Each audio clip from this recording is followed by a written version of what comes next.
Mato te whaamanu ilo suafa Yesu e sili sili suafa uma ilunga malalonei Mato te whaamanu ilo suafa Yesu e sili sili suafa uma ilunga malalonei e paia lo suafa e foi a te oio tangata uma e tau tau e lau lau faiva le paia o lo suafa e tau tau e lau lau faiva le paia o lo suafa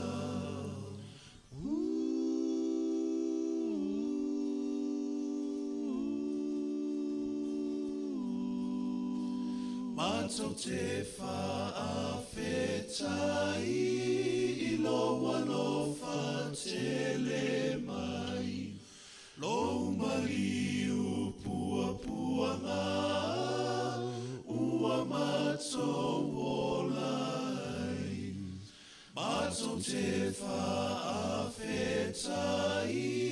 I loa lofa te le mai Lo maliu pua pua ngā Ua mato wolai E paia lo suafa E foi a te oe o tangata uma E tau tau e lau lau faiva Le paia o lo suafa E tau tau e lau lau faiva Le paia o lo suafa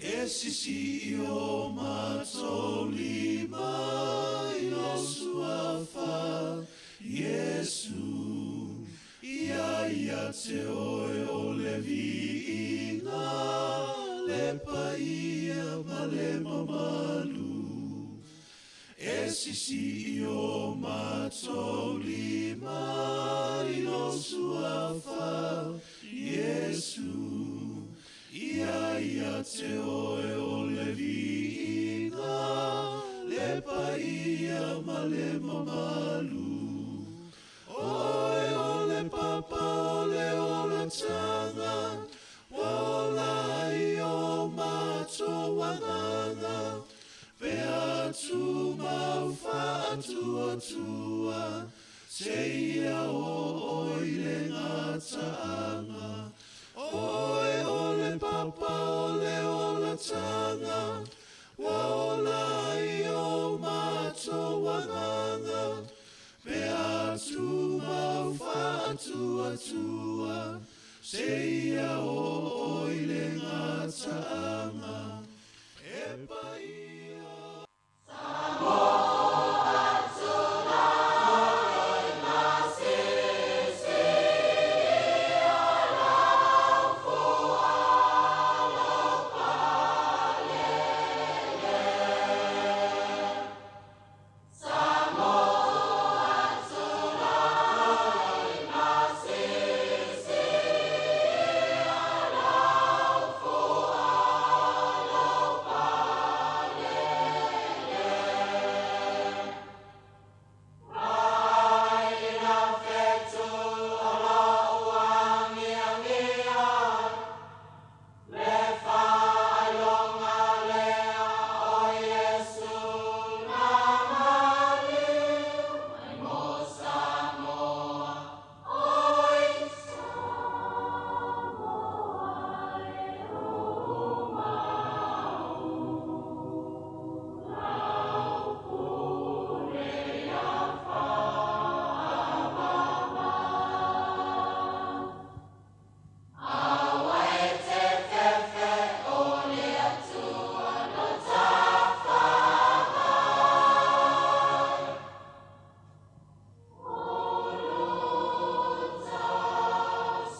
Vi ia le atua le nei tai au, ma tātou lia mai fo ilo nā lofa ma lo nā ngale lei.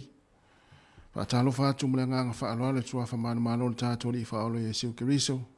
I le malei fo mai o le tātou atu nuu. Ia i whanunga le lei o tātou lia mai ai. Le nei aso fau, o le aso lua le nei. Se fulu ma le ono le masina o me lua fe lua se fulu ma le tolu. Ma o le tautua le nei o la wala leo tsi fonga le la umua e Wellingtone. Ia le fo atoe amatalia le nei tai au. Tā lofa lava. Lo maia, o le tātou sauninga lotu, o le ataita ia lea, le sunga i le whaafengainga, Pastor Tomasi Taito, e Kalesia Livingstone Evangelism Ministries, i loa haati Wellingtone. Iau si maia, le whaafonga.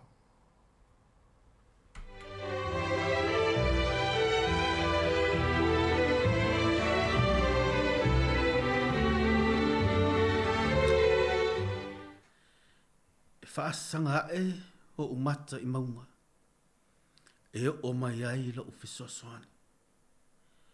O lo ufisosoani, mai ai o valea. O le na whaia le langi, a toa ma le lalo langi. E le tu ina mai e ia ma pewa lo vai. O lo leo leo, e le tu le moe lava ia. Whaauta, o le leo leo ia Israelu. E le tu le moe ia, e le moe lava. O Yehova, o lo leo leo ia. O Yehova, o lo paolo lea, I lo I tu taumatau. E le taia oe le la I le au. Po o le maasina I le po. E leo leo e Yehova ia te oe I mea le anga umalava. E leo leo mai o ia I lo uanganga. E leo leo Yehova I lo ulfafo. E leo leo Yehova I lo ulfale. E amata mai nei lava. E o le whaavau. Yo e lo mātou atua. E moni lava. Ala whai whanunga le lei Samoa. Ono o lau leo leo leonga le lei ia I mātou. Na e leo leo ma e tausia o mātou ta oto yo muenga. A momoe ai o tangata tō wha I la tō lo mātou atua. I le manuia ma le mawhana whana o roa au. Ai moni na e leo leo ina ia I mātou. E le tu le moe oe, e le moe lava. E le taia I se meleanga I le po. Po o le malama o le la. O mātou I loa ai. Na e leo leo ia I mātou. I le lua se fulu ma le whai tūla. O roo ia I o fufonga I lunga I o tangata. Whaftaia nganga pa ia ona. O se ola. Ma le soifua. O le aso wa e toi whaopopo I o tangata. Whaftaia I lo wanga le lei. I nisi lo mātou atua mātou te whaftaia ai. Lātou te ala whai mai le manuia. I le fia fia. E whaaftai le atua I lau wha mawhana whananga. I nisi fo I wala mai le tae au. Whea ngai ma whainga tā. Ma wha anoa noanga. O le savalinga o le olanga le nei. O lo o ia te oelo mātou wola. O le papa oelo mātou wola tanga. O le paolo oelo mātou malu ai. O le talita oe mātou te tutu ai. I le ilo atu. Mātou te le mauai. Mātou e lavea inai. Mātou mai u whana a le o leanga. Whaftahi e su le nei tai au fo. Manuia au auna. Ao sina. Ta māmatina mātutua. Le pa ia ma le mamalu o Samoa se io o lava. I le talavou. Whanau lalava oha Samoa. Tā lolo mātou atua whawhitai. Ono le nei tai au. Usu mai fo I lau au whaingaruenga le letio nei. Le malosi o le manatu le lei o le poto. E whaatau tai iai tiu te mawhaiva. O le nei fo I aso. Vi ia o Yesu. Amen. ia o le pese o saunia mo i tātou i le nei tae au.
Ile salamo se lauru a fitu. Fi fai tawina sa mua fai mua se ifangata ile fai upo lima. A fai ele ati ina e iova le fale. E ngā luru e fua ila tau o e ati ina e. A fai ele leo e iova le ai. E mataala fua o le na te leo ina. E lea o ngā ia te o tau o na tūla i le tae au lava.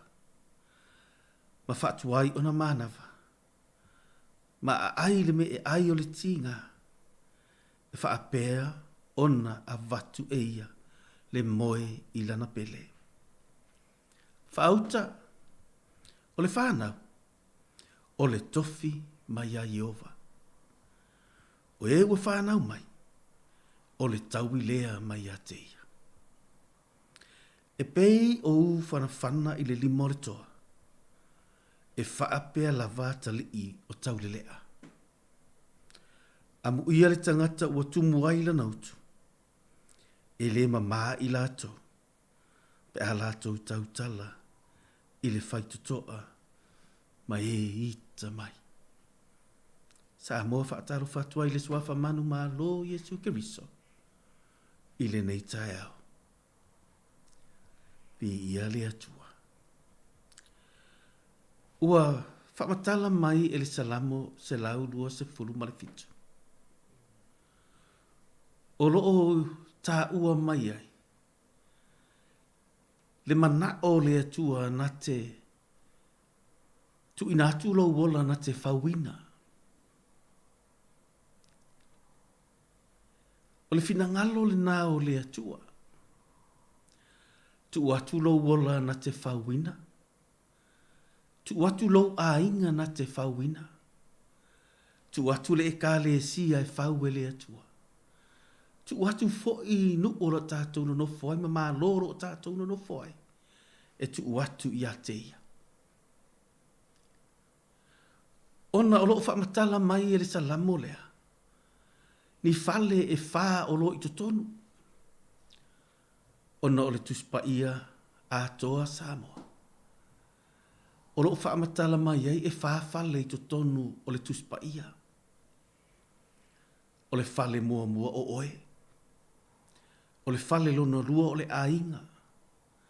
O le fale lona tolu o le ekalesia. O le fale lona wha. O le malo. Leai e pei iai sa mo e whamatala o le fale o le palemene. Whapena fo i New Zealand. It's the House of Parliament. Ia o Amerika e tau o le White House. O fale o le malo. Longo winga i totonu o le nuku o lo tātou no nofoai.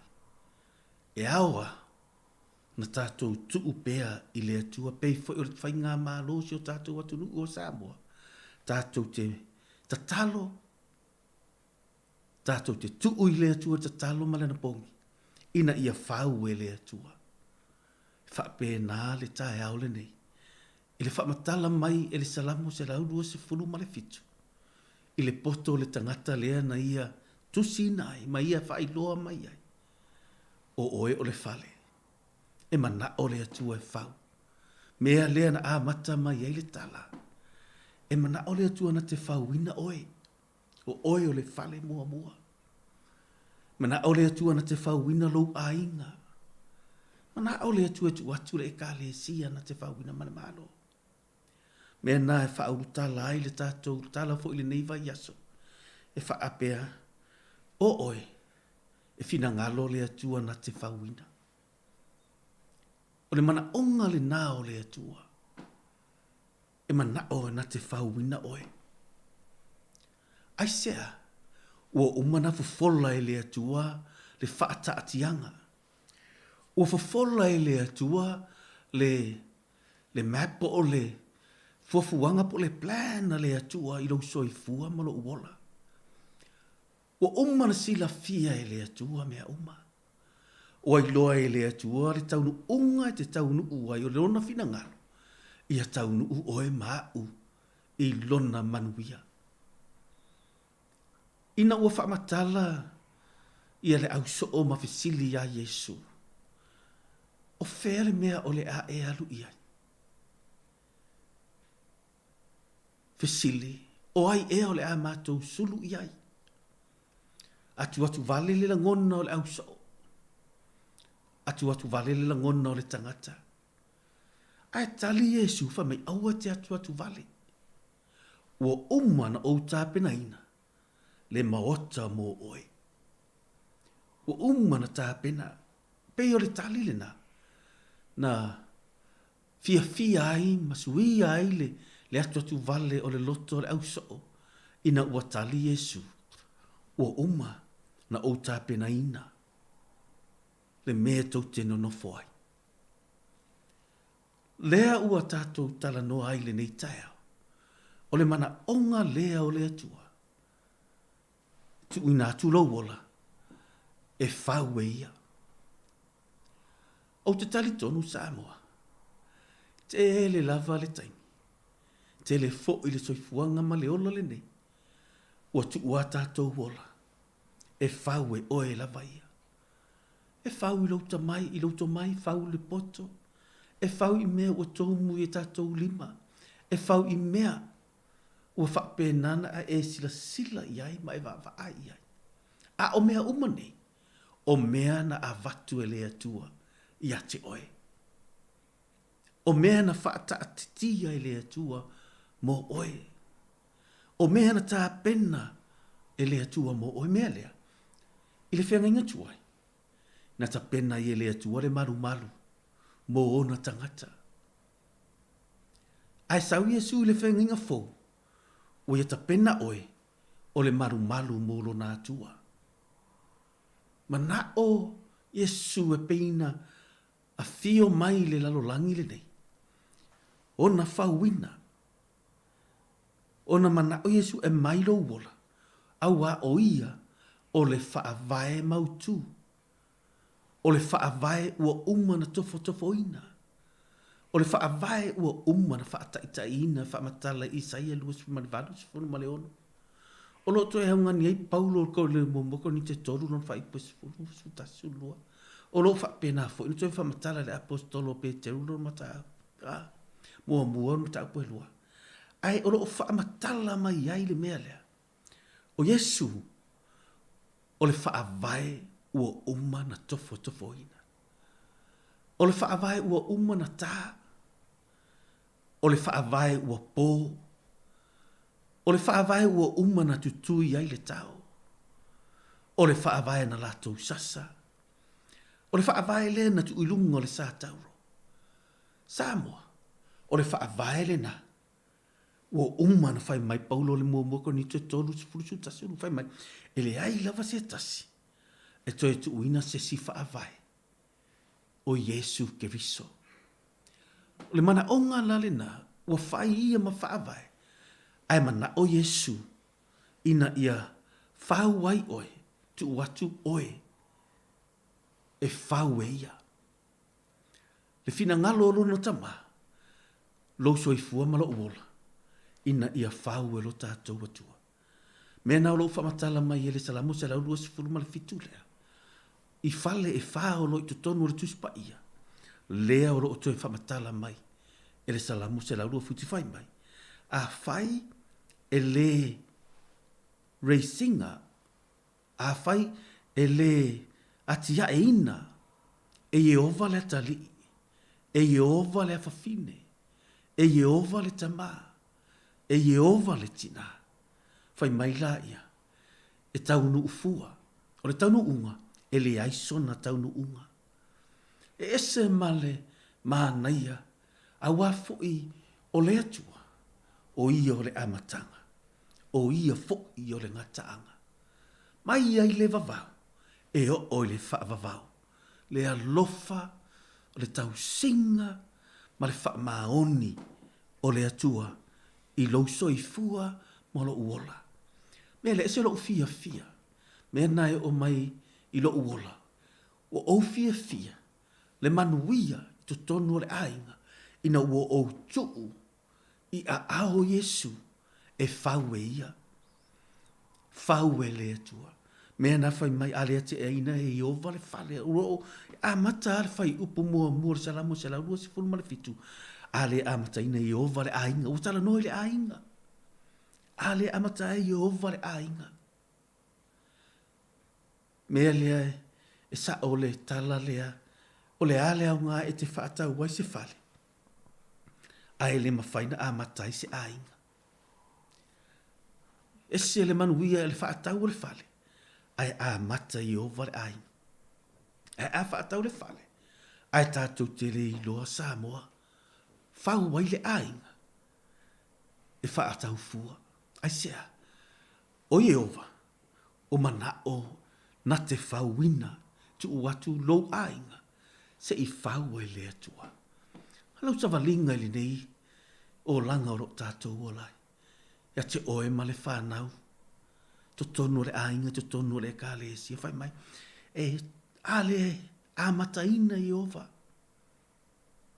a le fauina i ova, a le reisinga i ova, a le atina i ova, me le fai mai ai le tala tuspai fai mai, a le tātou te le o le tama i le taimi o i titi.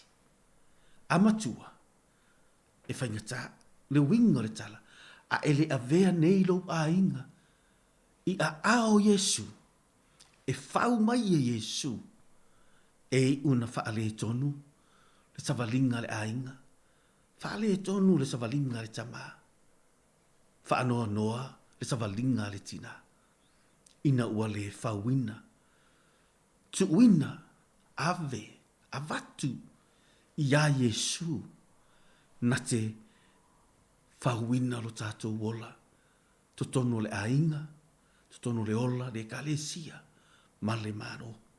Me le fai mai ai le tala e whamatala e Paulo, le tala le mana, ia le tala Paulo whamatala e, i le ngaru e ngalo na mata upo e lua se furu, a olo na fai upo e tolu se furu ma le lua, whamatala e Paulo whapea, fai mai, o le nei le ausoi, o te tu ina atu o tou i le atua.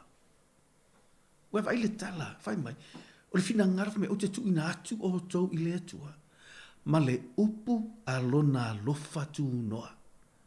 Fai mai laia, o le na te mawhaia o na ati ae i ate o tou. Fai mai, o te tu ina atu oi i le atua. Ua umana whaata atia i le atua, le upu o le lofa tu noa. I le afionga le atua, ua umana plan e le atua, ua umana au mai e le atua. Ai fai mai, o ia, i lunga o le upu lea a le atua, o fola folanga po promises ia a le atua, o fina ngalo le atua, e whau ai Samoa, whau ai lo a inga, whau ai oe pentato amata, fina ngalo ina ia whau ai oe, whau ai lo a inga, whau lea, e whau i le fola folanga, ua umana whaata atia e le atua, e le ai lava sesi mea Samoa, e whaua e le atua le tangata, e tusa i le manuia, o lana upu pe ana whai mai Paulo, whai mai o lena te mawhaia, o nā tiae i ate o tou, ma fōa i atu i ate o tou, le tofi whaatasi mau, le manuia lea, o kase mana, i whai mai, ina a whau e le atua, a mata e le atua, le whauina o oe, le whauina le ainga, le kale sima me o tātou tala noa, i whai mai, a whai e tu uina a mata e le atua Samoa, o na tātou mawala i o le tofi whaatasi maia le ngata o Paulo, ai whaatasi ma Yesu Keriso, le manuia lea, peina a mata le tātou tala, ina ua tu o le atu ue Yesu le mawhtanga ma le au soo, na lātou iloa, na whawa lātou e Yesu i le upu. Mai le tangata le tau o loa, mai le tangata e le atamamai, mai le tangata pe e vai mawalalo ai tangata, ai na whawa Yesu i le upu, o tangata e siri lea na tāua, i le mālo lea tua. Le mea lea Samoa pina, o le fina ngalo le nā o lea tua, e mana o tu watu o tātou wola ma tātou a inga mea umana, e a mata ia. A whai fo i o loo e taita ina le lotu a Yesu. Tuu i le lima, pe tuu i le a ao Yesu, o ia na te whauina.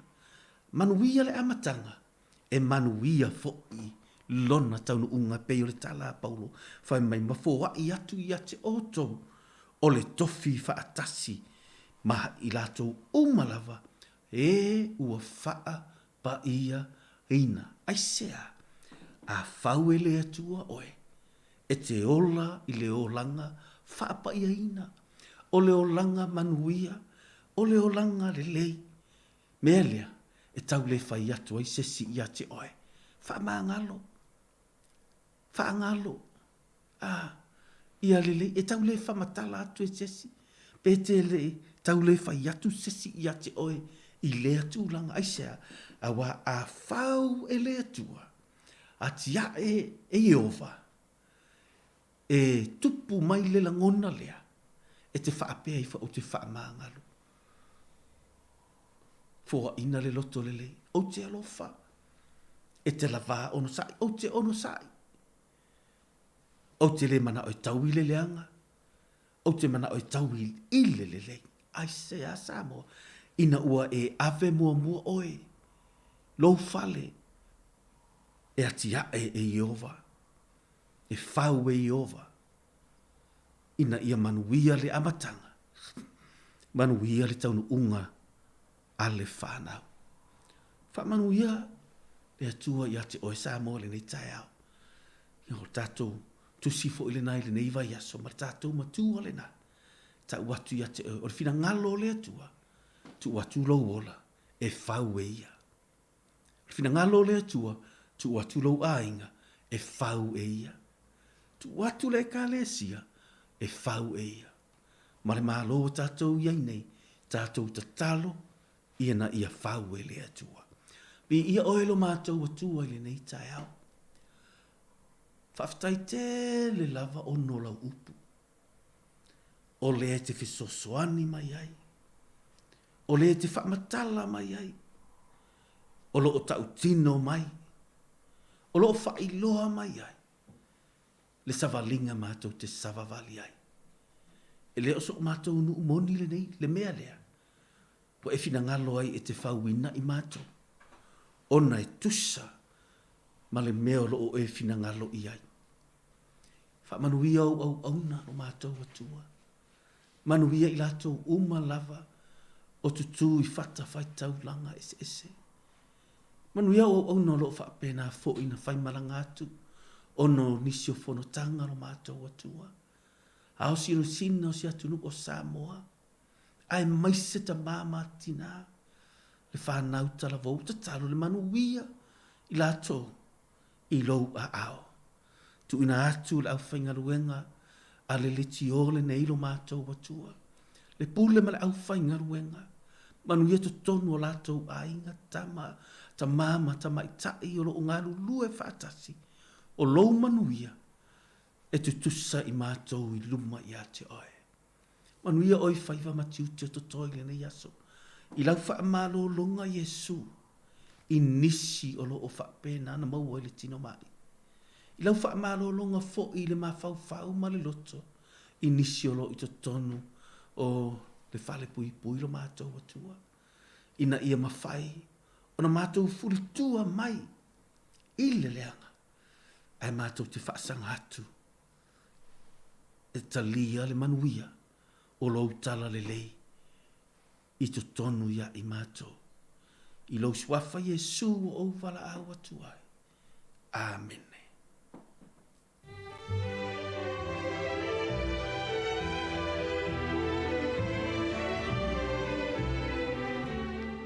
E mo le atu le ngang whaftaitele, lau sunga le whawhingainga, mo le tāpeneina o le tātou sauringa lotu, a mese le upfolofolo le leitai au. Ia e tō matau ina i fōi, ia ma whaamarosi fōi, ia ua le o le whaatuatua o tātou tangata, ia o isi fōi le whenga iei whiau mga aluenga le nei aso. Whamni atu le nei aso i fuafuanga le a whenga iai, tai fōi le tāpua inga le whalitua, a pēo le nofo alo, ia mese le pa i o le kalesia, whaaftaitele lava. Wa aftonu le tu lai fitu le si whonga lau mua i Wellington e.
O le tautua le si ufonga o le laumua o lo iai fo i le langolango a le New Zealand On Air. Hi Samoa, it's Auntie Tala here. Instead of Fifi Falo, ile ata o le tai au. Laugh of the morning. I'm at my apple feet to the bamboo. Su fonga lo mua. Ata o le tai au.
Malo le soifua manuia le tātou atinu, malo le usu, malo fo i le maleifua mai le nei tai ao, ia vi le atua, umo fo le tātou maftanga, fia le nei tai ao, ia amatai fo i pokalame le sifonga lau mua, le tātou pokalame amato le ata le tai ao, ia toi wha whelo i atu, ia ma toi wha tālofa atu, ia i le tātou atinu o le nei tai ao fau, ia misa fo i paanga le sifonga lau mua, i la tātou fo lo wha ngā mai tātou wala ata, ia e mai mo mai ai le nei tai ao, malo lava le soifua lau li lei, Talofa foi, malo foi le usu.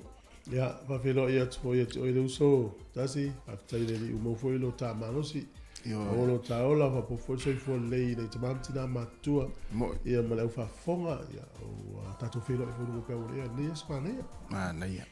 Ja, se spela inga no foi. Spela mai no. Ti u fa u e. Ja, ti asa i. Ja, ma ta una ta fa fa ngu. Ja, sa le ja. En la fsili tamala, inga fsili tinala, inga spela tu lo lengo. Ja. Ja, spela tu lo na ua u yeli swinga. Ja. Mo misim za itu setas. Ah, misim za itu. Ja, lope fsili tu tina. Spela melo ngo aba pero tina lo so for ritual mai. M-O-N-E, why? Yeah, Manila, I was say 89 and yes. Yeah. Ma na ia nan tatu tali e ta ua telefo i so le va nga so fuanga. Ta ua fo i pe fa pe museo e fo mai e sia ki e tina por te ma wa e fo ina fo mai. E ngui tatu fo mai sia ki le ta o le ta o. Sa le ya. Ja. Ma lo spo le la wa. Ah, le fo ta le so ile ma lo tele ya. Ja. La ngona la van fa. Mo, yo le wa afal ma, le wa te ala ititi ala afal ni ma si. Ma me tele, ia ma si no fo afal tau sang. E le wa fa ta wa so ta to. Ja. Pe to e lua ya so ta to le vo le si singa fu o lua fe lu sputo. Mo. E o malo fu si singa fu. E to ta pena fo le te wila. E o malo te wila ta pena lo tomati. O malo lo tomati. E te tangi fo lo fa pe ponga fa lo ta. Na, fa yo Christmas. Ah. E sa o le ya. Ja.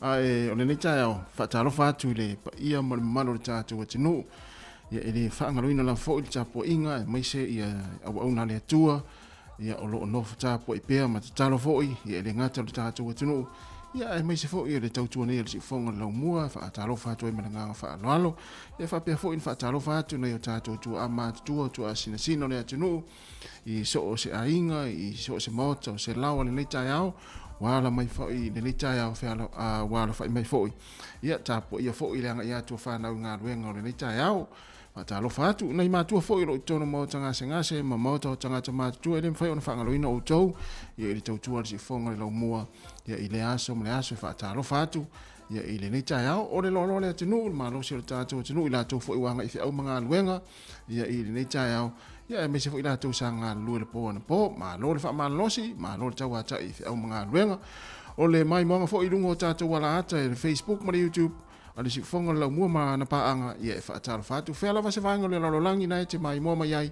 Whaatalo whatu le pokalame le ata le tai au le si fonga le lau mua i Wellington i le tātou ofisa i le 5 sefumalitasi man Kevin i Polidua ia i le nei tai au. Ia tātou ewa la ia, tātou talitari e, tātou usu pese, ia e amata i fo le nei tai au. Ia whapea fo na ua amata unga luenga, ia tātou amata whaatasi na ia si whainga le sa moa le sa malolo nafi, ia mane fo ilanga i le whainga luenga, ia e le whapea fo tutupe ia toe o ia na sa malolo to nafi ia mane ia fo le mai tau atu nafi. Ke le fo ionisi e kalesia ua mafuta tina, mafuta tama, ia mafia i porkalame ia ile aso nafi ini fo isa o ta fao i matafanga ma avena i ainga. Ia mesina o mo fo isina fa sininga malosi, ia o ta pena i fo i amatanga luenga le tai au.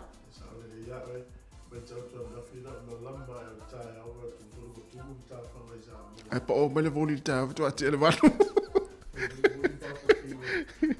Va ngala sa mo ya le usu dai tira ini ngalo. Ya mo lau to ta pena mo ngalo na mata le yaso. Mo. Tu so le lau yo ta tu tanga te sa mo fio mai pe jota ua to uma. Ai o ta to ini lau a fio sa mo ai te no. Te le yo swing or ta tu tu ba mana ka sa. Sa o le. Ya te no wa se vol va il va ngala no foi o.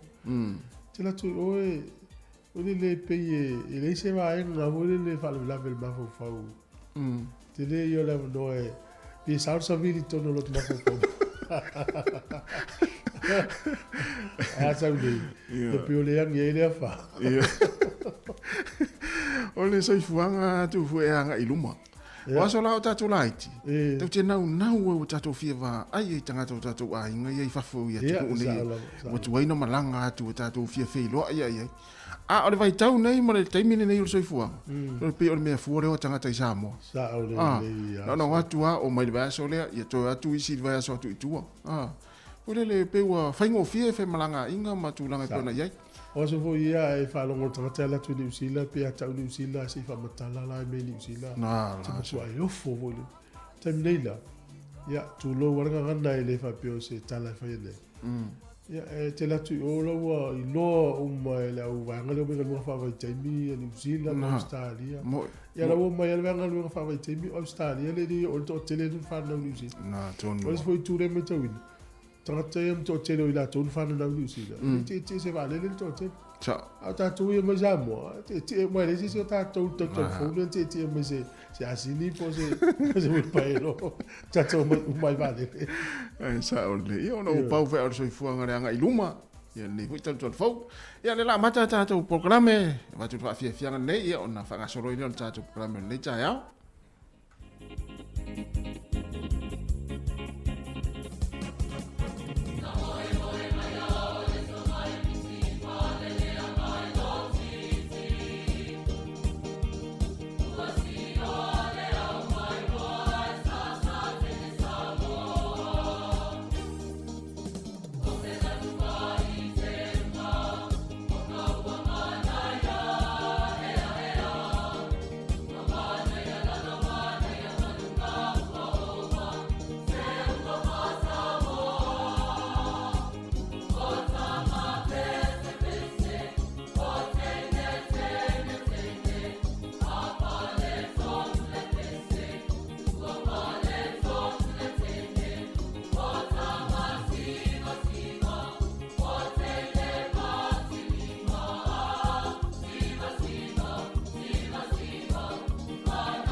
Ia whaatala whātu le te mius me whafonga le tātou tala o le tau mo le tai au pia le whaatia le ofisa o le wha ai tau. O me le ofisa o le wha ai tau o le aso lava le nei ia matene na langi le nei le tau. O le aso fo ia tai au e langi le nei le tau. Ia o le aso tofi e wha manu malu o le aso freile ma le aso tona i to uloina i timu. O le aso sae langi le nei le tau o le aso ngfua a manu malu o le aso lua langi le nei le tau. Le aso fōlea. Ia ona awa ile le fua le maluru le so se fulu. Ia mawhanwhana se fuma le whai le aso le nei. O ila vai alwe whangota ia manuia lo whaiva le nei aso. Ia lo fitele atu tato po kalamne wha manuia atu. Wellingtone le na sua le tai le afo le tasi le fōna pō. Pe le tai i le temitonu al nei le uto se fulu valu minute i le valu. Pe le tai Wellingtone to sua le tai to iwa minute le lua i la wauli. Ia ona toi pe le tai le valu na le pō. O le lua, nei le tai ao, i le waviao le tasi le na pe a i le tai, pe a i le tai. Sua le tai, te au le fitu le tai o nei po le lua. Ia ona toi pe le tai, toi 5 minute le lua i la wauli. Ona toi sua lea i le te au le valu na nei le fiafi. Talana o le tau, ia ai mō lato uma e lafo lato tupe. Ia wha ua pele anga lei. Ia fua lava o le whasoa nei ai, wale o tu sa fo. Tasi tala ni usila maula tupe Australia, e iwa ta sene. Tasi tala ni usila maula tupe Amerika, e ono su sene. O le tupe fiti ile o talato, le tolu sene ile so. Ole, tasi tala ni usila maula tupe Samoa, ia e tala ono se furu ta sene. Tala ono ta sene. O le tupe le paanga tonga le ua tasi tesi tolfa, tasi tesi tolfa paanga tonga. Ia o le talani usila ile so, tasi talani usila maula utup Samoa, ia e tala ono se fulu mali tasene. Ia malole anga lei malole alofa, ia manuia fone yaso, ia i o to umole alafo o to seleni.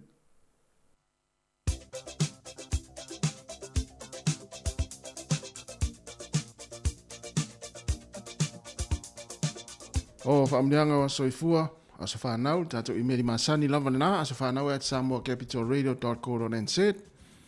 Asa sifuru ono leo masino me, a whai olo wa Soifua ni nei, po se asa whanau, se si al whanau, whaamle atu, po karame si whonga lau mua ma le tātou tautua, i o tau asa Soifua, i a whaamanuia tele le atua, ma i a toi whaapopo nisi tau sanga stele mo utou, ia mo pel malosi, o wāre whenga iai, ia i whiau mga luenga.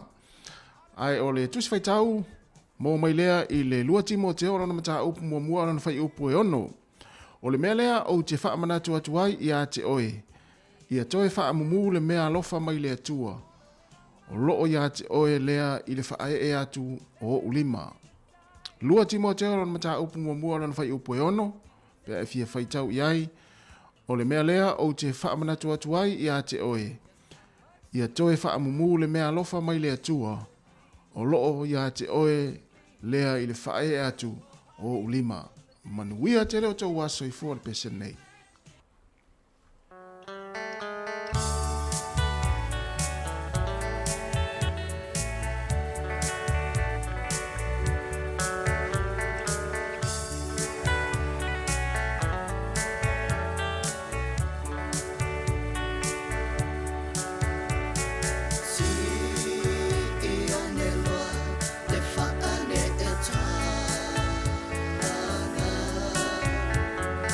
Fire.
Patala fatu na tunu ma lo na Soifua o si mai el fa fonga I tatou tala foi o mena tupu la langi le yaso o le aso sifuru ono me.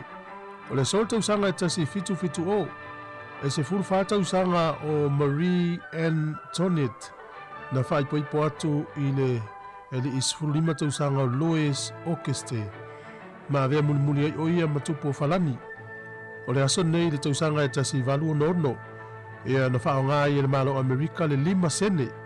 O tu ye 5 sene ya la tutupe ta o le niko o le sol tu sanga e tasi iva na fa vai ai ia le tu fanga fa longa nei America o le Academy Awards ia mo la tau e ngā lulu e mene yo ata ti fanga tai mo mona fa wa na fa ye le hotel le Hollywood Roosevelt Hotel ia le lava fa wa te nei wo level te le la tu fanga fa longa nei o le sol tau sanga tasi iva 5 martasi na uru I fai ese fai ngā malanga mua e ta o le transatlantic flights o le winga o lea fai ngā malanga. E ui ai ia le malaiva alele lea John F. Kennedy International Airport I New York. Ea o na malanga ai lea I le vasa Atlantic mai Europa I Afrika I pe saufo I mai Middle East I North America ia ma Central America ia po South America fo ia ole company le nei Israelu e ta ole Israel Airlines na lato faia le to inga malanga le nei I le aso mo le taimi mo as company vale le tau sanga te siva 5 fultasi ole sol tau sanga te siva valus fulimba ole li tau ta ua level ta longa basketball o Michael Jordan o le aso nei na vei o ia matama o le Rookie of the Year NBA tama tala vou mutua mawa elo na tula I mai. O le sol tau sanga e tasi iva tasi na vei Queen Elisabetta ma tupu mua ia por tupu tamaitai mua fo i o le malo Peritania o faiese tau talanga I tono o kongresi al malo tele o Amerika. O le sol le tau sanga e tasi iva ia na filfili el kapeneta Kuwait o le avatu le avanoa I le tupati na I fai ai le lato fai ngā pālota. I fai ngā pālota lau tausanga e luafi ma tolu. O le asone nei I le tausanga e luafi na aventa mai tai o Hillary Rodham Clinton ia e fai masui e tau vai le senatoa po le senate a New York I lalo le Democratic Party.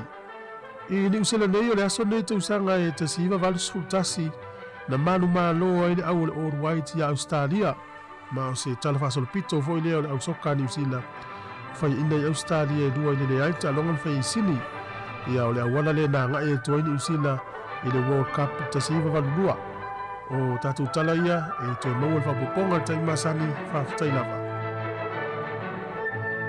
Malo wa tai le o toi 5 minute ona tale o le valu tala mai Samoa ia ma le fa pong mo tatu telefo si fonga la mo le tai au o le maua I fa mo nei va via o le te o sfurua ia o le sa ise mu po o se afitele fo ise tasi o fale so le te o sfurua nei va via I Adelaide Newtown fale la le fa pe to tele ia I la to no foi le fa dia mai telefo tai o nei ia le loto fa va o le pulenu Wellington ne ran mo tu Ona o mai nei falva viao tus pe amal 2 fulu ta vale fui mu la tau feita pele ai e 5 fulu tangata la ma faiona feita wina e tu sa mal telefone ai e la to le maua sole yo nge foring mai pe foring e Soifua le wa fie tonu fale le stai mu ya ne ona fai lo le pot ya tarsia le o yeses tarsia na sai fa wa na fa no mai fa ni tangata le sa le ia le va viao io fale foi le tau hostel ia e no foi to tele o tangata ese moi e renta apartments foi ne no foi talo fa e de late ole fa to o yo la wana le to tia fa sa le ma le fa mai sa tu sala ese la wana le no fa mai le wana na lunga le lunga ia sala na to wala i fa le new town ia I foi se o la talata tu na po ia fa vena vidi mai fa so me stemi po ia o mai ia se I fa so atu le tu ta sia le o a fia Soifua io ta sia le o a fia se Ia, tira fo ina yo tātou tangata no fo I winei tau. Tātou sia ele o yeise sio afia I le whale lea. Tele fo Samoa no fo ni tau pe o no fo ngale na. Pa longo tai no mai lo Samoa mo o ni tau. Ia fato amata lo na tala mai lo nga I Samoa Johnsonville tau po lua. Ia tātou sia o manuia. Ia lo tele atu mo na ia ga umani tau. Mo se tala vili mai tātou tatanoa ia ele. Pero nga ia o le stala fa no tau te mo le yaso. Ia Ia o mea tup ia fianga ia po fale ni fale tuai nei fale po de fa pena. Ia le amosia o te lenga pe mo pre mafuang. Ia tarsi ia o tarsi fo ia uli ia fa nei feo inga le ia sol mo malu tatu tulu. Ia ni sio I lai tu pe o fal mai. Ia wa o le tau te rone o ni usila. O Wellington. Ia fa ina no se vai ngol motorway. Por kauma. Io pollo ka solo ato la wa. Mena fa taia le ni tato di te pollo ele o mo e tato tu la ngale. Ia, mo. E o te le o te mia so ia e pe te pasi tu lo le taia o. Ia. A matalon pollo kala wa. Por kala wala. Mo me se la to ia matal valu le iva mo te le pollo. Ia mo to fu yo fal mai ia pe o le va lele. Ia matai tu le wingo. Fio ingo le ia so te ua pollo ka se si la wala fa ina se appointment po stai mel mlanga. Mo. Ia, o leo tala valu. Se mai whaafonga I tala mai Samoa. Ia, ma tala fau mai le siufonga laumua I Wellington.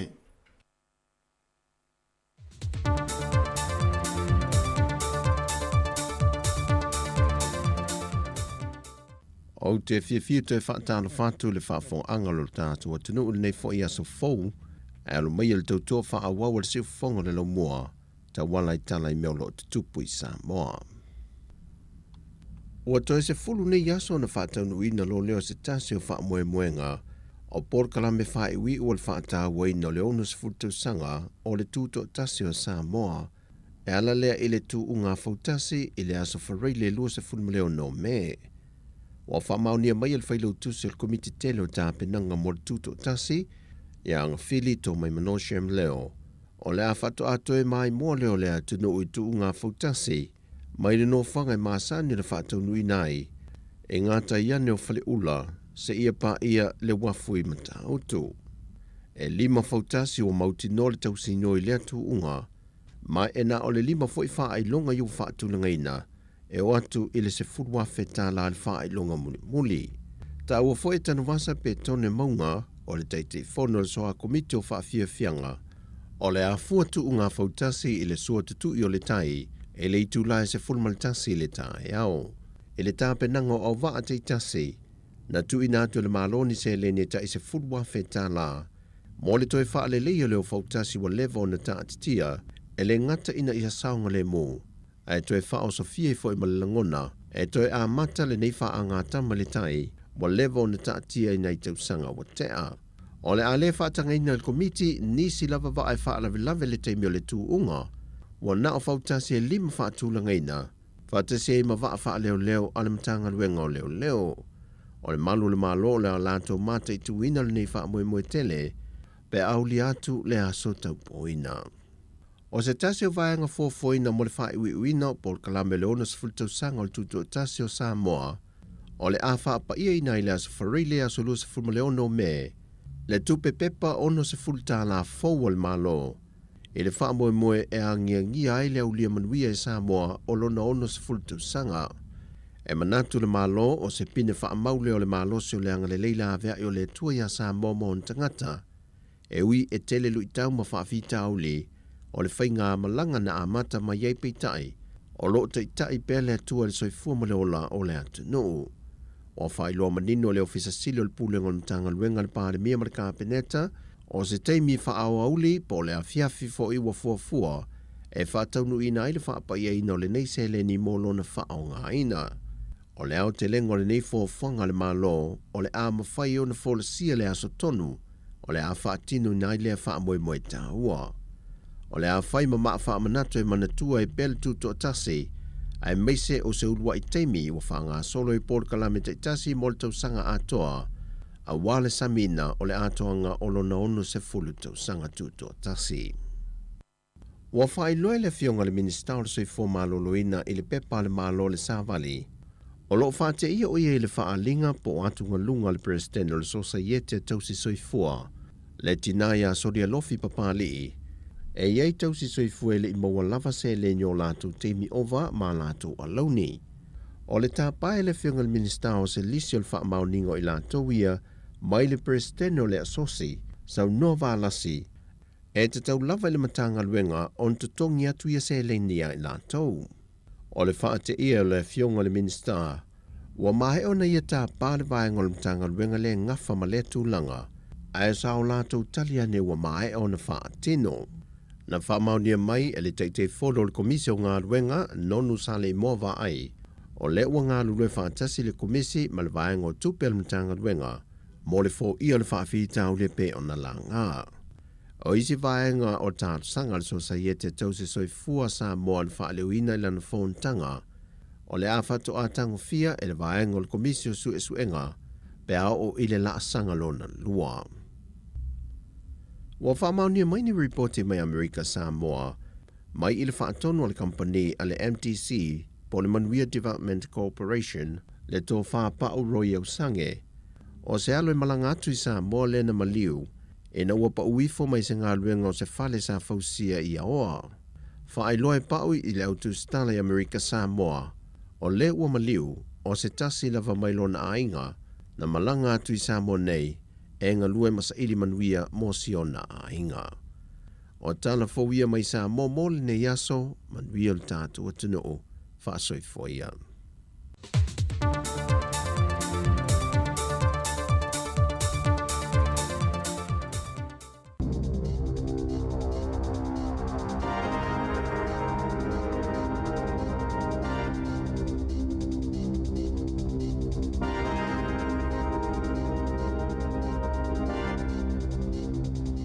Talo lava o telefone mai le si ufongo le lumua i Wellington. E to lima i tangata sa awinatu i le whalema ai mo tongu fitinga e awhi ai tangata e to lua i se tūlanga tinga ina ona o manua mai le mū tele lea na awhi ai se whale e maututongi ai tangata i le pito nuu o Newtown i le pō ana pō. O le whale na mū e ngoa o le Loafers Lodge i le awala o le Adelaide Road. Mai si dia le se lau la whae tangata sa iai i le taimi na tupu ai i le whaalawe lave ana pō. Na mua i longo ina le tinei mū po le awha le se furulua i le waweao, mai te o tele le au tinei mū a toa ai fōi ma ta wale fui mū sa ngārurue ai i le tauta pē ina o le awhi. Na tā puni ai fe malanga inga masani i le awala o le John Street i le Adelaide Road, ai whapea ma le Drummond Street a o tautonga whitia ia le nei mū. E to tasi li tangata ua tau fia e leo i le teimi nei, ona o le whaalawe lave ua mali liwa i ta maiti e to lua i le nuu ingoa o Ruakaka i le tūmā lo Northland. Whailoa mai e leo o ta maiti ia ua whano le Soifua i le whaalawe lave e tasi le tausanga le matua o leisi a e wha tausanga i le tasi. Mai na ave sea mai o la ua tino maliu mai se whale o le kainga ora i le awala ingoa o le Peters Now Road i le nuu tū ma tā whangale nei o Ruakaka i le tae ao le songa fua ana nafi. Whaadia mai e le pule nuu o whangarei o Ben's Korokrulo o i longa o na whaate ia ma whaina langona o tangata o le vaenga o le tunuu i le tūla i mai o le nei whaalabe lave mātu ia. Mai o lona manatu e mana o mia e le ainga a toa ma tangata o le pita nuu ia ni ngā luenga whesoswani i o lātou mā whatianga. Tā ua le li pōle nuu o se tūlanga whaano no tele ia le nei whaalawe lave. O loo whaia pia iai i e suenga a leo leo. E le iai se whaia onga po se tamai titi a onga nā whaina ina ua soa e se tamale i e se tasi o potu a onga o le onga ingo o le Christian School i Aukilani.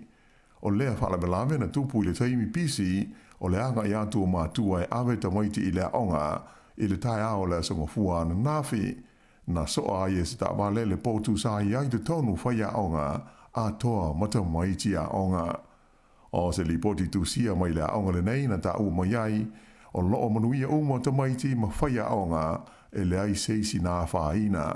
mai sa whaawau pe lau fo i ona whaia ia a onga i le aso a toa an nafi. E si lia le tolu se lau le a whai o ainga na wha lenga ina o la tau whale i ta whenga malolonga mamawhai la amatanga o le tausanga o loo whaatari pēr mō ni whale le tu mau e a ngā iai ai e iai fo isi e le o matua mauti noa pe ono mau aini o la tau whale pe le ai i lea polkalame fiso sani. O le whawhita hauli e pe ona whaai lo mai ona o loo tā lia e le au nanga mō whale le tu mau le Temporary Accommodation Service po le TAS ia se whaai unga mai le malo i se whanua e saonga le mū ma malutia le lei e whao ngā ina mō lea wha moe moe. Nā whairo mai e le li ofisa o loo whea ngai ma le wha soa ina o whale a le vaingale nei o le TAS o Steve Watson e whapea o motorhomes a toa ma whale wha apipi ho i nei ta ua o Porter Cabins o le a whao ngā ina tali ai e mana onga tau whale o tangata ia sa lesi tala ina mō se swani i le tuona iai o le wha o Gabriel a toa malolonga mamawha i au kilani. E tolu se lau se furuono la wha i o ainga o lo wha tali mō ni whale le tu mau mō la tau i lalo lea pol kalame. Ai o isi foi o lo wha tali se wha ai unga e winga i o la tau whale pe la tau te mau ai ni whale le tu mau pe le ai. Ta ua hoi e Steve Watson e tele ia motorhomes ma Porter Cabins ua tā pena ina le teimi nei ai o lo fia maua le TAS ia ele ma whanua e le lei ma saonga le mū e awatu e wha tutu ai. O le vai aso na mawai atu nei sa wha maui nai la wha inga e se fumalita siafe fitu se lau toru se fruiwa o mai fau o le COVID-19 fruiwa i tu ese o New Zealand.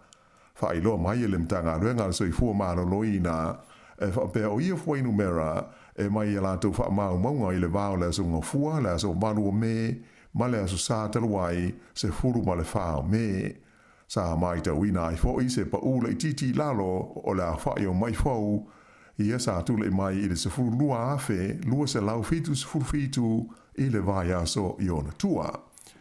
E o mai la i le vai luanga le po le sātaluai e lua se lau fast food fitu la wha e tangata sa tau fia i whare mai ona o le COVID-19 fruiwa, wha tusa lea i le lua se lau whaiwa i lea sa i ona tua. E to ono tangata na tonga whitia i pōtua mai ti ngā ina. E ono se furu ono la wha i o maliu sa wha mauina i le tonu aso nei e fitu ua tua nai, mai ua o tua nei i le lua afe, valu se lau limas furu la whai o tangata ua whanau le Soifua i le tonu o New Zealand, ona o le COVID se furu ma le iwa. Ua fola i le taitai o le partia le Act o David C. Moore, o le a po o le soloia o le tula fono e le stala i nai whana i le tonu o New Zealand, o le mata upuane o le autu iai, ma whaalango lango iai ni talanoa ngaro ia ma le partia le National, e winga i le ono whaawaina o se whainga malo fau, pe a uma le pālota ia o Oktopa. O se lipoti a le vaenga whaasera lau le News Hub, na tā wai, ia se manatu le sosaiete leo e whapea. O le nei whainga whaamai le partia le Act, o se tau mo whainga e whaato sina ai le au pālota, ae o le a whaina ai le saunga le mua te ngata o le tunuu. E pei ona sila fia o le o tā pena le malo le whaawaina aloa ia, o se lesi tala moa o penga mahalosi le tonu o New Zealand. Ai e le langolangoina le tu langa le partia le Act e pei ona mana o ai i alo lātou te tai. O le teimi nei le tonu le tunu e le o iai se le stala e wha mau ina ai ngō o te ngata e whaia lātou whana. Whaalia mai lai Chris Cahill o lo fisa po le sosaiete po le maftanga le a leo. O le teimi nei e siri atu i le miliona le a whai o whana o lo iai le tonu o New Zealand. Pei tai e le o ma whai o nei loa po o whea o iai ia o penga a o ai fo i tangata o lo o lātou umia. Ona e le o iai se le stala lo ia e wha mau ina ia tūlanga. O le aso ruas fulfao uni, le o le a amata ai o na wha amamalu le whainga o le stala le nei. Mai 5 tausanga ia ua tu ina atu i tangata uma e umia po o loo iai a lātou whana ina ia wha mauina o lātou suafa i lea le stala. o le au fia i fo i wha mau maunga i le stala le nei o au penga marolosi le laisene ina o whana uma ai mai se o le taimi e whaata wina ai i se whana a toa fo i mani utu tau. E lua se lau ma le 8 miliona tā la le vai ngā tupe e whaatino ina ai le stala le nei o whana o stasi le nei o whautuanga au tū mai le komisi sue le asa ilo ina le whaalawe lave na oso fo iai ma whasi o tia se tangata wha o penga ina i a whale te talo o tangata Isalama i le ai o kalai estete. Sa bawe ona se ele malo e te pena le tula fono e whaawai ai le stala le nei o whana ai whaato a amata ona wha malu i le aso luas fulfa o Juni. Pei taila o le wāli li mai e le mana o iai le taitai o le Partia le Act e ui ina i oe ma langolongo ina le nei wha moe moe e le Partia le National. O le taunu unga se so enga fau wātangi ai le tāua o le amana ia ma le au fia leo la ngona o tūpulanga talavau i le whaatu langa ina o whainga whawae e a awhi ai le soifua mālolo ina o le maa fau. O se ripoti sa whaatonu ina e le komisi mo le soifua mālolo ina o le maa fau o whaari ai o le whaalongo i mana onga ma la ngona o tūpulanga talavau o le ki le manino ai ma malama i le mafua anga o le whaale tonu o mata upu tau le soifua mālolo ina o le maa fau ma le whaatulanga ina o ni whainga e hofo ma tonga fitia ai. Sa manino mai le nei ripoti le mawa ai o la whae tūpulanga talavau o New Zealand na maa fau e pule o la te wola i le tausanga na se ima baia tu nei. O vaenga utu e wha uari li mai le a wha ina tele ai o le soifua mālolo ina a toa male maa fau o tūpulanga talavau o le tunu o e awhi ai le tūlanga mauti noa o le lumanai ona o whaale tonu tau li tamau ainga ma le tūlanga lautele o le soifuanga. Ai whape ai fo isuinga o le tau, ai mai se o whainga whailonga tangata ma whailonga lanu, whape fo ia awhianga o whesota inga tele wawave, ma le saonga le mua o whesota inga whaate konolosi. Whaalia mai ai le whaatonu o le komisi o le soifua mālolo ina o le maa fau o Karen Osborne, o le maua o le malamaanga le lei i mafua anga o lopa ngā tia ai tūpulanga talavau, o le mawhai fo i lea le komisi o na fuafua ma whaata tau i aia la tau ngaruenga i le puipuinga ma le whai o ni Paul Kalame whaale awa o ngā mō la tau. E manatu fo i le te maitai whaatonu, e tā ua tele lea mana ia ma le iai o se leo tūpulanga talavau i le fausia leo whainga whaabae tau le soifua mālolo ina o le mafau mai o se tūlanga i le tau ona ave iai le whaamumua. I se tala mai le Pasifika, e to lua tama i tai ua filifilia nei e avema minsta o le kapeneta le malo ni we. O le taimi mua lea i le tala whaasolopito o le atumotu o le o ni we, ua tofi aini tama i tai e umia ni to finga whaaminsta o le kapeneta. E pei ona sila fia, o le lii o Dalton Takilangi, le li lewa nei ona filifilia e whai mo pale mio ni we, o le whai ngol vai aso, le sa ia whai loa mo iai ia minsta o lana kapeneta. Wha lia lai se li poti mai le whala poutonga o wha sara launga ni we, o se teimi mua le nei, ua tutusa ai lea whai o minsta lii, ma minsta ta mai tai i to tonu o se kapeneta a le mano o ni we. O le sola ia le sauninga e te tala ai ano ia le tau fianga mua o le pae inga lona sfun ma le valu o le fono e ke pule a le motu o ni we. Ua amata ona toi foi mai le tono New Zealand nei te mai tia onga mai e tunu i fafo i sao fa inga ua sili atu na maulunga na i lo le taimi a le i o mai le wha mai koviti pe tai la ya le mai e tau le aini si o ulu fole mai mo kolisi o matata SS po Polytechnics. O le warumasina ia se temo le tausanga teluai e o mai le whaai unga o aperila le tausanga nei, tolus fulua afe fase lau wha lima le a whaai o visa onga mo ta maitia onga mai whafo na pasia e le ofisa o whemalanga inga a New Zealand. O le nei a whainga e tusa e se fulu pasene ua maurunga ai na i lo le tausanga i le vao le lua afe se fulu walu, ma le lua afe se furuiva, le asa na o le lua se furuiva afe, ono se lau se furuono la whae o visa onga na wha maonia ma pāsia ai. Wa tangi fo I fo inu mera nei mai lau fisa o fe malanga inga e fo ringa mai o le a mamafa le whaalango lango atu New Zealand I te mai tia onga mai saina e ui ina tele taimi ua whai ei fuafuanga ina ia whaalau tele atu le maketi le nei o te mai tia onga mai e tunu o I whafo e malanga mai ma onga ai te tonu o New Zealand nei. O le luas fumal tasi pasene o tangata onga uma mai whafo o lo iai I New Zealand le taimi nei e mai le atunu o saina. O le isi se fulwha pasene e mai le atunu o initia ai ono pasene e mai Filipaina whapea ma awhi lika I saute. Ea o le whai unga le nā o telefau.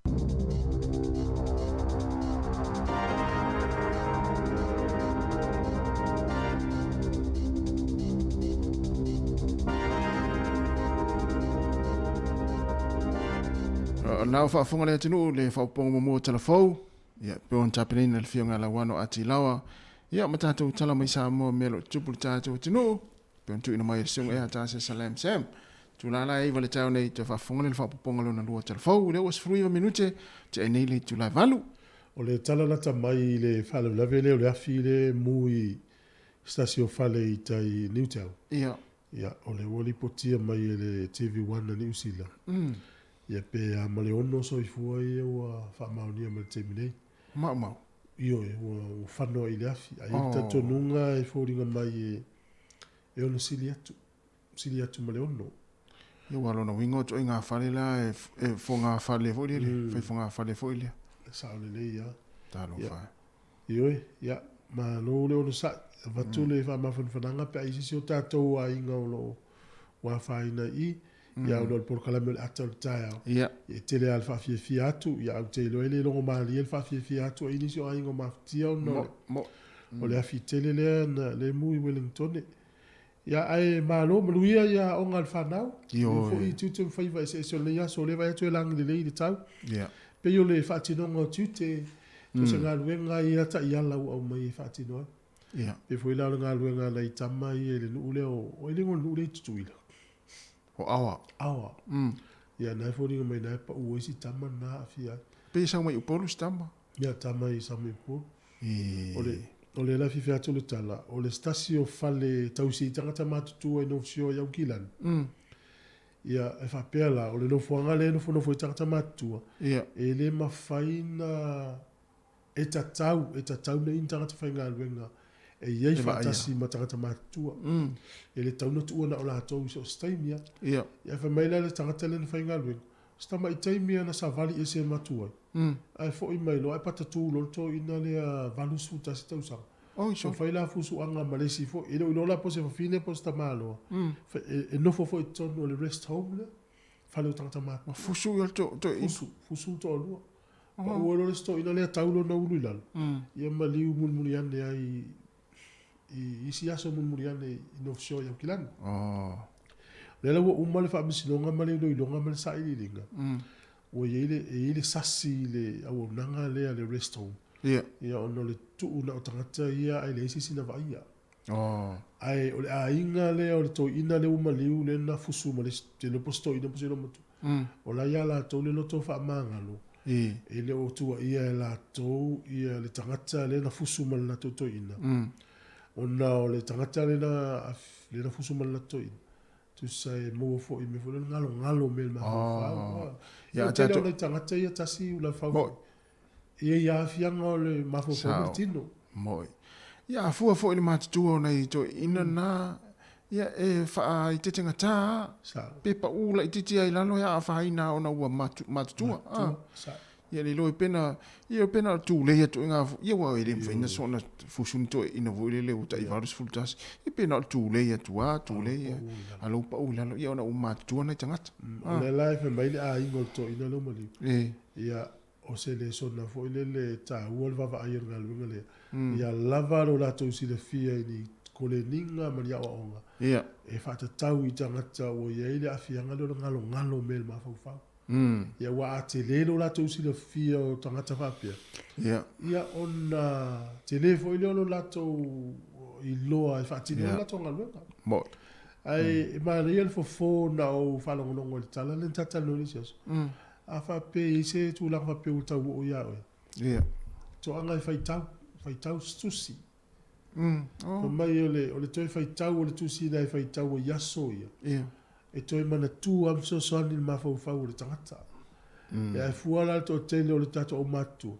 Ia tu spa ia la tu faitau. Mo. A faina fie tau faitau tala ya mose. Ia. Ia toi tango toi faitau tala ya mose fa mai a matan to ole mana tu ai tele o me tau ngalo. E wai matua lo tu langa le tasi. Ia, e sa ole le. E tato matua tau si fa longo mai fa fonga mai. Ia ole ngo tamala tasi lo ngo tu fu te ua ngalo ya o tau mai. Ya le fa fia tu apo kala me. Ya se uma. Le fa ya masa pena tu ua ngalo spela lo mo tasi. Sa pela de lo. Ya ti asa i tasi. Ia. Ya, foi. Ti u fa u e. Tu foi. Le ya fa masa pela tu. Awa sasi lo ngai lo vole wel me tu puya tau. Ia na ia mana ia fo ina to ina ia fa fonga mai tono fa tanga tamatua se tatali e ina ino foanga na ma spela mai lo ngo va pe ol to ina matua foi ia to ina ia lo man spela mai ngo le si fonga lo mua lo fa ngalwenga ia se spela mai la lo ngo faciliales to ina listo ina Ia. Ale na facility ne la fenga luenga na tina ma na tamana fenga luenga wa o fo ia wa ta fo ina sia ke na to ina ia tanga tala fenga luenga. Ia. Va pe o tuli le va ia to ina. Ia. Tuli. Smela mai ngo. Ia va pe na. Ora tu ai le. Lo vom tala le dices. O me tu ai le mo mau stasio tama fo ia. Tu sole tamale. La saudi usila la tala ho. Le o la fetusia inga masiona tina. Tina la no fusa ma tu no fusa mo stamma no fone. Stamma le tamo faia tu ala inga le wana mai no no ma tu nei ma to tino la tu. O to saudi inga la lom tu no fa no mun maua o ma tu vo la stamma. Ya fa matala la tama lo ma atta vo le sio tina ma te lo to sio tina. Tai mi o ma tano saudi usila ma fetusia inga. O matolio le ngosta mocho J-O-E a tusi mel lo na tina sia utama pele T-E-O-T-O Ia wa e sa le ia o tatu matua pe ta te lua tu mo so ngo palangi vo le e fa ngo ai matua e sa ua matua pasasa e voi se to ina sa mo e fa palo ala to fika na e wi ngona tala e ti ngana i lo le ngol tangata ai tangata u se e sa ole le ia tangata va peda e mana o ti tango ta u watu ya yele ngo vole a fa pe o tasi me se tabale le tio ia na ala va to ya ala wale mana na i lo le ngo mo se tabale o la si e po fa tasi me o ia tasi e to ina va pena sa mo ia sa ole le ia to ina fa palo pena tu sa ole le ia so tele to ina samo ia le tate fitau ia i so staulang fata la tinga na i roi ngo istangata ta fa mai ai sa ut fisili e fa numi wa ta se atu amata i te fa numi mai o mata ia vai na stamo che mai voi stamo le to fenga lo o sieni fa so o che o sieni o le molte a che o le molte wa se ne to ina wa sa fa puni Ya malo lama ya in mana tu ilo solo manuia ia fo fanga ni taiao ya ai sta to pese vai foi dai fa fianga la vai fa manuia tu ela mtango leso ya ala fa fo mai fa fianga si fonga la mo no su fit minuto che va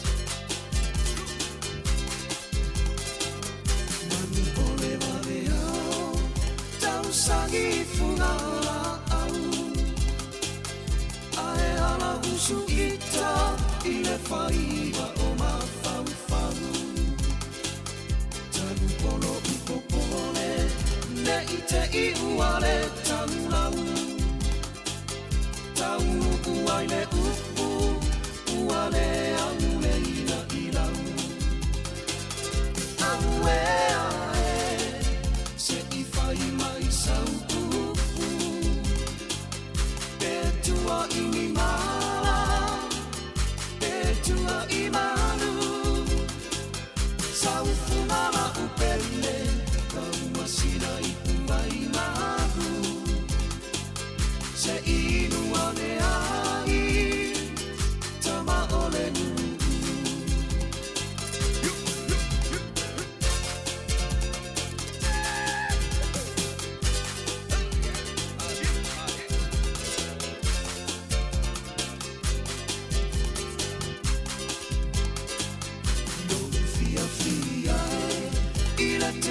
te tua inia o usata fai ole au a mene ilunga ai pupule no uloto ona o santu pua inana ne ililo tuma ae ali ali na o tuma aue ae se i fai mai sau te tua inimala te tua imalu sau funala upele kau masina i vai malu se ilua me ai tama ole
Start your nursing career with Whitireia and join our nursing whānau.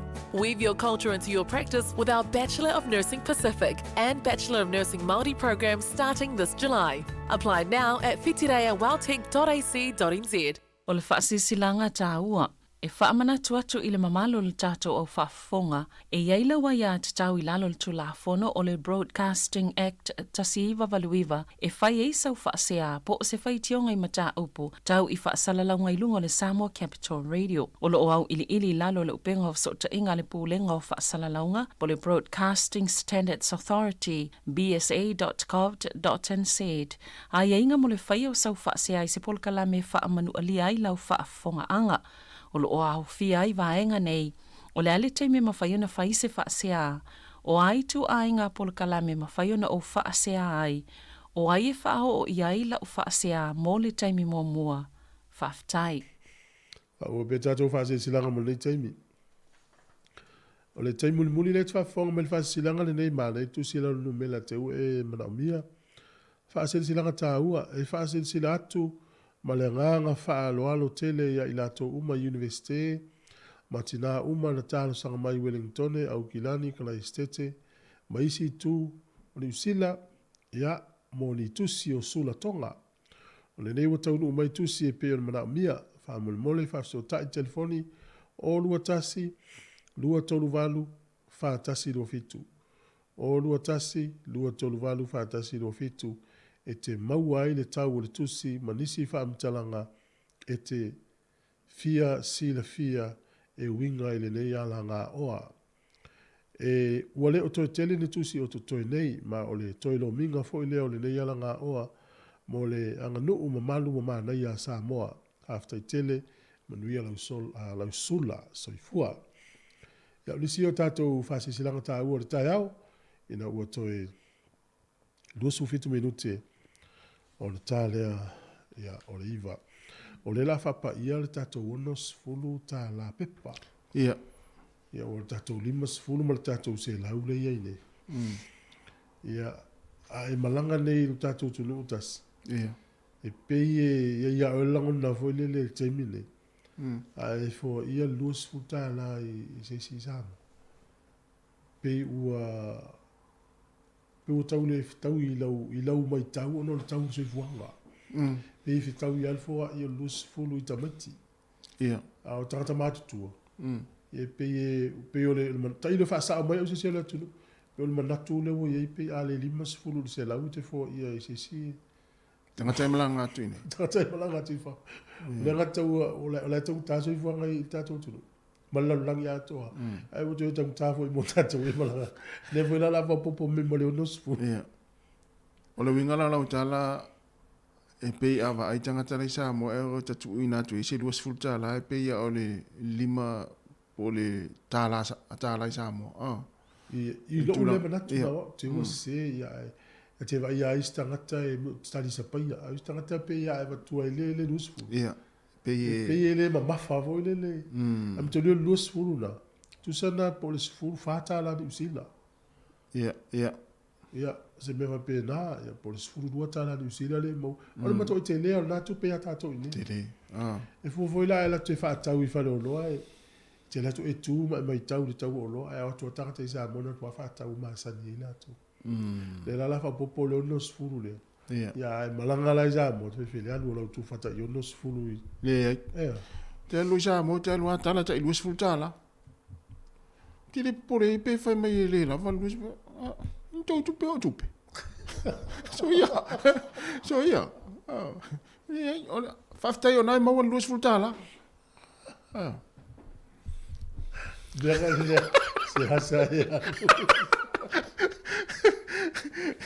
wa le yale tu lu fulu tala ai le fa mesi tala wa tu lu fulu tala ai fa mesi tala va pe wi ya pa hola tala fa sta ile tu na va tu lu fulu tala nei lo le me ai sa lo wingo tanga fa pena e pe ole amatanga ola tu fa ta wele la lu fulu tala ole me na te fa ta u pe u ma sa ni va le ile tanga ta Soifua ngala ye sa ole ole tato tamale o luti makoa wa e te lima tamata fa tau tonga tu ia so le fa te ia mo le no fo mo tanga tau tau lo langi a sa le solo tanga la ye pe sili atu na amana tau lo fo vai la inga tu sa o mo tamale o luti makoa so au ya te ole wa na mata fo ya mala u ana o sil mo tali so le te mo le wa ya luti makoa lu lotu atu avalo luti makoa sia e vai e fa sa lu tu sa mo la fa tu tonga tu pu te vai ale la mai ya luti makoa o te i le mo na tu si vala u lia me ai ga tu pu ia no fe sidi ala ia pe vole le ala tu pe ya lu pe le ai fa mai fo tu national e ma ne lo wa ia al mafu angala na mo na tu si vala u lia ona o ia na mau le whae longa le Order of New Zealand i le wafis furu ono ia o le mafu angana tu sa uamana ia petani mala inga tupuna na tautua le lakapi ona uamana ia foi New Zealand na ia tautua le na mau le whae na mau na tu si vala ia la fema ia o ia la le lopo le ato inga ofu le ia no su e no kuko po ani a vele tu sa ofu la e kona of mala e Prince Harry Skyli ton wala na manu yo to malo makon esa mo mako a e upe me ula fala When ula fala tatu al malo mana ia esse ya sa mo ula fala ya da sa wa tu na imle sunga ya tu o foi só matai fele tu lang po tu lang ya ia la sa ia na tu la waki o mo ilo u mai peltan ia sa mo ula fala o no la waki ma yo no so la tu ila ia fio tu la le al malo mo na monsieur o le ula fala fo io ula fala fo ia wi sa fe lo sa le sa peltan ia te lo tanga tai mana ia te ia ole te vai atu le e ma sa ni ona avena po ni wata fa lo passport to amai o lo vai tu fo le news na le ai la le tai mi za fa ia ta passport la u va na u ta mai ti fa e ni sa fa fo i mai ia ta Italia e pe ma fu mai fale e po e yata ma fu mai fale po e yata ma telefoni po poto fo ia po e yata ngata la to wata ale va tu all internal affairs to e mai Ia o tupe alu fo i tupe. Ia, o tupe Ia alu. a lele mai e lima se furu afe ia ata na fulele na ilo le mtanga luenga. Ai mai le lima se furu afe lea. E iwa afe fase lau iwa se furu fitu ia ata ntoi fa fo. Il masina polta. Masino apeli. Masina apeli la sa. Sole. Se wa ai la ia. Tele fale to. Ole mai tau. E pe nana ia fale talavai. Ia mo. Ia yata. La fa pe isa mai le va le internal affairs. Fai ko le ninga masiasi le ile no fuanga le pu yata ne. Ia. Ma fa ma sani tanga te fai ngalo. O mo to tanga te ile ina to mai va to. Mai va pito. Mo. E no winga la wa o mai lo ya pu yata. Ia ai mana ia si o tato le pu se yata se fale talavai po se fale pu yata. Ia. Fai ai. O tau whaai le news le na wha mai le internal affairs i le tele o tangata i le talia. Mai mau. Ia pe la fo e tau ngofia ni ata fo ia. O si tamai lola na pe wha e na avea na tai le talima. Le talia. Ia al mena le e na maulanga refund. Ia. Mena le tupi. Ia whamena tamai loa. E le o le toi tau i meola le tupi le wha noa. Ia wha noa. Ona o le le i whainga ngā le wanga. Ai ele masini si aki e ata. E sa. Ia. Teknolosi wha noa po. Watu le ata si aki e na pasi ai le. Ia tau fo le matanga ruenga le internal affairs ona ia yani fale fa pitoa. Ia sa. E o i tangata fo le ia po le warehouse stationaries. Ia mawai nga mai si fale talavai. Au tata no yata ia ma nei fa popo tu ai. Ona le te mai tau ina o le tele io a inga e mana o yata a inga. Ia. Ai te latu i fale ie po ia to le tau mata ia. Bo. O le fasili o te fasili. O le ale se nga wata la mata e po e lau telefoni poto le wel te imi nei. Aua le la fam tala tu le tupu i le si ai. Ia. No te lo ia mo o fale pi o mo ia i po. E o tu lai to tonu, lai ai le company po ata. Mai la tu silo wingoa. Ia. Ai ma lo le se. E maua la le ata, le value le ata, po tau le ata, e pe la ta lua fie tau le. Ola. Te o se au. Foi si le va, tu fam tala me tangata le ia. Tu silo le ingoa le a inga le. Ai va, elva ya so ai vili atu company me lo to ma lo le se. Au. E o le tau le ata, da pe afi lua fie. Ia o lo le a inga le po le ata, umalona po le ata. Na o e palparumu. Po ele ata. Po ele ata. Na no fo ai lu mo fale po. Ia to mai a inga vili me lo ata e vai le ata. O tu lo tu ulu screen tele. E vai tasi le ata ona na fa am tale sta male. Tu ngau walo na loto ile. Mau le manu le ata. To lu mo fai man masini me te wino le ata. Matang. Ile stonga la au vulu. Ia umalo le fatu lo maltala e fiala le o le taula tamale maltina o la to wata le wa mai lu afe tau o le la mai e fa mai ia o le atalia o le discount e lu afe le discount o le tau le atas fu afe ola o to fa uta mai e se ale me na mata tu ai male o le fesili la a fa uta ta umai na tu si ngo atu tongo ti pusa le vanga le lunga la fa ia o matanga ne ia na vili le tangata ne o mai awala le vave sai nia lo lima ile pepa kon kala tel vanga le ia ai fe sili mo pe fi le tau a to le ta sfuru a feta vai popoto tangata te le ata i fato sina i ai tangata fato ora te le ia na le o mai la ia a fa ia la to se furu tangata i na manu le sai to no le pusa no ia se la wa fel tu pela inga le na mo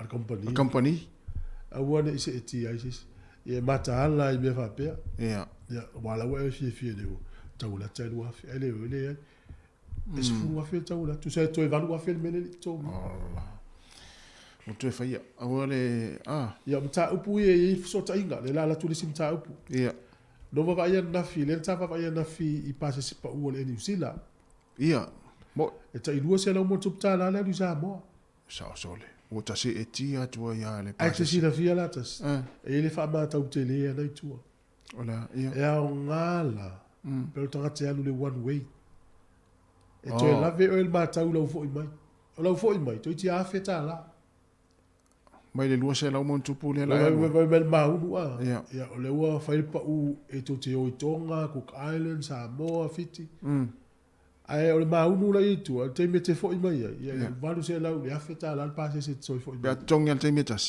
Ia. Ma tu ai papela oi. O le te no fo ni usila. Ia. E le swa mo te alu sa mo mai no fo e sa. Mo E te toi sa. ia. Ai maua la o le matau do toi fo i mai. Se le wai fia e lau. Lua se lau no lima ta la lau ticket te anu. Ia. E fatu lo lo tali. Ia. O tu toi fia saula ile mo va solo tu. Ai so tu lo va no. Tu ti afeta la lau toi fo i mai. So tu mo le ya o maunu. E maunu e lua se lau mo tu ta la ia. Ia. Ia ai maua o lau sa va se lau le iva se lau afeta la. Ia. Me foi lá, na mata lá. Ia. Aí se eu tato tongel passe chia do Samoa. Siaki male return, male toi sau. Pe tala fe ngai. Mo A e siaki atu la ma unu le e lua se lau mo tupu le tau se lau mo tupu le al. A lau fo i mai e valu se lau le iva se lau pe afi. Tango la siaki isi aso. E no pe fa se lau le alu, ai fa se lau fa sa. se lau sa. Ah. Baba e Ia. Lai me e tu se mata la ita to le. E popoto foi company e fai la tau au ala e fato sina i tangata.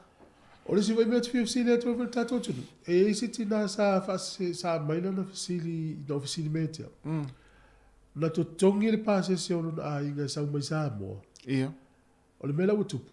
Na mana o la to a inga sa moa e whao popo nisi ato se lua. Pe tasi Mai Samoa. Mai sa moa. E fiu e alu lunga le upenga fsota inga company va alele e whao ngale reference number e tau tutongi. Ai sau le tali company o le malanga lea e le mawhainto e whao popo se ato se. Oh. Ele mal tuola tongi le ato pe tonsfu e pe fasu tala ni usi. Ia. Ma le tunga le malai va alele. O la e wha atanga na to tongi ato e au mai whao popo.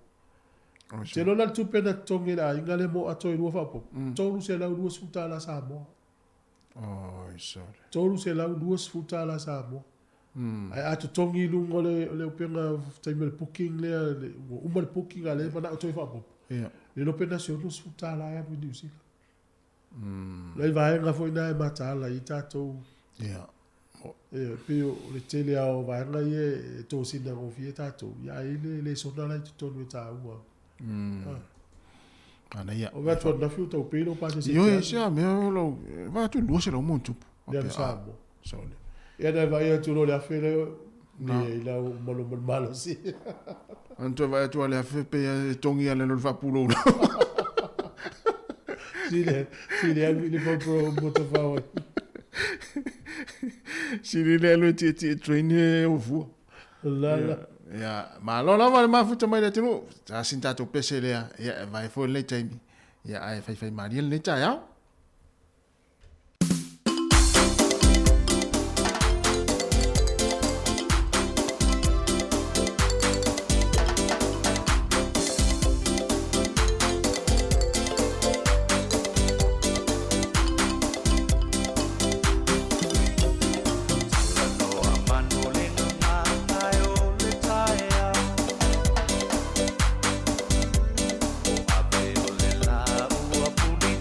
For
fianga ni taimi o le tai au ina ua toe iwa minute o na talea o le tula iwa whapongo telefou le tula iwa le tau nei ia ai toe whamalo atu le taimi o wale fo le tatou taimi so o le il tama matua le so fa ia checko to ina le na whamanatu lo na se lau ma le fitu tau sanga i le aso sfutasi al masini o me ia ia na uma whamanatu o tau sanga sto ina ma liu vaso le oi se lau mare se lau ma le fitu e sto ina sa whanau i le nuu leo pūs le la tamai i ia i Wellington ia ta tau fu i tau o lalangi na vai taimi sa peo niu kaltonia e sa peisa i taimi na matua hoi la sto in matua sto in o le tama matua le ni usila sa maua mai lana ka tona na pepa whamanuia mai a sa lesa ma le Soifua ia Kamila ia waso stata ni usila a tolo na se lau e tau sa ia i ni stata matua e mau mai lana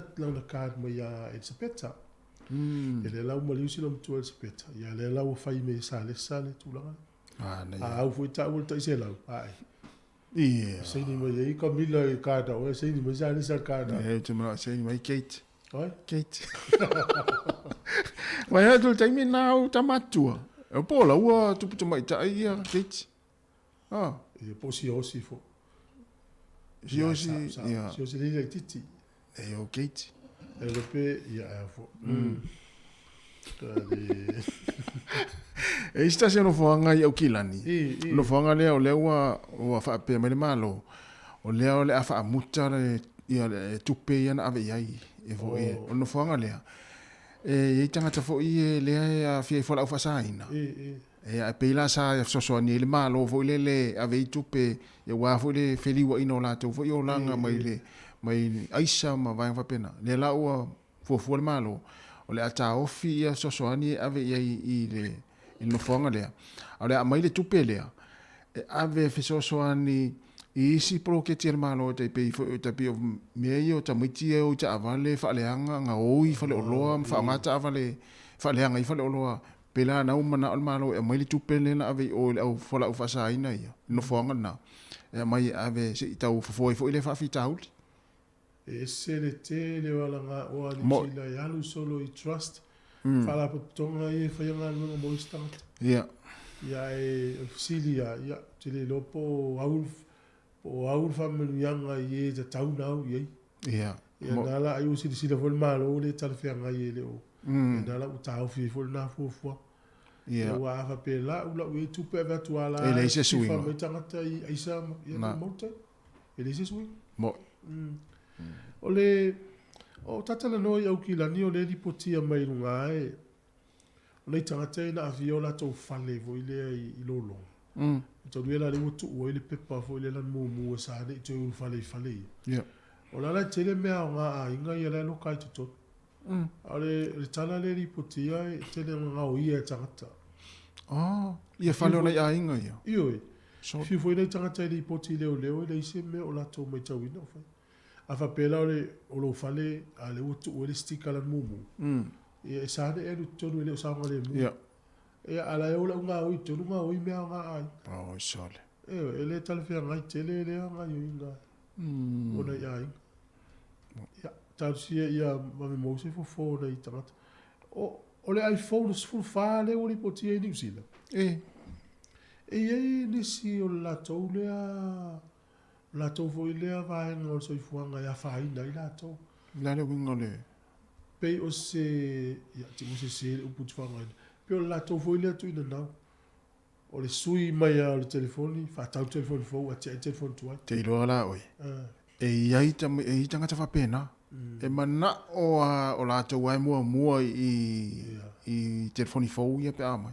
O le alaua sau nei le tala ale o nanga le iPhone. So se vaenga o le usila i iPhone sulfa. Ia. E o kometi ana ola le iPhone sulfa. Inu uma vai ngoni usila ele ia ele coverage pole ele so ta inga ale la fa ngal satellite o fa ta inga va pe o le na te tuli manu ai vao ai wa fa ina o pong sa wa le dola wala ia a o telefoni o iPhone so fa e o kometi na maua o ele wala te vili ele emergency le testas Ia. Mai le vae ngol tonga vao le tele iloa. On mea fou leo whaanga le satelite. A le tūlanga tuai zai, a le maua, ele maua. A le ala iPhone sufa la le ua. Ia le tama leo le pete vai lua felim se lau telefoni le pea. Ia fie ia le tupulanga. Ia, fie ia tupulanga tau vapo ia mua wha tau lan telefoni va pena. Sao le leia. Ai vai nei ta vale wha tau rungo la ua la. Tele o ista vale ta idua hafi ta tolu hafi. Ia. Tusa lea ma tau le telefoni na le iene. Ai ale iloa la. Le iloa. Na. Sao le leia. Swinga la na ngā fwoi mautou le iPhone sufa. Ia olo na ngā le ua wha sau nei tuai. Tala o le nei taim. Ia o tolu minuti ana tale o le ifa. Ia. E ile tato porkalame wha pitoa fo le tai o nei. Ia o le e polo keti tele al malo o le wha ngā i o i tono poli lua. Whawina o fale le wa ai le si lua sifulu nufu lima tau sanga o whai ala wa polo keti le. Ia. E ila le sui o la o nanga leo la whata no to le fionga le di pule le tai o nei. E se mai la na fi le lisi o la. Sole. Oh, tele o tato o wha usi e po tau leini. Ia tau leina au la tu e wha manuia ma. Ia tasi mea leo po no le taimile na watu e tala tu ele leina. Ia po tau wha i o mai nei tangata wha o ngāre maa nei o nafili la. A te ala le umatala fau i le iwa. Ia maa le fo tala le wano o ifi wha manuia mai wha unga le universite le iwa yaso. Ia. Na amata na po nei tai au ma le stofi. E fo i whaile solo ale o nei po tai whaile solo i tai. Tau sia au nei a whaina solo i le afi le muni u tau. Ia sao. No rua amata na wha vau i palmia ma le usila i le afi le wa afi e Soifua tau. Te minei e lipotia mai pe ama le ono Soifua. Ai ei te tonunga o le au mai pe e ono sili atu. Tau sia i angata i. Mo. Ia, leo tapena mai tala fōru whapongolon lua, tala mai Samoa. Ia si vatu tātou whawhia fianga nei.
O te fia te whaatalo whātu le whaafo angalo tātu a tunu ule nei fo i aso fōu, e alo mai le tautua whaawau le siu whongo le lo mua, ta wala i tala i meo lo te tupu i Samoa.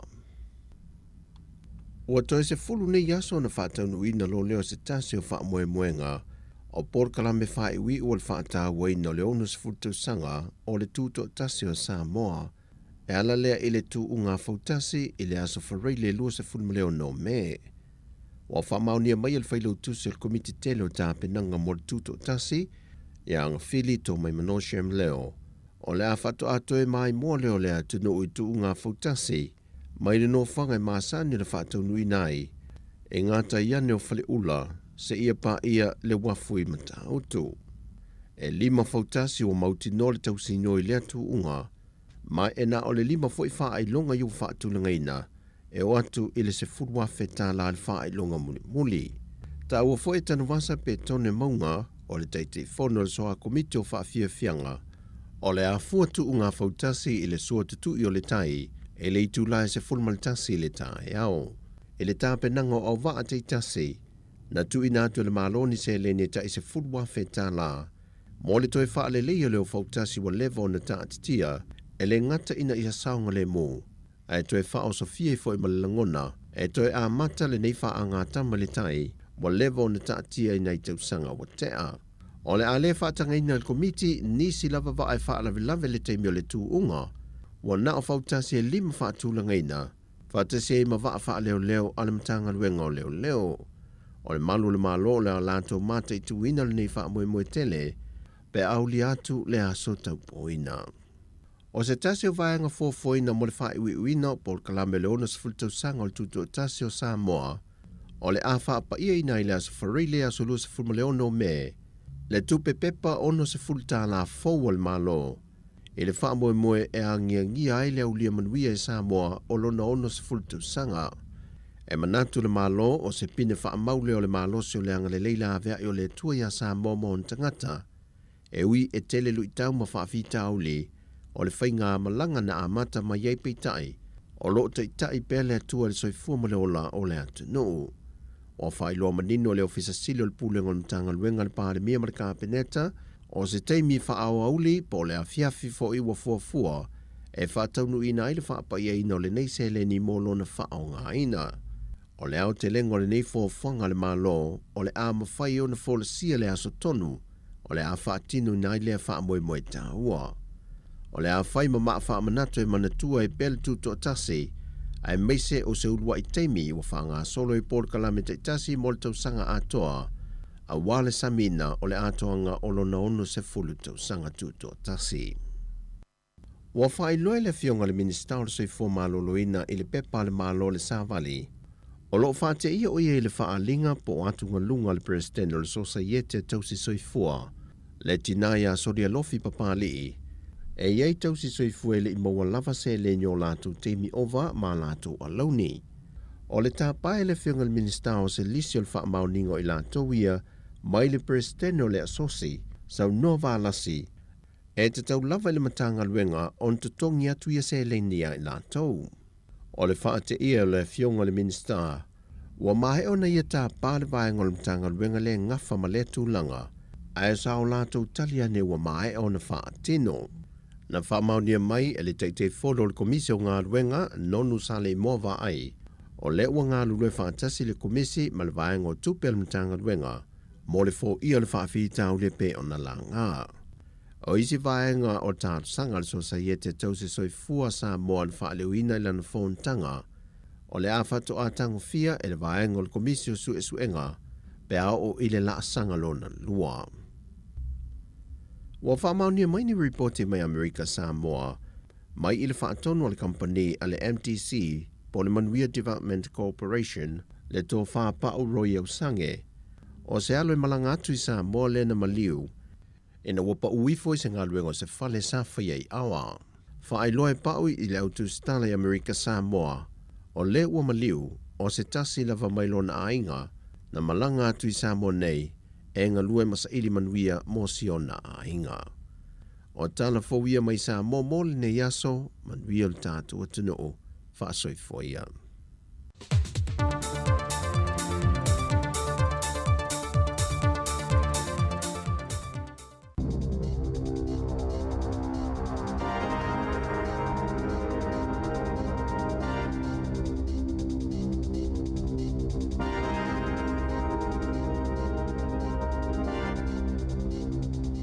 Talofa lava o telefone mai le si ufongo le lumua I Wellington. O le taunu mai I le taulanga I Port Taranaki le vai aso nei o se waa mo ngā ruenga whaapitoa. Ua wawe ai ona amata I ngā ruenga tele o le tala ina se leo masini a toa mo paipa ia sa whaau ngā eli ai le suau u mai le sami I ngā tei whale o le tūmalo Taranaki.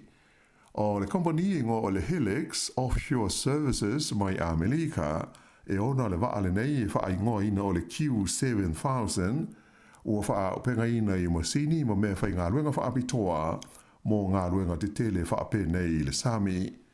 E pei ona si le fia o le ati nae o le eli ina o le swau mai le eli ditai I ngā tei whale o Taranaki le asa wha ingoa ina o le Tui Oil Field na te puni ma le to e whaangaio ia I le tausanga I rua awhis fruiwa e ina ua ngau le kompani e ngō o le Tamarin Taranaki le asa o la tau whaafuaina.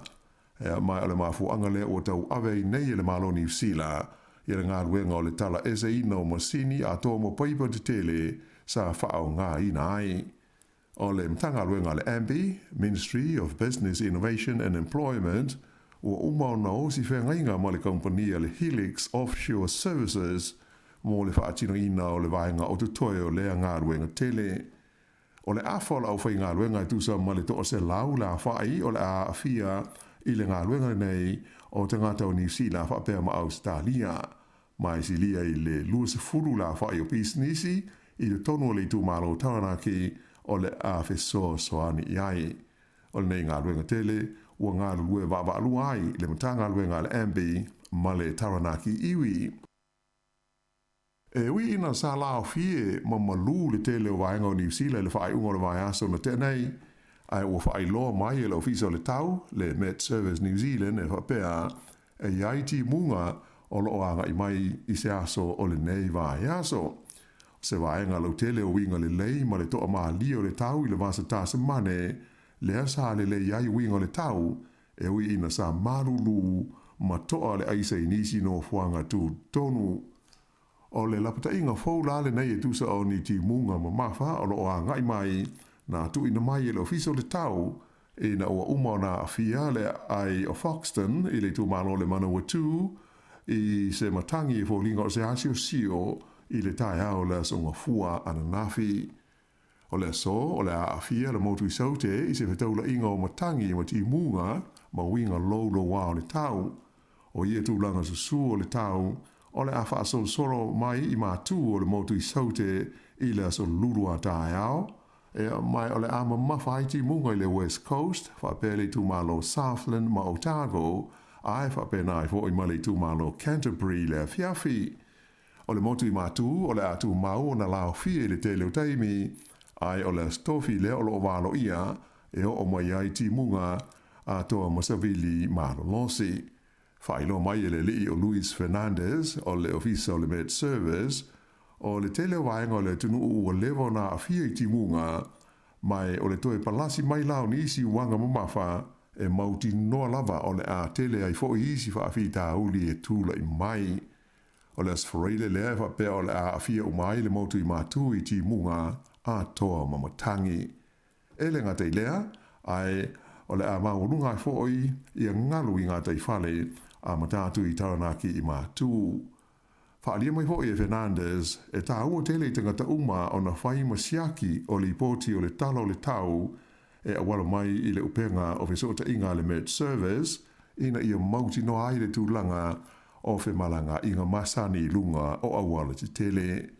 O lo walo ia le palasio ti munga mamawhai le tu malo Tasman, whapea ia Marlborough I las foreile, ai whapena fo I Canterbury ma Otago, ai o las tona ai, o le ama tele lava I na timu, ia se vahenga tele o New Zealand. E to lima ia tangata sa awinatu I le whalema ai mo tongu fitinga, e awhi ai tangata e to lua I se tūlanga tinga ina, ona o manua, mai le mū tele lea nā awhi ai se whale e maututongi ai tangata I le pitonuu o Newtown I le pō na pō. O le whale na mū e ngoa o le Loafers Lodge I le awala o le Adelaide Road. Mai si dia le se lau la whai tangata sa iai I le taimi na tupu ai I le whaalawe lawe na pō.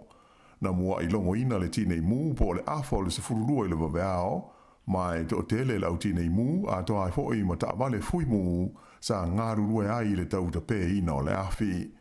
Na ta puni ai fe malanga inga masani i le awala o le John Street i le Adelaide Road, ai fa pe ma le Drummond Street a o tau tonga fitia i le nei mu.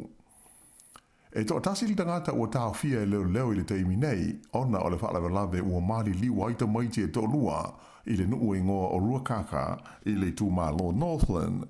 Whailoa mai e leo o ta maiti ia ua whano le soifua i le whaalawe e tasi le tausanga le matua o leisi ai e wha tausanga i le tasi.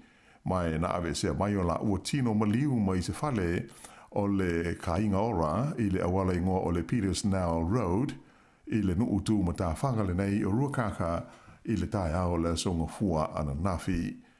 Whaaria mai e le pule nuu o whangarei o Ben's Korokrulo o i longa o na whaate ia ma whaina langona o tangata o lea vaenga o le tunu i le tūla i mai o le nei whaalawe lawe mātu ia. Mai o lona manatu e mana o mia e le ainga a toa ma tangata o le pita nuu ia ni ngā luenga whasoa swani i o lātou ma whatianga. Ta ua le li pule nuu o se tūlanga whaano no tele i le nei whaalawe lawe. O loo whaia pia iai i e suenga a leo. E le iai se whaia onga po se tamai titi a onga na whaina ina ua soa e se tamale i e se tasi o potu a onga o le onga ingo o le Christian School i Aukilani. O lea whaalawe lawe na tupu i le taimi pisi o le anga i atu o mātua e awe tamaiti i le onga i le tai ao le songa fua na nafi, na soa i e se tamale le potu sa iai te tonu whaia onga a toa mata maiti a onga. O se li poti tu sia mai le onga le nei na ta ua mai ai, o loo manuia uma ta maiti ma whaia onga e le ai seisi na whaina, mai sa wha wau pela u fo na whaia ia a onga i le aso a toa a nafi. E si lia le tolu se lau la wha o ainga na wha lega ina o la tau whale i ta whenga malolonga ma mawhai la amtanga o le tausanga, o loo wha tadi pēr mō ni whale le tu mau e a ngā iai, ai e iai fo isi e le o matua mauti noa, pe ono mau aini o la tau whale pe le ai i lea polkalame fiso sani. O le whawhita hauli e pe ona wha ilo mai, ona o loo taha lia e le au nanga mō whale le tu mau le Temporary Accommodation Service po le TAS, ia se wha ai unga mai le malo i se whanua e saonga le mū ma malutia le lei e whao ngā ina mō lea wha moe moe. Nā whairo mai e le li ofisa o loo whea ngai ma le wha soa ina o whale a le vaenga le nei o le TAS o Steve Watson e whape o motorhomes a toa ma whale wha apipi i hoi nei e ta ua o Porter Gabbins o le a whao ngā ina tali ai e mana onga tau whale o tangata ia sa lesi tala ina mō se soa swani i le tuana iai o le wha o Gabriel a toa malolonga mamawha i au kilani. E tolu se lau se furuono la wha i o ainga o lo wha tali mō ni whale le tu mau mō la tau i lalo lea polo kalame. Ai o isi foi o lo wha tali se wha ai unga e winga i o la tau whale pe la tau te mau ai ni whale le tu mau pele ai. Ta ua hoi e Steve Watson e tele ia motorhomes ma Porter Cabins ua tā pena ina le teimi nei ai o lo fia maua le TAS ia ele ma whanua e le lei ma saonga le mū e awatu e wha tutu ai. O le vai aso na mawai atu nei sa wha maui na ila o wha inga e se fulmalita siafe fitu se lau toru se fruiwa o mai fau o le COVID-19 fruiwa i tu ese o New Zealand.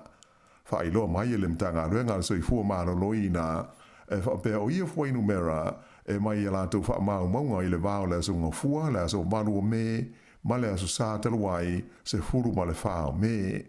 Sa mai ta wina i fo i se pa ula i titi lalo o le a whai o mai fau ia sa tule mai i le se furu lua afe lua se lau fitu se furu fitu i le vai aso i ona tua. E o mai la i le vai luanga le pole sa taluai e lua se lau fās furu fitu la whai tangata sa tau fia i whare mai ona o le COVID-19 fruiva whātusa lea i le lua se lau whai i le aso sa i ona tua. E to ono tangata na tonga whitia i pōtua mai ti ngā ina. E ono se furu ono la whai o maliu sa wha mauina i le tonu aso nei e fitu ua tua nai, mai ua o tuai nei i le lua afe valu se lau limas fulu le a whai o tangata ua whanau le soifua i le tonu o New Zealand ona o le COVID se fulu ma le iwa. Ua fola i le taitai o le partia le Act o David C. Moore o le a po o le soloia o le tula fono e le stala ina ai whana i le tonu o New Zealand o le mata upuane o le autu i ai ma whaalango i ai ni talanoa ngaro ia ma le partia le National e winga i leo no whaawaina o se whainga malo fau pe a uma le pānota ia o kitopa. O se lipoti o le vaenga whaasera lau le News Hub na ta wai ia se manatu o le sosaiete leo e whapea. O le nei whainga whaamai le partia le Act o se tau mo whainga e whaato sina ai le au pānota ae o le a whaina ai le saunga le mua te ngata o le tunuu. E pei o na sila fia o le o tā pena le malo le whaavaina aloa ia o se le sitala moa o penga malo si le tonu o New Zealand. Ai e le langolangoina le tu langa le partia le Act e pei o na mana o ai i alo lātou te tai. O le teimi nei le tonu o le tunuu e le o iai se le sitala e wha mau ina ai ngō te ngata e whaia lātou whana. Whaalia mai lai Chris Cahill o lo fisa po le sosaiete po le maftanga le a leo. O le teimi nei e siri atu i le miliona le a whai o whana o lo iai le tonu o New Zealand. Pei tai e leo ma whai o nei loa po o whea o iai ia o penga a o ai fo i tangata o lo lātou umia. Ona e le o iai se le stala lo ia e wha mau ina ia tūlanga. O le aso luas fulfa o Juni, le o le a amata ai o na wha amamalu le whainga o le stala le nei. Mai 5 tausanga ia ua tu ina atu i tangata uma e umia po o loo iai a lātou whana ina ia wha amauina o lātou Soifua i lea le stala. O le a fia i fo i wha amaumaunga le stala le nei o a upenga marolosi le laisene ina o whana uma, ai mai se o le taimi e whaatawina ai i se whana a toa fo i mani utu tau. E lua se lau ma le 2 miliona tā la le vai ngā tupe e whaatino ina ai le stala le nei o whana, o stasi le nei o whautuanga au tū, mai le komisi sue le asa ilo ina le whaalawelawe, na oso fo i ai ma whasio tia e se tangata wha o penga ina, i a whale te talo o tangata Isalama i le ai o kalais tete. Sa bawe ona se ele malo e te pena le tula fono e whaawai ai le stala le nei o whana ai whaato a amata ona whaamalu i le aso luas fulfa o Juni. Pei taila o le wāli li mai e le mana o iai le taitai o le partia le Act e ui ina i oe ma langolangoina le nei wha moe e le partia le National. O le taunu unga o se suenga fau wātangi ai le tāua o le amana ia ma le a fia leo la ngona o tūpulanga talavau i le whaatūpulanga ina o whainga whawae e a awhi ai le soifua mālolo ina o le māwhau. O se ripoti sa whaatonu ina e le komisi mo le soifua mālolo ina o le māwhau o whaari ai o le whaalongo i mana onga ma la ngona o tūpulanga talavau o le ki lea e manino ai ma malama i le māfua anga o le whaale tonu o mata upu tau le soifua mālolo ina o le māwhau ma le whaatulanga ina o ni whainga e hofo ma tonga fitia ai. Sa manino mai le nei ripoti le mawae o la whae tūpulanga talavau o New Zealand na māwhau e pule o la tuola i le tausanga na se ima baia tu nei. O vaenga utu e wha uari li mai le a wha ina tele ai o le soifua mālolo ina a toa ma le māwhau o tūpulanga talavau o le tunu o e awhi ai le tūlanga mauti noa o le lumanai ona o whaale tonu tau le tamau ainga ma le tūlanga lautele o le soifuanga. Ai whape ai fo isuinga o le tau, ai mai se o whainga whailonga tangata ma whailonga lanu, whape fo ia awhianga o whesota inga tele wawave, ma le saonga le mua o whesota inga whaatekonolosi. Whaalia mai ai le whaatonu o le komisi o le soifua māloloina o le māwhauwhau o Karen Osborne, o le maua o le malamaanga le lei i māfuanga o loopa ngā tia ai tūpulanga talavau, o le mawhai fo i lea le komisi o na fuafua ma whaatatau i aia lātou ngāruenga i le puipuinga ma le whaia o ni Paul Kalame whaale awa o ngā mō lātou. E manatu fo i le te maitai whaatonu, e tā ua tele le amana ia ma le iai o se leo tūpulanga talavau i le fausia leo whainga whaambae tau le soifua māloloina o le mawhauwhau mai o se tulanga i le tau o na ave iai le whaamumua. I se tala mai le Pasifika, e to lua ta mai ta ai ua filifilia nei e avea ma minista o le kapeneta le maloni we. O le teimi mua lea i le tala whaasolopito o le atumotu o le oniwe, ua tofi aini ta mai ta ai e umia ni to finga wha minista o le kapeneta. E pei ona sila fia o le lii o Dalton Takilangi, le li lewa nei o na filifilia e whai mo pale mi o ni we, o le whai ngol vai aso, le sa ia whai loa mai ai ia minsta o lana kapeneta. Wha lia lai se li poti mai le wha lapo tonga o wha asara launga ni we, o se teimi mua le nei, ua tutusa ai lea whai o minsta li, ma minsta ta mai tai i do tono se kapeneta a le malo o ni we.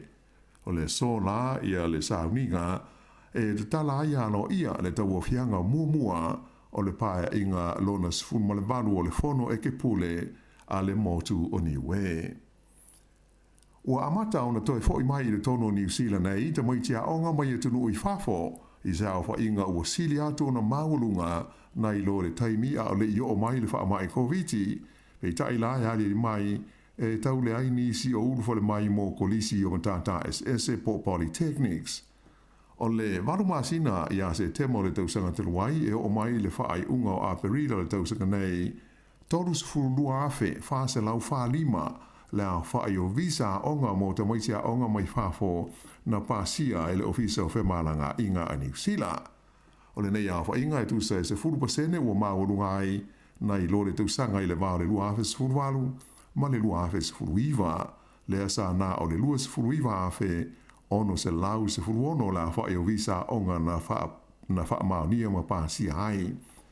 Wa tangia fo i fo inu mera nei mai la visa o whemalanga inga, e fo ringa mai o le a mamafa le wha lango lango atu New Zealand i ta maitia onga mai saina e ui ina tele taimi ua wha iei fuafuanga ina ia wha lau tele atu le maketi le nei o ta maitia onga mai e tunu i whafo, e malanga mai ma onga ai te tonu New Zealand nei. O le luas fumaltasi pasene o tangata onga uma mai whafo o lo iai i New Zealand le taimi nei e mai le atunu o saina. O leisi se fulfa pasene e mai le atunu o initia ai ono pasene e mai Filipaina whapea ma afe lika i saute. Ea o le whaiunga le nā o telefau.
Whawhiawhianga nei taimi o le tai ao e na ua a whatonu lava le tula iwa, tau tua le si fonga la mua, tata pukalame ata le tai ao, ma lo lava le whaafonga ma le mai mai, ia i tata ua tunu, ia me se fo i paanga le tata ua la leo. E le fisu ia inga le tata pukalame le tai o nei, tasi mal mai mai le tunu mal whaafonga mai. O le mwhain whaatau nuina le pukalame le ka inga ora le sa fuafu e whaine sfutasi. Ia. O la wei le fono la whanga solo le temi le whaatulanga la to pukalame le tau sanga. Pio le mafuanga le na wha malurua toi le tunu. Ai o le pukalame le soifua malolo ina nei le sefunu. Ia le wei ei fo il malo le utapena mai whaatanoa sa vilina. Ia. E wha na matala no mastasi o au a inga fo i whaanongolongo mai nei i Wellington. La lan whaftai mai fo i le i pukalame wha soifua malolo ina. Ia. E mo i ele ono nofo i nei. O le nofo i Wellington, o le nofo i New Zealand o Wellington. Ia alae whalongolongo, e mo i la tau mea o ngā. O po kalame le soifua malolo ina. O whea langi tate nofo i, e a ngā ia taita. Sa o le ia. O whea soifua malolo ina mo tangata uma. Ia. Ma o ngase le e siani ngase le tala no iai. Ngase au masa nei tātou Pacific. E me se tātou Pacific. Ia, sa o le me se fo i fo ma vaenga whapena. Whala au ma vaenga whapena. Sa o le ia. Ia malo, a iese se fia moli ni o nā lo whaanga i whaunga le University of Victoria. Ni vai aso ia na vidi maile le tonu wanu limanu o whatasi. O wha tonu wanu limanu o whatasi. Ia whaina tala tuari leina e tātou tala noa. Ia le whaila maa wha asoa tu nei nei tala o tālonga. Ia ona le sa misi tātou tala o tālonga nafi. Ia ona le Porkalame le University of Victoria. O le se ele le ia le o sa le wala temi nei le ise bloka se vangani tau no inga yo fa ina on non fa na be ono tu mo pe temi nei e ono Soifua i wa fie le afile na mo i fale ni le fale le na po ni tau ia ya e o le tala le au mai i tu atu le tala le e ono to ye ini se fa popo ia e ini si da avel fal mai ia to fitingo le mu e ini si le mo le mau sa ia le fale le mo to afenga tana e sola ese mai ia pesta maliana fa atala no menel tai au ia dala sa pe lona tolu ia funga fale sa iai ia matua asu atu ton fa longo atu ia o e me tangata ia pe ole fa lista malia e alofa ina e ina tangata matutua la i lungo fale sa lungo fale ta lucia ele ona i tangata matutua ia o li tu la le mo ia wa afia Soifua ai ona la tala nei fale ma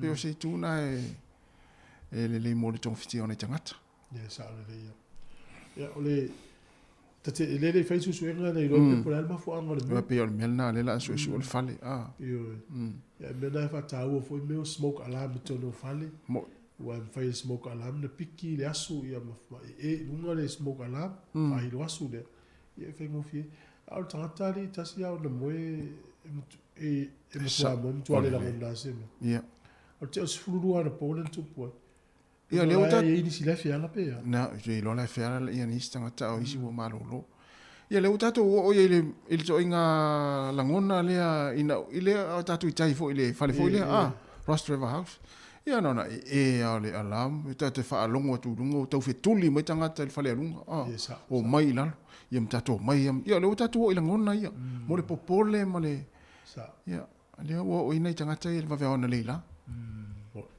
ia tal sia Porkalame fa fi atu e vo se sio pa fo ile ngo maftia le te miltai o lo fatele tu al Porkalame mo e ia me se lava nei tu tau si sta lo fa ia o fa penale o langa me tu lo fo iwa ia ta winda lava le Soifuanga ia ai vai nei le te lo tata asia ia matutu o le te mine ia lo tu te nga pasi te o leiva ti e solo i pasi e wai ta fao solo i tai e tauna nai lungo le pasi te fo il fale le train ia ai li tarton wale mo wala no te fuai e pa la finga le ia o tau sanga le fitu se fu pa ua la me la fai ita uma o te pas o te ta solo ta ai lungo train te anga i par umu te anga i tai ta fao solo ia fa pangale ia i tai ia o ia tau sang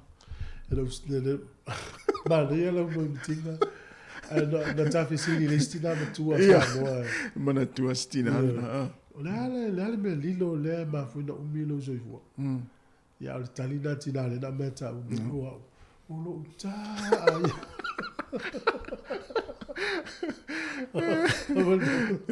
Tu lo wa le upu sa wa le melom tu ya ba o ta le upu fa fa ngofi o ta fa o. Na mo melom tu ya o ta ya. Tu no vo Wellington o ta ya pa hat. Voi no ta no so no. Ya pe ya la sa mo la mo malo ya lo ta fa. Ya lo ta.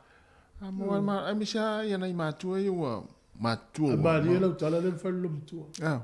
Le ai wa ngalo lo ta le melom tu. Si le tu ta la yo la.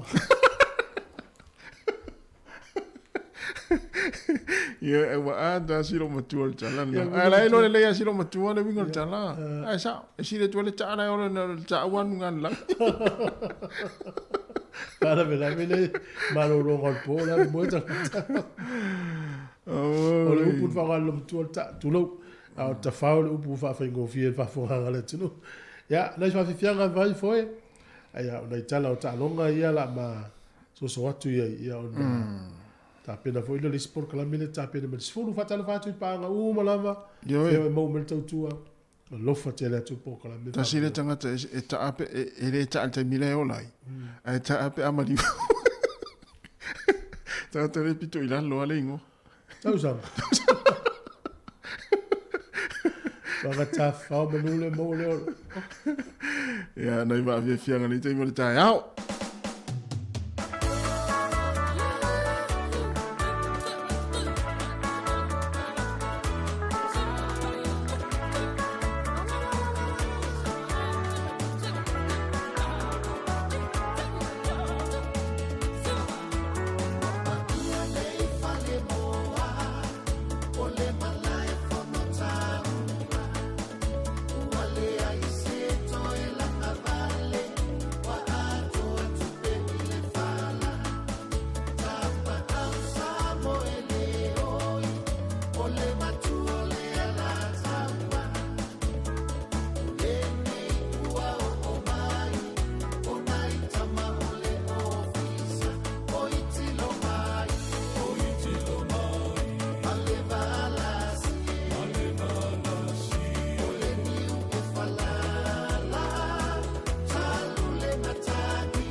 Ya ole o te sfulu iwa minute o na talo le o le tu la se fulu ya na italo talo ngon le Jamie.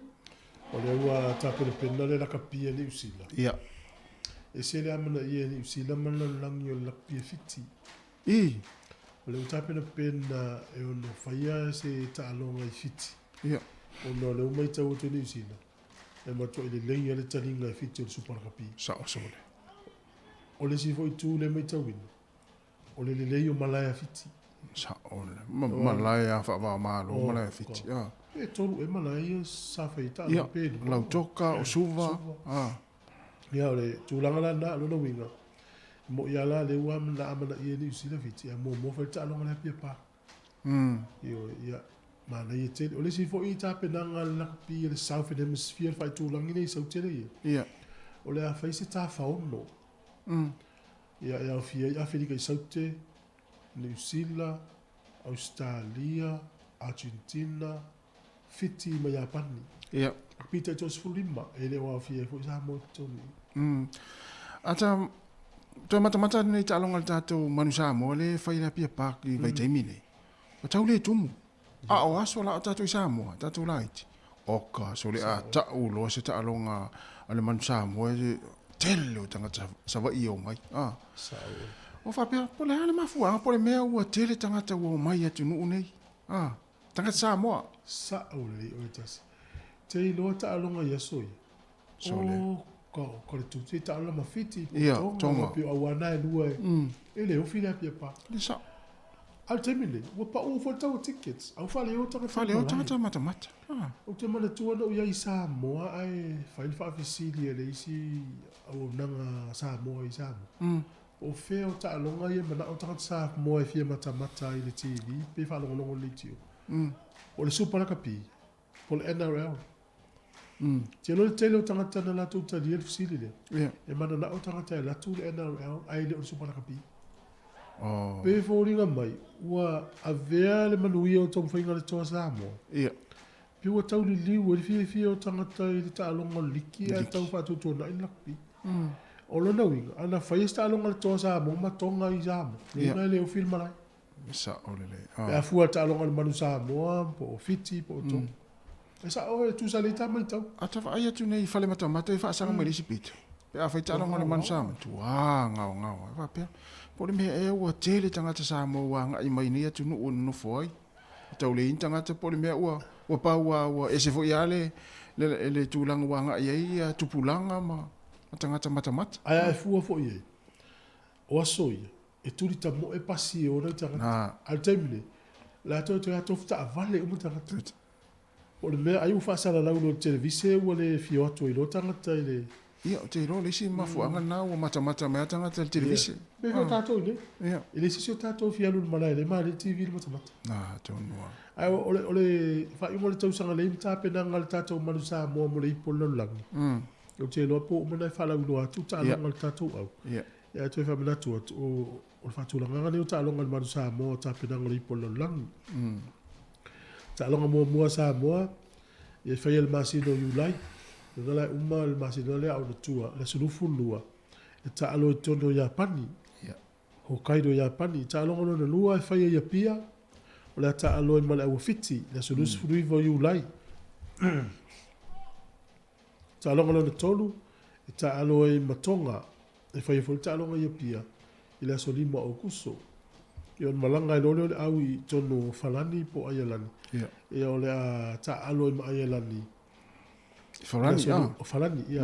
O Farani, o Aielani e ta alum Samoa. I Farani. Ai fai to tonu o Farani, ia. Ia, o le solufu luono la au kuso, e fai e nai peion. Ia, e ta alo aina ma Aielani. Ia, o le sauni e lo le waripo la langi a mata ia September. Boi. Ia, o le umautu, altu langa o tato au mali pulu la iai. Ia, ai whana ta alonga whaavivela. Ta alonga i o test. Ia, boi. Whaavivela i au anga i tu leipo la la. Ana ia le tatou fiu fu e mata la kapile nei fu tau sanga ia pe to tai tolu ia ta mil sanga le super kapi ta longa ia o tatou awa ia le tano atu al tatou au le Hurricanes o verso nei le ta alo i Maldives verso fota alo male Blues ona fai uloa lea ma le ta'alonga ma le Crusader i fai nei Wellington. Tautia. Ia, o le ua mai atu ta'alonga fai ngol vea so masalo nai ua sila fia umai tātou o le whaatulanga ninga le aloa iai. O le Chiefs o lo o numero tasi, e fast full ono na ai, so o le Brumbies, lona lua, fast full tasi, o le Hurricanes le numero tolu, tolus full fitu, Crusader, e fa, tolus full fitu, o le Awal Blues, lean, toi titi hafa ina mona Pasifika, i le skoa fu le maufua, tolus full fala tau ai, ia le na matua angi ele matangi full faul tatu on mona Pasifika, ia le toi titi hafa ina le Blues. Ia numero 5 lao le Waratahs e luas fulu ono, e wha solo mai lawa i lalo. Ia o le Blues lawa ina toi titia malo fua i le au le mona Pasifika. Ia. O te to fitu le langi na mai al violent fai i falana. Ia. Ia le whaatulanga leu iai. Ia o le ua anga vaa nei fiti le Olimpeka, anga vaa Argentina, anga vaa falani, anga vaa foi. Ma New Zealand. O le ala tau whao e Australia sa Samoa ma Afrika. Ia le tūlanga lima. O tūlanga lima la, e o kometi. O le mela na e mata ina, e te o fitu le whaine o lolo tona. O le la ino lopo o i o le tonu le alu. E pe o nei tau whio lolo le no Australia. Australia la temne, ia le whatūlanga lea. Se lau vanu ono ia ai o New Zealand le iai. Tūlanga lua Argentina se lau di maiva. Tonu falani se lau tonu iva. Fafiti se lau tonu valu. Tūlanga lima Australia se lau lua lima. Tūlanga ono Samoa se lau sifuru ono. Tūlanga fitu Afrika se lau sifuru ono fo. O lea whaina leo ai le vā i Samoa ma Australia. Ma Afrika. So ma Australia. E iwa. Mana onga lo Samoa.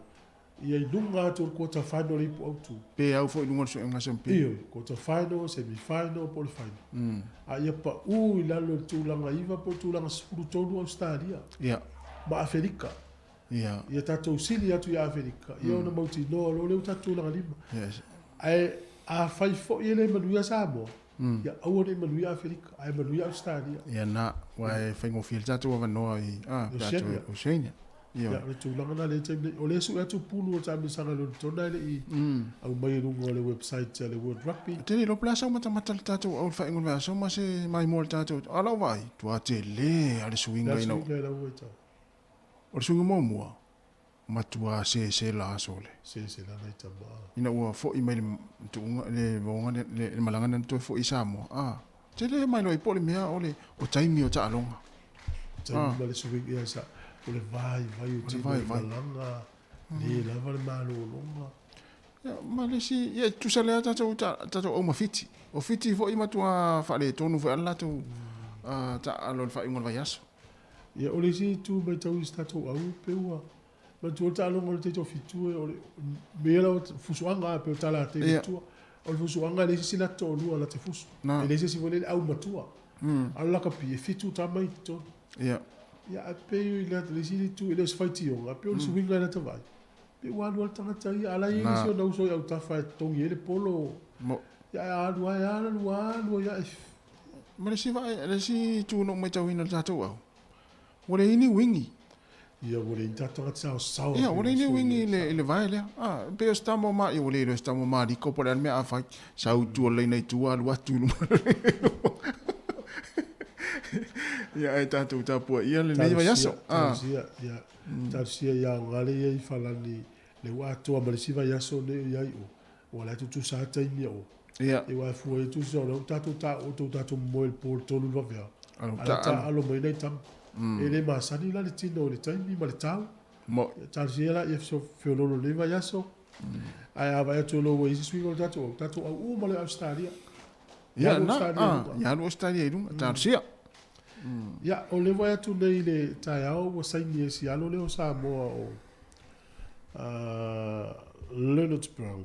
Ia le tamale ta alo ia Chiefs. Ia. Le leo saini le si whianga mani usi la toa umalfa no lua whiru ono. Le mana o usi la tau whiru tamale ono lai eile. Ia. Ulanga le leo la ta alo sosari o matua fo. Ono sifuru manu e tau sang ia ta alonga stamale i opere. Ia.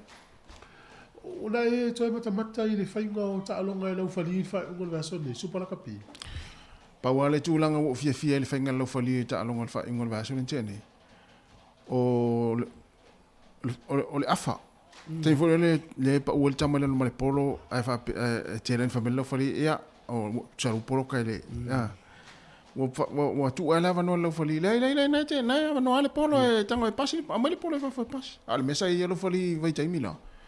No, ona sinta mai polo ka ia tu ulunga lima. Fa sala.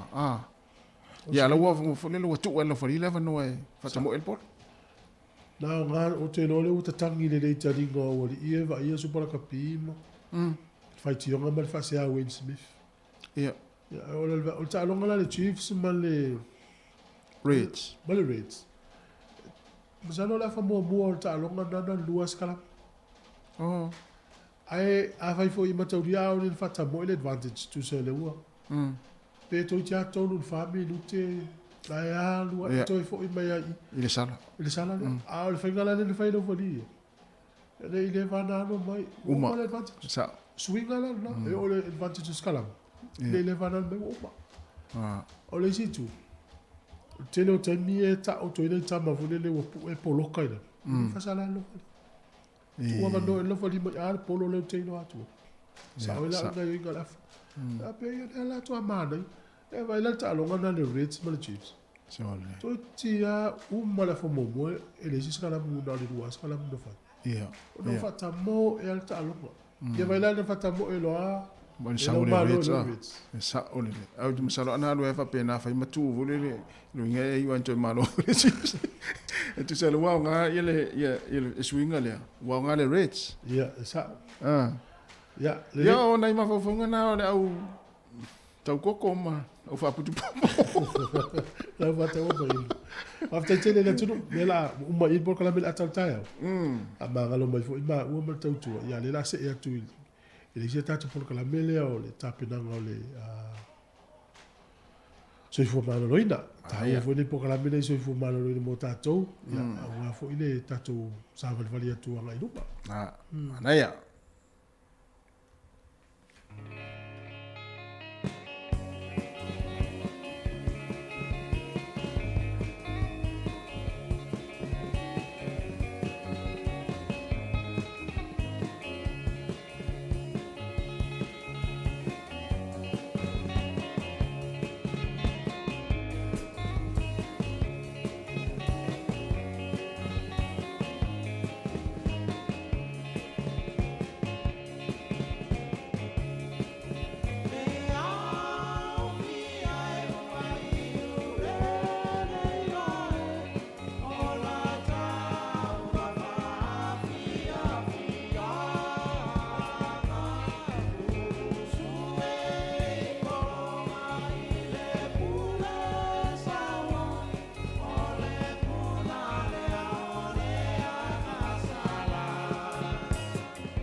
Ole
Tua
Ia e whaatalo whaatu i le nei tae ao malo lava le soifua manuia i le mamalu le au whafonga ta lofa ta lava o ai lava o lo o mawhaia na maua mai ia le tautua le si ufonga le laumua i le nei tae ao ia toi whaafelo i atu malo lava le soifua manuia.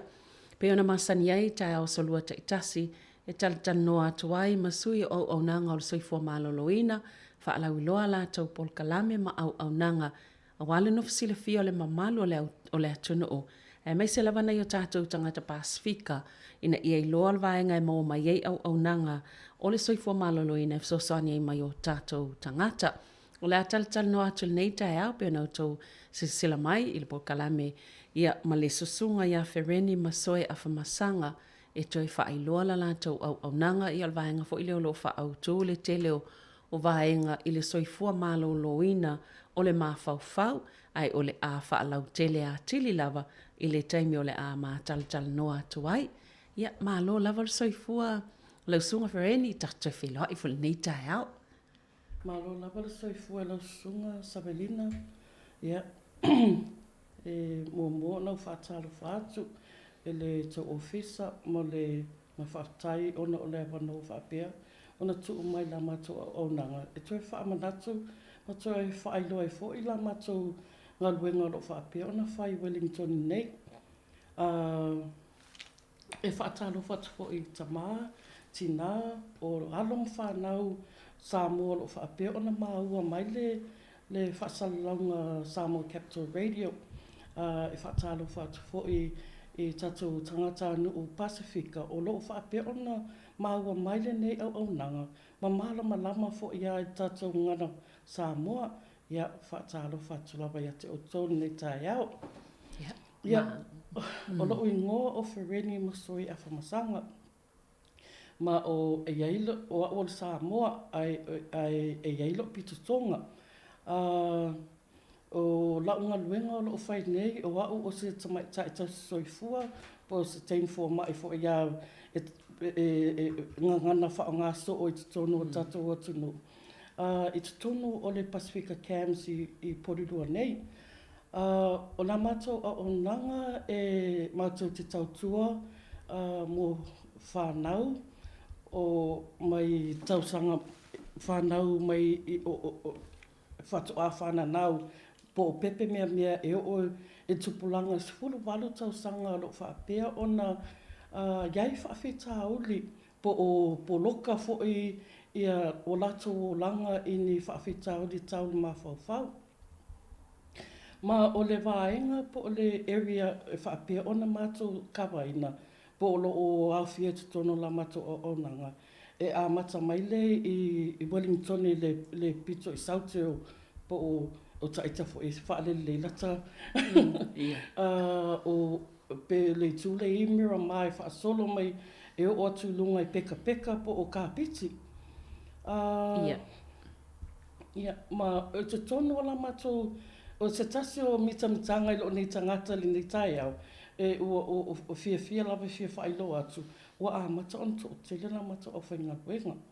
Ma o lo o iai ia fufuanga tele la bon fufuanga ale te fatu woda o lo o autilo po o lo o tangai iai a wale whaalau tele ina la mata o nanga.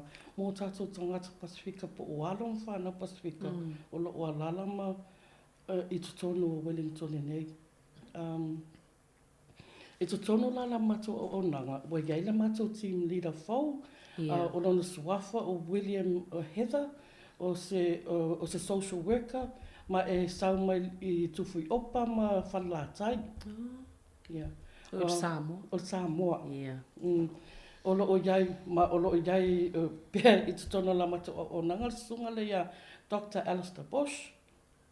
Ma mo le sila fio o tatou tangata tānu o Samoa. Te le aia ia tustusinga po o su enga le i o Alistair Bush e tangai angai po ni mea e whaale leia ele au nanga mō tangata Pasifika whaapea ma maoli.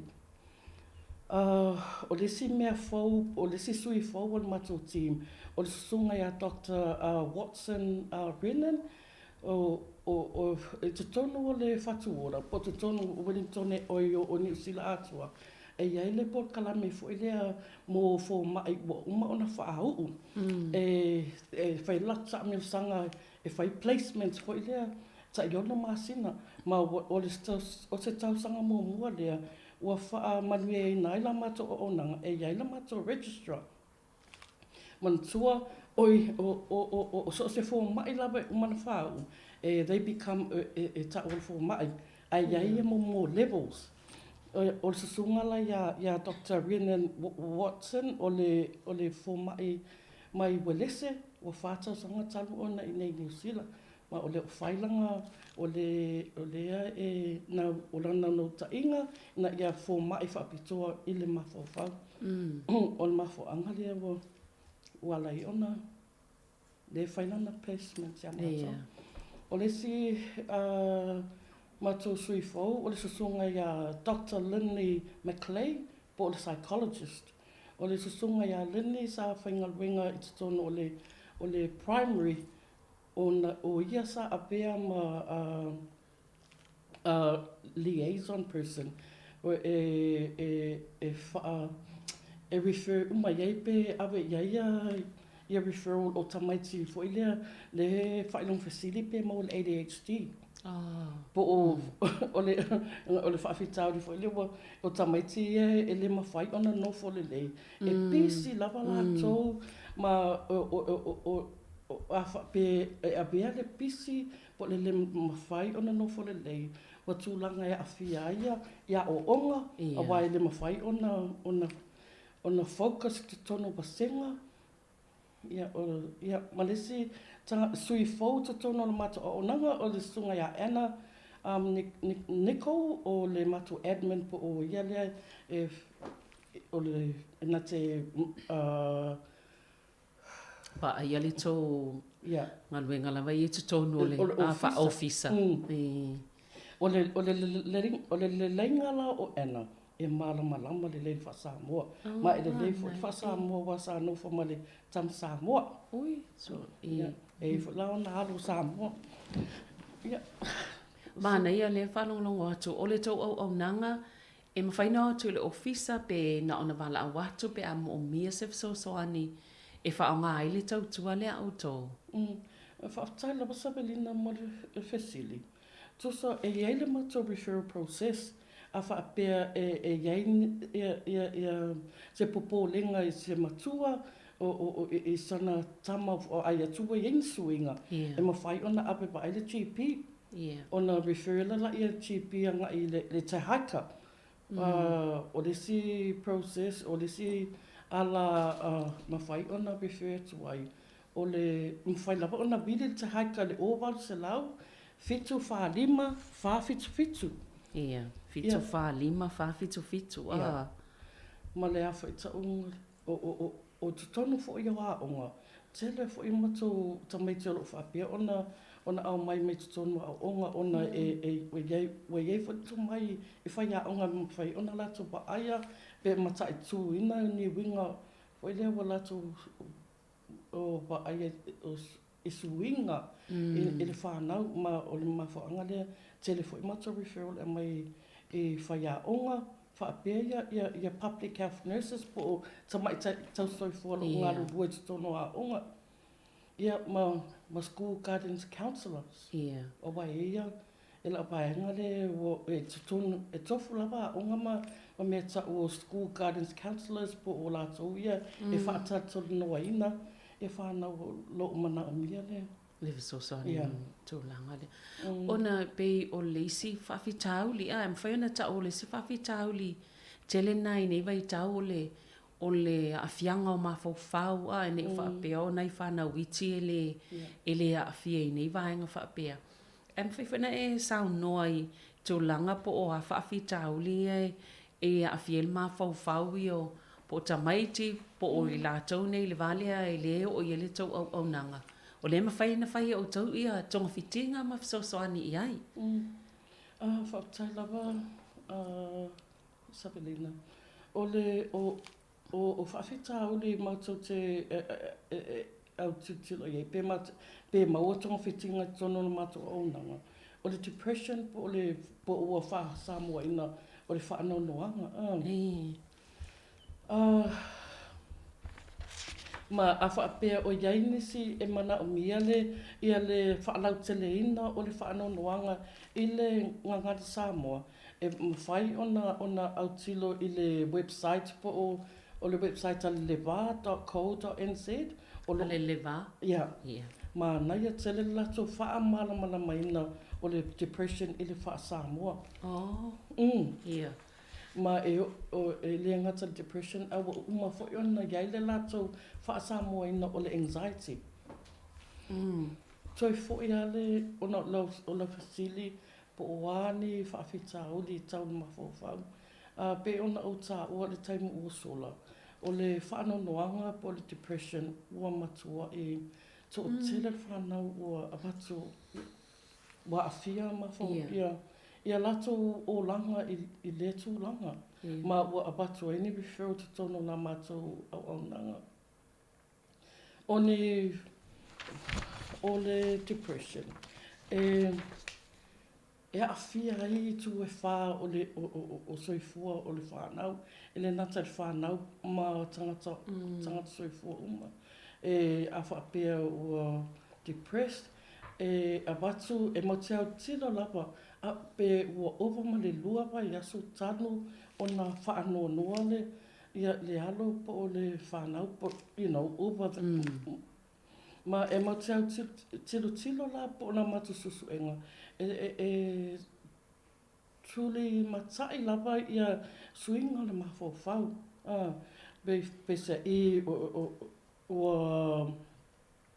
e popole vale lava i me tupu e popole i le lalolangi ma me tupu le lumanai e whaafainga tā fo i ona tu mau le mafofau i se mea tasi pe fai se whiwhilinga po se whaamana tuina o mea e mangalo ngalo fo inga le ua o fo i manatu le talo whea ngai pe whaatau no se mea pe se i fo ngale ua matai tuina ua yele swinga a watu e se mea onga ua le se focus po se concentration i lunga le mea onga ma le wai ina le leia ia o onga o le se mea ua yei mafofo e o stulanga o le mafofo le pule le ola o le wha o matia o le Soifua o afianga la le tino e le la pai taimi uma e la mona le la pai taimi uma e ini so matua ma o te whai atu lapa o sa o la vea e fwoi ia e le taimi e le iai so o malama anga e mea tau whaafitau le tau mafofau o le winga la o tala te lo taimi e tate pa ai tu lo se isi na le moe lava e oso le whonga le pe e kahi judgmental la o whaapea oka nga le moe mata moe pe pole paie o le nātura lava le tātou tangata e mua ona whaasino lima ta o le whaapea o ia e male tātou le silafia e atono o iai se mea o aafia i le mafofau o sialo po whanau foi ia ma e whaatunga tā lava e alu lea onga te tae au pe lack le motivation o nai mafua mai ele o iai se malo si anga le tino o le si mea o e aafia le tino o le lefia ai mo lose le appetite pe o le si tūlanga e whaafainga tāna moe le pō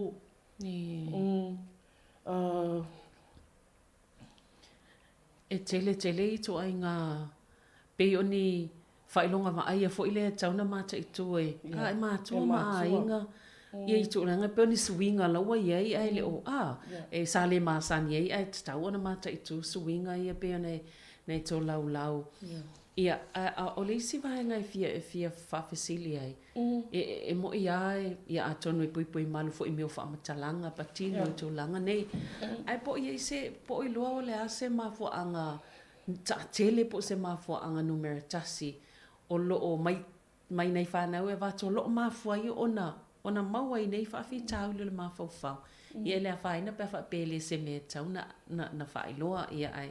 Pe ona oni mafo whaunga po le a se paenga o loo ta atele ai se mafua anga ta atele. Ia le ona a fia nei whanau i le depression a fia i whawhita uli lai pena ta ua. Ia ele a whaina pe a whapele mwhai ona whailoa. Pe na o se whawhisili e tō lai mai na ua tō lau mai le tele o nei. Vaenga o loo whia ngai nei ma o tō e a watu i whawhita uli nei. Whawhitai lava sabelina mo le whesili tā ua. E sele mana i al whesili ua e la ngāle nei taimi.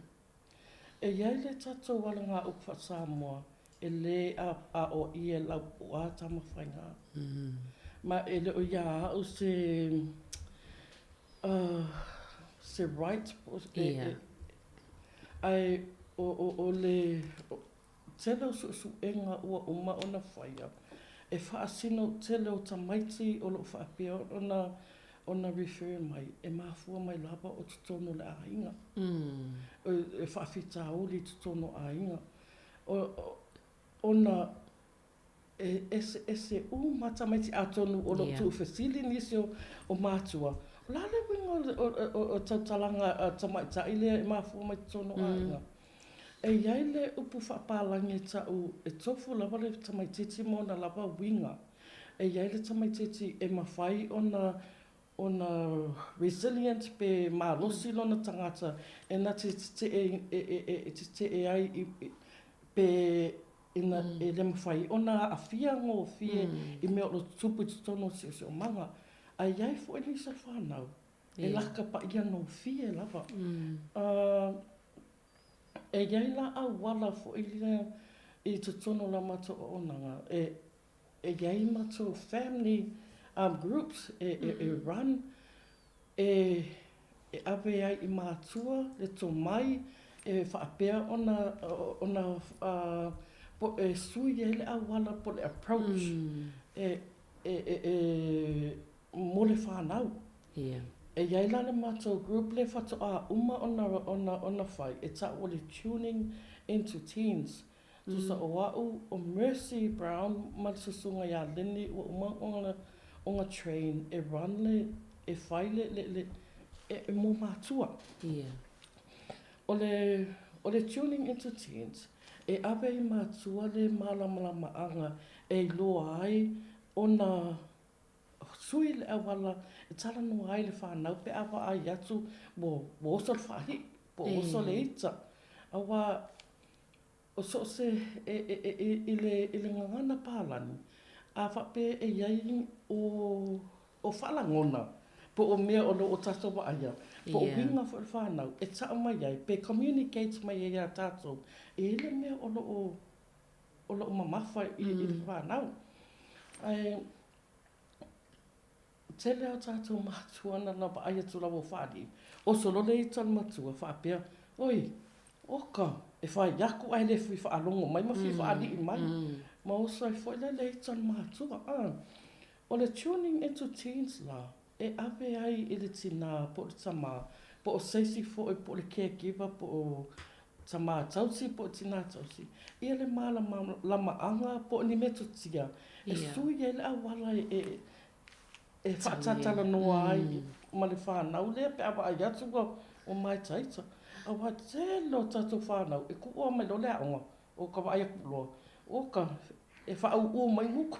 A whaaka se whaau ngunga ia. Ai o telo su enga ia maua mai. O temi e o tatou whanau lea onga. Tele mea o lo tio po o tele mea whaafitau di o lo whea ngai ma lātou. Pei o whailonga langu. O le tinga, o le loto pat mawhawhau I le sa o le whaingo mea I tono au onga, ma mawhai mawhawhau le whanau. Ia, ma le mea le pooling. Wai matau tia tele tūlanga o le bullying o lo o alu tutonu. O le bullying mo lato le o sida fia. O le fuilea e nisi whaini upu ma mawhai tato whanau. Wai matai tūa tangata ia po o bullies. Ia ni fōringa wa aia wongare i lunga tamaite e whaongārea pe e lau i fōringa po le, po le tino. E la ngona i lalo le mao matamuri po le ma o i na tinga i le loto o le whanau. Ma a umi ona expose po o la ngona whanau no le whanau ona o i tūlanga. Ia e au e tūlanga ia o le depression. Ia o le si tūlanga o le post-traumatic stress disorder po awhianga mawhawhau, o ni whaalawlawe tū ngā na tupu i lato o langa. Whaataita inga o le misa o mātua tutonga. O le waai o wha o lima tamai tina. O te leo o whanau o watu o tūlanga whaapea. O apea ona o tā o le taimi o tuana. Ese umalawa tamaiti. E ni se ma ale rato o ma afia no fia. O le si fo i tūlanga le ea whaafita audi o lo halu lunga le numero o le whanau o refer to ai. O le popolenga po le anxiety. Tusa i te tonu wan o na tato whiola e lawa i Samoa. O te mana tua ina lawa o wa onga i St. Mary's. E whai mai lo lai e tutulunga e whai le porokalami. Le tate siva. E tate maa fwoi lea o ngā olo whaapea. E leo iei se to mai ta i tai whaatino e tūlanga le ole. Ma le si mea tate no fu compare ta i tai lista mai titi. Ia mauta moso ia. Ole mai la le wainga whapārangi. O anxious ma ai fola le tula le painga fa Samoa o le pala ai ole le se loto ia vai fai ole le se loto ma la wai le wa ia le fa fonga anga Samoa ni taia ia o i upu fa pe o ma ko e kaya ke ma e pala ai le so loko ia ma ole e fo o le sa matua ia ma o le male fasi ia ma nei ole whanongongo atu vaenga i tele folinga mai tele fele solo ia whaafita uli ma vaenga ia afia ai o tatou tangata ia e mai se fo i ona i whanau ia whanongongo atu fo i lau whaatau ma whai whaapupula mai tu langa ma fo angai alai ona afia whanau i whaafita auli nei o le popolenga, o le whaanoanoanga po le depression. Ia o vaenga lai o le tau mo whai o tau e tau watu le tonga whitinga i whanau ia watu. Ia mai o le fo ia mātau watu. Pei o tutonu lava o ainga le tele o isi mafuaanga. Ia ai e selwhainga tā o te talitonu e le whaingofia mo o tau. Ia ona o le ngaluenga te le ngaluenga e tau te whaia e tau fo ia i whaafita auli nei. O lale ume ma whai ona whai ele tonga whitinga pēr whai o se tamai te wa watu wa iei fo isi tūlanga tū ngā fianga. Ia wa o isi tātou mātua e mā whau fo i lea whapea. E lea a fia whanau nei i se a fianga le mā whau. Pea na e mai o le whaali o le fiau sta. Ua whaile loto pei o tūlanga whapena. Ai lei o le wa manino i lau whaapulanga o whaafitauli me o lea a fia le mawhau ma le ola maloloina o le mawhau o le tamai titi. O le ale ume whaanga saulo i tautonga whitinga pa whapea wa avatu se pe refer pe whaasino tu fo ise tamai titi mo se fsosani mai ate utou. E fuafua lava i le tūlanga o iele a fianga i le whanau. E iai ia whanau e avatu e refer atu pena le tolu masina to discharge pe whaatata inga o tamaiti o lo refer atu mo le ADHD diagnosis, po o le ADHD tu sa o le pisi taimi uma whanau le mata i tū, e le file mu e pisi a taimi uma, mai a batula e whai le diagnosis o le ADHD, a whaapealanga o le ADHD le e whai a tunu matusu e mauai le alo mo whanau. Ia, ngā le whai al whala au, fuafua po le ale taus e whitaui ma tamaititi, ma e te tau ona le aini side effects o whala au fo ia, a wa aia tulo walo le lei, ia to discharge. E iei fo ila tamaiti fo i lea, pe la e o depression, e watu whai le talking therapy, e iei short sessions, pe pupu lapa tong whitinga o taimi tong whitinga pe lua i le tolu masina. Ale, e to o tele fo i whanau o lo o iai lapa tono mata o nanga wa a tole lua tau sanga o te tonu ona o lo o whai pia ia tong whitinga. So e fua lapa le umi o le taimi e iai le i alo mo whanau tono mata o nanga i le i le sabia po le tūngā o le tūlanga o ia whianga i le alo. Malo. Fereni se whai asina malo longa pupu se i tā spesele ia ona tā tui fo i mai lea ia tui whaawau leo le tā noanga. Malo lava. Patsaga. Mili. Patsia. Lopats. Total fire. Patsi malpo.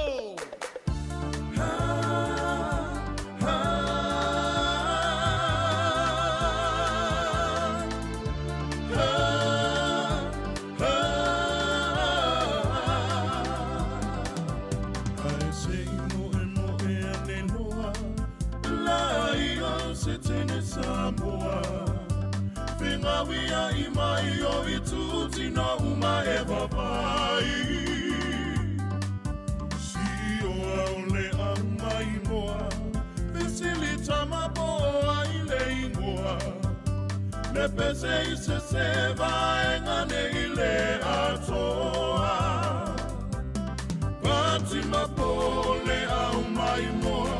Memule pese tu sapele iloa, beana tonulea, o fia nga fasa boa. Esili lavalo ufama sandi, fia nga uama sani ai. Zeo no me ai se faiti o mai.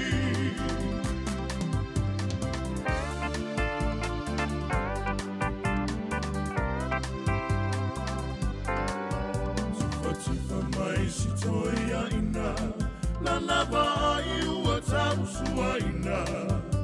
Masalo sa inu i se whaamafu o se aina. Le whana ua tau whetuliane, tau mawhai tau ave i le whale. Tupe aia o anga lava o le fia. Pati mapole au mai moa, me mua le pese tu sapele iloa. Beana tonu lea, o fia nga fasa boa. Esini lava lomu whaamasani, fia nga ua masani ai. Te ono me ai, lea i se faiti o mai. Ia e mana tua, o fia nga ua le sualua. O siva mai fafo, to aanga nisi e hao. Isini lava lo whaamasani, fia nga ua masani ai. Te ono me ai, le ai se faiti o mai.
Hea toi whatala whātua vaenga lua nei o Pukalame, pe ona mātal noa toi ma le sunga ia Fereni Masoe Afamasanga, mai le au nanga le Pacifica Camps, ia po ila tau o loo, nafa male vaenga o le Soifua maloloina, o le mafofau, ia e mai se lava o whanau ia mai le pepe se ia o i le sfulu valu tau sanga le mātutua. E tā ua vaenga nei e nofsila fia i mātua lau sunga Fereni, ona o vaenga pe ona e whaamatala nei i tele o whaafita auli e mwhai e lea wātua i tamaiti, mafua mai tono ainga, wa onga o si o manga e o lai, ma vaenga sa o lato mata wina i lo lato o langa. Ia ai e pei ona i le o se Pukalame o au fia ilo nao tele ngai e matua au ili ta itasi mea nei, ia ona o le taimi, e tala tonu e se taimi lo mana i o la mwhena mawani vaenga ta itasi au ili ta itasi mea nei, ia ai pei mana i fo ila vano nei mwhena e toi whaalau tele nisi vaenga o lo e nau nau e whailoa o le au nanga e mai soani nei matong fitinga mo whanau e o atu ona o se fia mau o se fesoani. Whaatai lapa savelina. A tonu o loo iai ni si o tangata anu Samoa o loo tuwhisiri. Po le a tonu o le mafoanga. Po le ale tā ua e lei o na mato mai whaalau i lo atu. La mato o nanga i lungo le tato au benga ta whaelangi. E iai ia suenga po research. Wa uma ona whai e tangata poto i e whai. Ma olo o iai se tau matematenga po le prediction o le aarwa i lunga le whai numero o tamaiti Pasifika e awhia i le whaafitau li on mawhawhau. O le mea la le e tā ua e tele le nofo i loa. Ina ia mawhai e mātua o na lātou identify ina po pe ia mātau mai loa. Ia mātau mai loa. Ia suinga o vaainga o le suinga o mawhawhau po o winga o le whanau. Ina ia vave o na refer e mauai se soani ai le i tūngā ia awhianga. Awa a le tonga whiti ina pe maua se fofo i le taime i se vave. E o lapa i le Lucio Leola pe o Soifua pe ale o le mea a tono o tūlanga le nai e popole ai fo ila mato ia mato o nanga. Mai e tā wai tele le mato o mai e whaelau i loa atu tangata anu Samoa lo whape. Ai me se fo e Pasifika.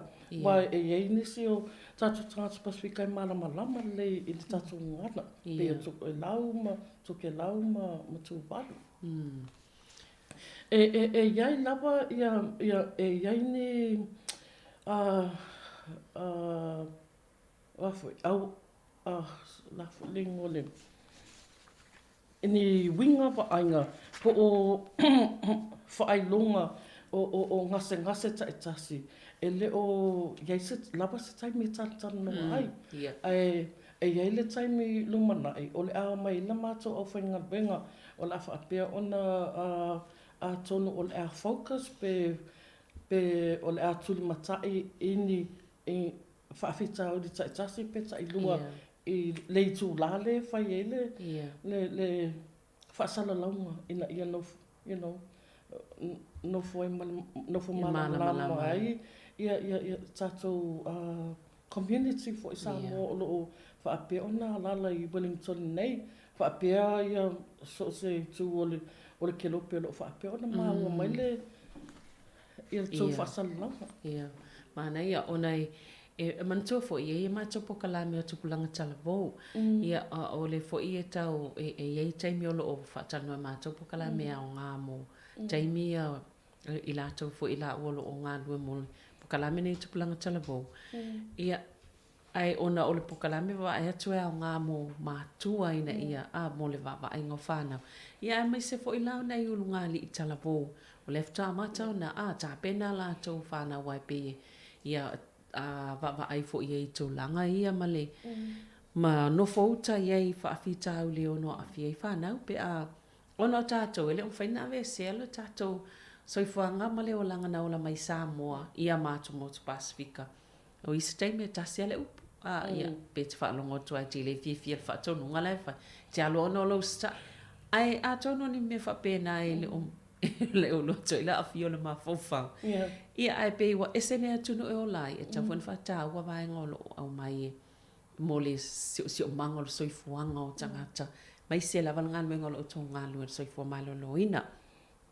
E ini si vai ngolo o fia e o yelau saunoanga mo le tau nei ia e le ifa mai al tata noanga Ferin.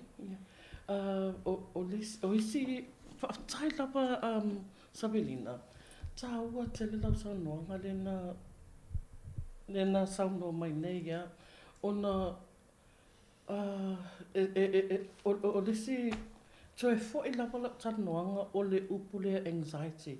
Ona ua toa tele le whanau o whaapea. Ona aafia. Tusa o le anxiety po le polenga e nomo. Tusa e nomo le i tu ainga winga i tangata umalawa. O le autino la wha psychology, po psychology. O le popolenga po le anxiety. E le lei ona e protecta i tātou pe puipuia mai tātou mai whawhitau di mantua a whaapea e te popole lava i se suenga. O la le mea tupu. E te tuanga e whai o mea onga. Ia pasi lau suenga le pe awhia pe te laasia pe laasia o ia maka te mana o iai. O e o foi la pa pe se ta alonga e te popole lava pa pe o ia le la halu le la kapi i le sto nai ia o le popole ngala le e una ia o e te alu to lengi mata lunga le YouTube ngi metotia foi le fai lunga le malai ai a fa apela e o se tu langa e a vea le popole nga ma me poloka i ia me fai ia so uma pe o le alu le aonga, pe o le alu au talavou me masanina e whaia, o le au mauo, ona e te popole lava i le au tino mea tangata. Popole i au tino mea tangata e le o le leia o fōringa. E popole fo i ona o ele se tūlanga o lo isolate, pe te nofo te tono lo botu. Ma Fongale o le nātura la po tātou mātua. E o so leita, pe hauti lotu. Wa ine swinga, i a mionga le whanau. E o so aleita ma le fasi. Sa o lea, sa o lea. Ai, e tā ua te lele nofo malama lama. E mānaia la wale whaatata no. Pei ona o tā ua le taimi ua sola. O e lea o ia la pu ata mwhainga. E le o e lo ia au a tonu e ele to mai ia te au e winga. Ai e sili atu le sila fia mātua o lato whanau. Ona, ona lato, you know, they're the parents who lato on. Ai ona o su enga ia o umana whai. Ma ua whausia ni tongwhitinga e mātou e whaangai mātou e sosoani ai i mātua. Ia o tūrangana le soso atu ai au tafo mātua po o caregivers po i o whanau. E iai mātou ia pe ona o tā ua le family tuning into teens o atona o se taimi lumanai maybe in a month or two e toi whai po i sisi mātou kulupu tuning into teens. O le alai, ele i tato no i nal matawainga. O le alai whainga tuning into teens le nā. E tu uti tono community. It's up for discussion. It's tono la wan matawainga. O le mato tuning into teens sa whai sa o le susu inga, o le research. Ale Otago University of Tamaitai sa whai lana PhD. Ma o le feedback. Matua i fia matua. Ma sa whaali le lato manatu. Pa le hale mele ma te le tatala i tua. Fo le mo matua te tono community ona i taha ua teli. E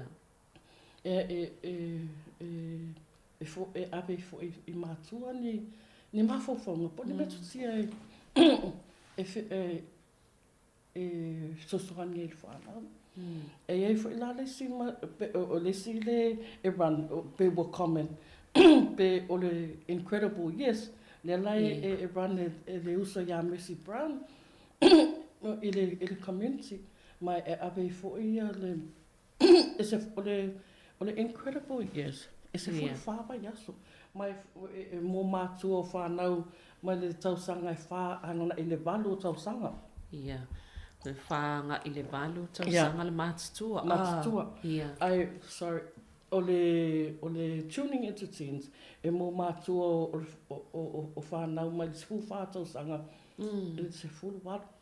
Oh, so le tau mwhai ia wha awawa tua le, le wā awana ia i se wā o le tūlanga le ina ia. Ma whai o nā o fia uma, tausanga nei. Bo le se fulu ana i se fufa tausanga. Ina ia ta pu ia teenage, le early teenage years ia. Malo, e le whai ngofia tau ngā luenga o nei whia ngai ma whanau. E mai seo whawhi tauli e tau te tā ua ia pe o nei tanoa nei tai au. E tā ua whai whailo o telefoni, tau e whailo tau telefoni e mwhai ona wala awa tuai. A whai o e alalai Wellington e. E ma whai ona e inio whisili fo i lea e te whia malama i le ngana wha Samoa.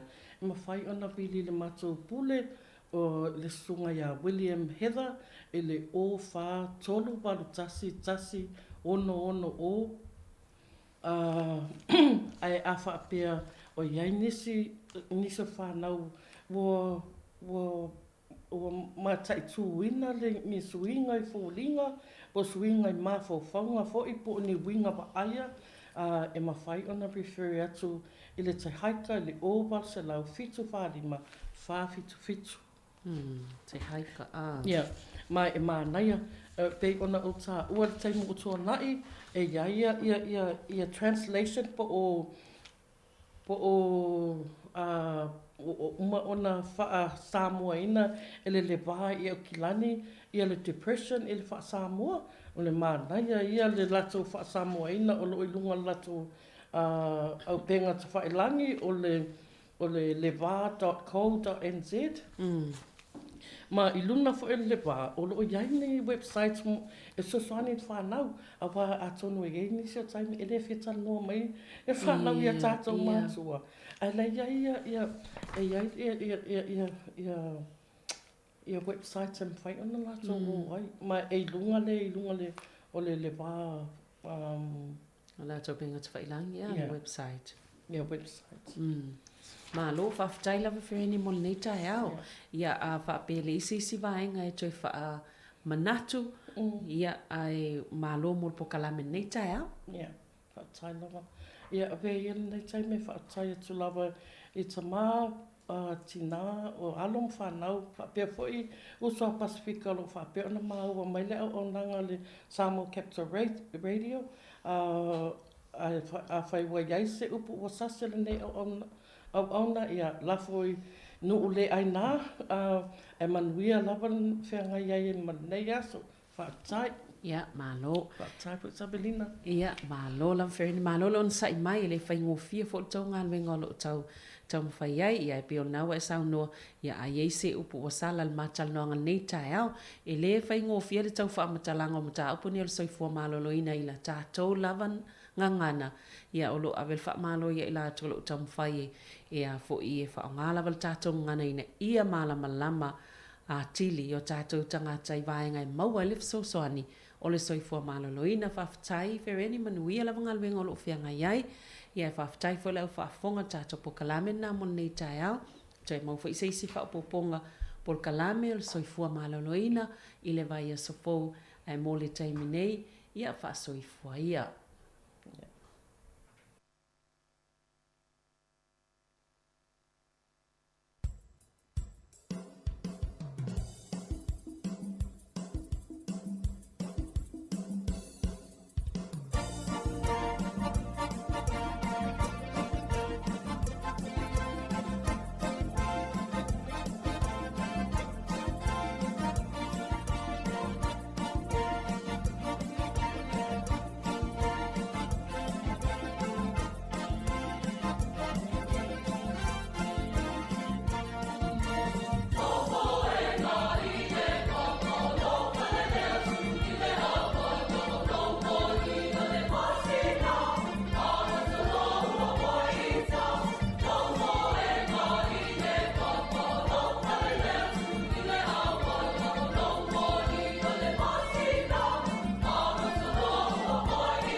O le tautua le si ufonga o le laumua o lo iai fo i le langolango a le New Zealand On Air.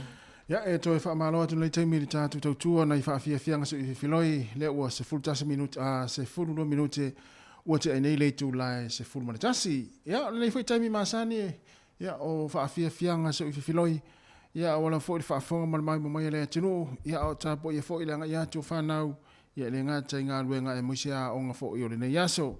Ma lo le tapuai ya inai matu o lo whaafonga mai whaatalo whatuai ma toi o whalofa ia i nei mātua lo whaalongo mai i tono ainga e mai se fo i tono whale o tangata mātua ma mautanga sengase ia mai se fo i loa le tātou tunu ia i lātou lo whiangai mga luenga ia ma whaalongo mai tono whale whai ngā luenga i lenga taidea whaatalo whatu fo i lātou lo ngā lua i lunga o wala e ala i taawale afi ia mai lātou fo lo ngā lua e wale whaaleina ia o awala o lo whio o iai ia taawale ia po le vaenga fo lele leo lo ngā lua i whaingo o wala ma lo lava ngā lulua nei taimi ma lo fo i tau ata i whiau mga luenga ia mai se fo i la tau lo mai mo mai lungo tātou penga te whailangi po tātou wala ata ia e whaatalo whatu nei taimi o le tai au ia e le toi mo mai la fo i stala fo i el tulanga o lo iai ia le whaalablave lea na mua i se whale i Wellington i Newtown ia manatu po le itula se funma le lua ia o le ato e tu ina atu ai nisi o tātou whapuponga o telefou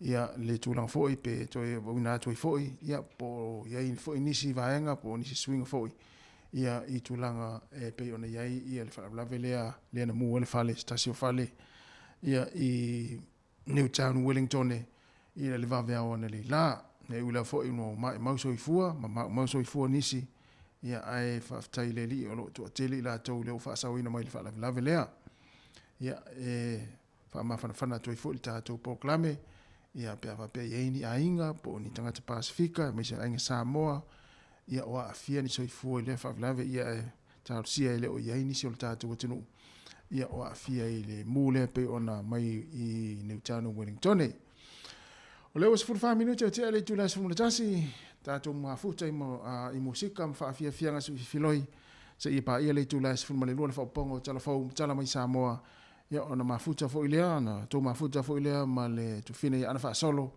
ia I tatu tautua se pa ia le tu lai lua I le o le ana nei e manatu lo solo manuia ma le le ia fo fanga mga luenga lo fenga ile atinu e me se feo inga lungo o wala tele ia le time le tai au matango fila fo le tau e mato nei Wellington ia I nei polidua il vai ngolo ia le tatu office fa sala lau ma lo la fo le tau ata I feo mga luenga na tu fo ina wanga ia tu maleva lele la ta pena fo ia wa ia tu ai fo le tunu malanga tu le ngata I Samoa manuia la fainga malanga le afenga I moto ia po so se tunu la langi na te sauni te malanga ia po na te fa longo mai tono ta vale na ma mori o maleva lele manuia la fo fainga malanga ia le afenga ia I lungo le le na yaso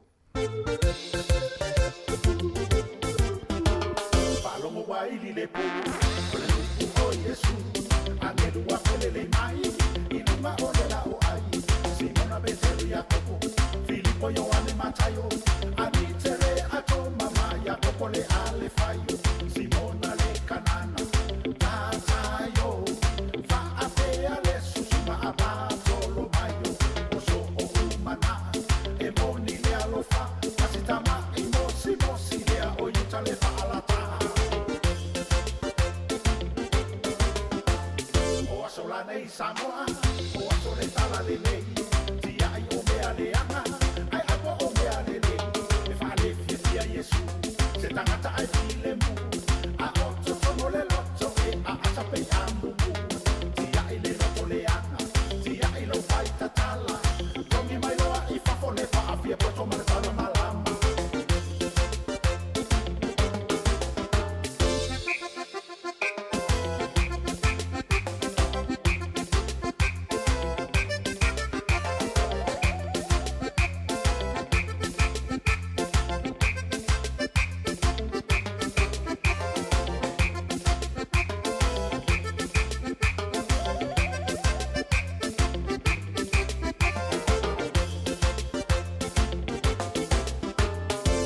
tutui patua, el fainga na maale atua, satani e ana meana, tutupua ni samatala, awete au ina lapisi, maria yo mai o tufiti, ai tufile o pole o la sua yo bibi ma o toto, awete fa fai paye,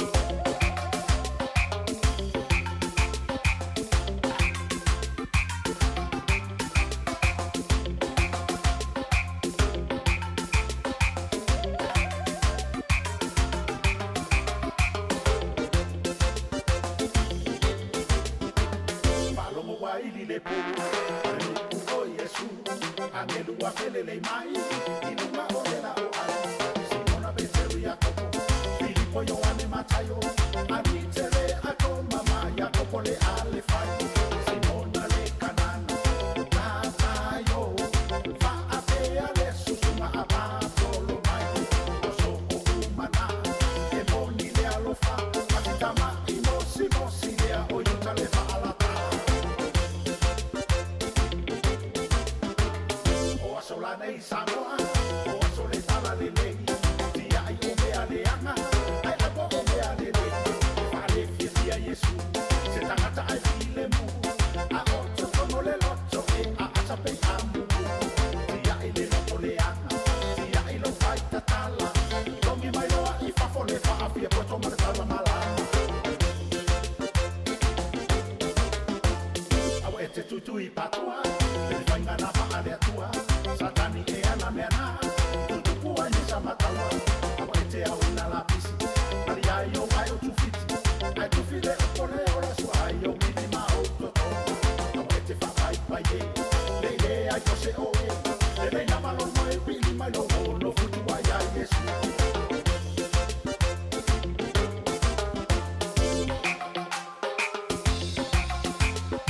Longa wai le pu mai le sunga ia misi lu kiso ai mai nei vai ngo tatou fa afia fianga si filo ia si fonga le mua ia mo mo le atu a fo tatou tu ole nei fo i taiao ma tango fie le tau le lo mone Wellington ia monia u por pese na sawe malisi upuna telefa mai fo le fa longa wai le pu ia sawe malisi upuna i tua o tu i pa tua ia ava pe ona te si le fie tanga tana tu i pa tu ia ia fa ia le fie e Yesu pe u pese matalo va tu le to meta fa ia onga e le fa tu ia masanga ai lu potea le ala le ataua ia le lopo la mai mo mai mata mai le sunga to meta fa ia onga o i Samoa i le fie onga le fa ia onga i le tele masanga ia manuia lava ia mata upule le yaso pe fa pe ona mai mo mai tono le fale a onga le taimi ia fai fa le tamaiti io fai fa le tamaiti lo vase malo ia lo fa tu le yaso mania foi tiute ia ma onga lo fenga yai ia wa foi la o tawina ia o halo mata fa na wa tatu no ia ile fi onga foi o lo enga lu ia mi se foi la so se fa ya onga o mai mo mai le taimi fa fonga mai a lo fa te la tu tatu pokola me mo tau ia ili tautua ale si fonga le lau mua i Wellington manuia foi usinga fono nisi o nawanga ia tu Samoa wa usinga fono le kalesia fa poptonga Kirisiano Samoa ia i malua ia manuia lava ia fuanga lo fenga yai ia me fusta pena ina ia usinga fono ia le afenga yai le kalesia tala batu Angelea malo lava tasile tu pa tu e ona Angelea liva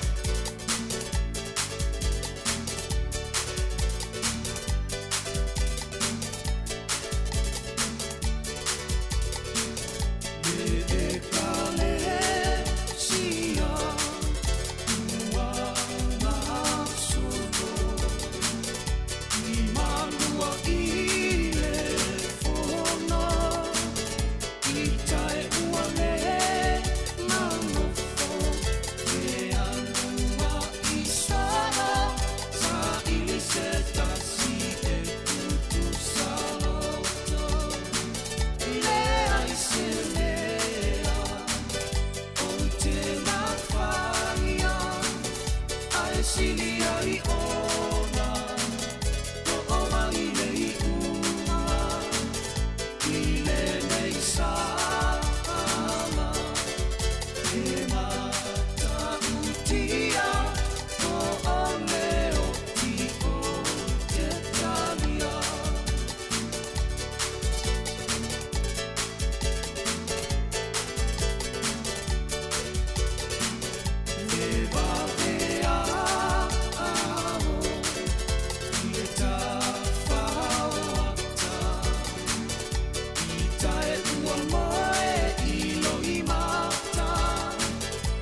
O le tautua le si ufonga o le laumua o lo iai fo i le langolango a le New Zealand On Air.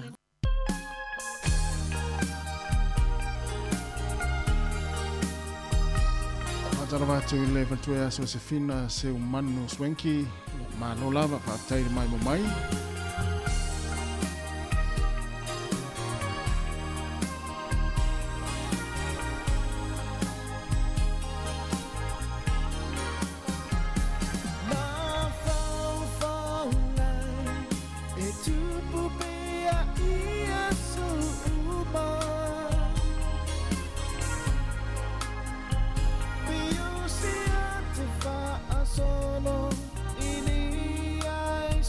Down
O si mano ni sasala e tu mau ino uanganga.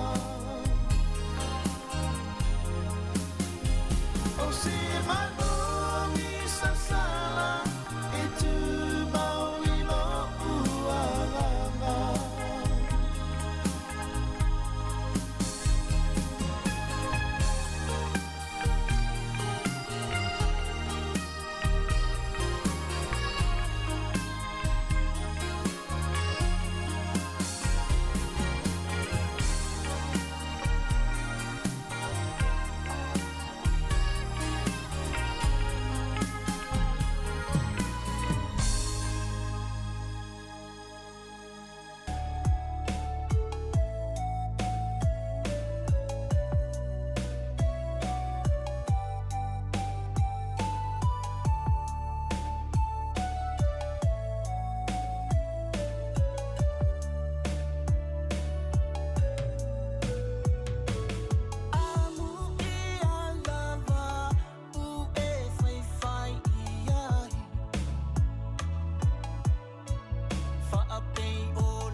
Salo salo nei tali le belle e le hai atonu e ai o se aso lotta fia au au na ilau a fionga fai ita ma bolonga nei ma fau faunga avantu lo fa amaoni ave o e fai ma o utofi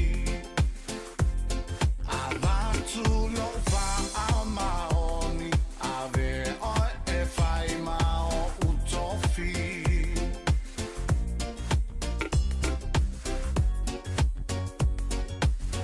e tasi o e a e afe e ta utata I langona o le alofa ai le fai ai nei fai a uma umea ata ai malo se tangata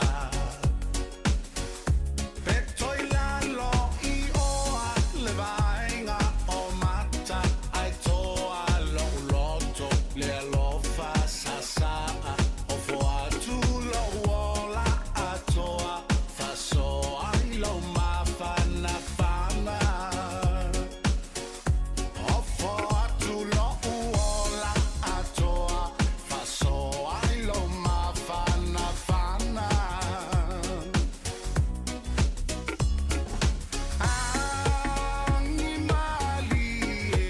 animalu mai pe ale savili se I e molitario ualofa I le belle sili fai ai o au le ua o sole fa amalili dumalala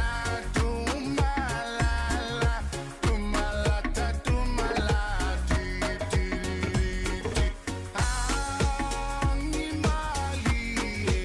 animalu mai pe ale savili se I e molitario ualofa I le belle sili fai ai o au le ua o sole fa amalili dumalala dumalata dumalati dumalata dumalati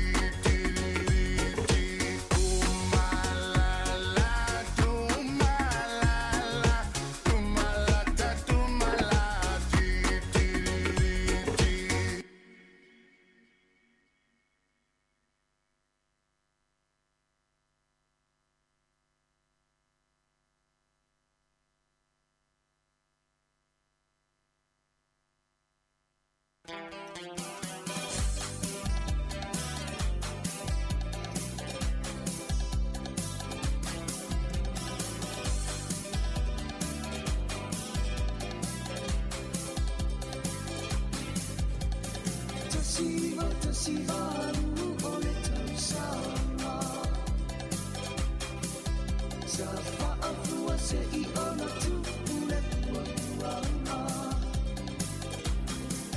Ole tamu ole sitima Na taula ile tauna Aue pepe Ole pa aman peisira pa Aue pepe Ole pa aman peisira pa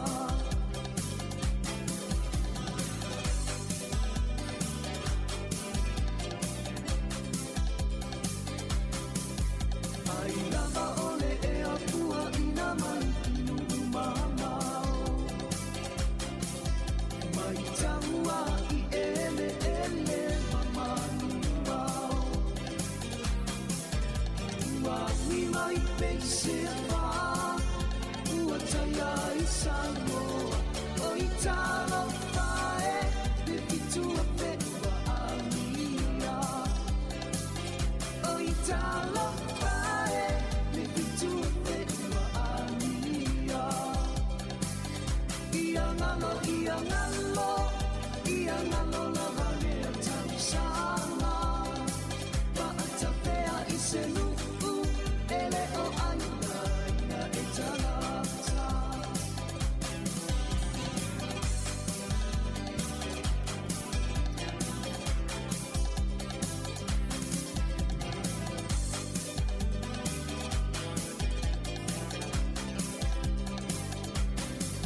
Ta lava lava i le nei wha au poponga o telefou mai le si ufonga le lau mua i Wellington i le nei au auli.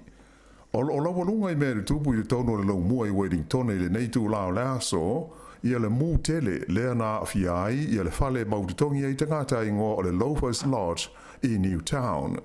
O leo wha maonia mai e leo e to tele tangata ua masalomia ua mali liwai i le nei mu. Ta ua mai i le fwai numera wha pēr to o malu pe tai e whaatoa wha maonia lea wha inga pe a whai e ma whai o na uru whale leo i tono o le whale ona e leo saonga le mu i le teimi nei. Sa whai lo mai fo i e suisi ni o ngā ruenga lawe ai mo whala be lawe wha fose e o loo masalomia i ale mafu anga o le nei mu.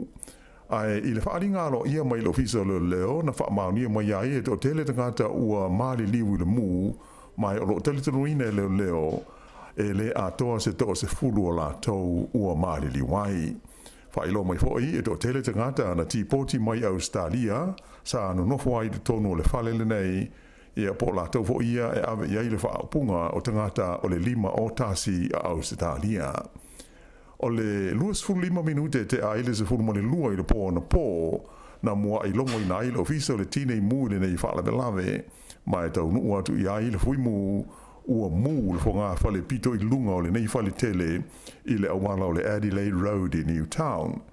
E ivas fuma le whala whai o potu o le whale le nei o le Loafers Lodge e whaonga e no nofo ai tangata te ito tasi a tofo i maista ngata e whainga tau na maua i ani whale e no nofo ai. O le teimi nei e tu sa ma le to lima se furu la whai o tangata e no nofo ai whale le nei ua feso soani i aile pulenga o le ai o Wellington le o maua vanoa i whale o le council in Newtown Park e wha mautua tu i ai mo le teimi nei. O le totele tangata sa wha sawina mai i le mu o le whale na so sola ese mai ma na o ofu moe le la ua liputia mai le tufatu i ai solo a toa ma lava ma whana e le pulenga o Wellington. O lo whautua ina tangata o lo fia whelo ai i ni o lātou a inga ina nofu ai le Loafers Lodge ina ia whaafso ta i mua leo i le numela o le tasi o 5. Whaalia mai e le tamai ta i pule nuu o le ai o Wellington ia tori whanau o se whaalawe lave ma te utia le nei whaalawe lave mo tangata uma ua a fia ai. Mai o lo tau mawhai le purenga ina whapea o na maua e lātou uma le fisosa ni tāla whengai. O lea ua whaelo mai nei e leo ia le mō lia ai o se tamai ta i e luas fulima tau sanga le matua i le whasioti tangata ona o le whaalawe lea na maliri waini to maiti se to lua i le nuu o ruakaka i le tūma lo Northland Ananafi. O le whale o se ainga i la wale ngō le Peters Now Drive na tupu ai le whaalawe i le tai au le Soifua ua maliri waini to maiti e to lua e tasi le tausanga le matua o leisi ai wha tausanga le tasi o stamia le so o le atula i ai i le mawhine le nei luma o le whaamsinonga wha i tūma loi whakarei ona o le nei mata opu whaamtaleina le pule nuu o whakarei le whaalawe o se whaalawe wha noa mo le mātu ia wai longa o nā whai nā i langona ma manatu o tangata e no nofwai i le nei nuu tū mata whanga i sauti sa sae o le ai o whangarei.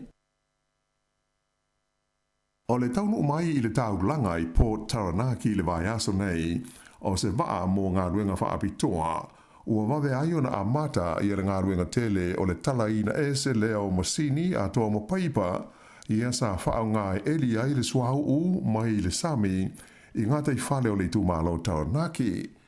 O le kompani ingo o le Helix Offshore Services mai Amerika e ona le waa le nei e wha ingoa ina o le Q7000 ua wha upenga ina i masini ma mea whai ngā ruenga whaapitoa mō ngā ruenga te tele whaape nei le sami.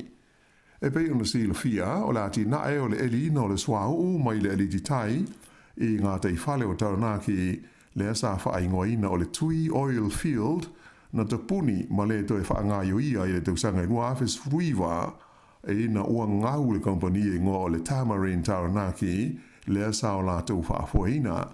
Mai o le mafuanga le o tau awe nei le malo New Zealand i le ngā ruenga o le tala ese ina o masini a tō mo paipa te tele sa whaau ngā ina ai. O le mtanga luenga le AMBI, Ministry of Business Innovation and Employment, ua umau na osi whengainga mo le kompania le Helix Offshore Services, mo le whaatino ina o le vaenga o tutoe o lea ngā ruenga tele.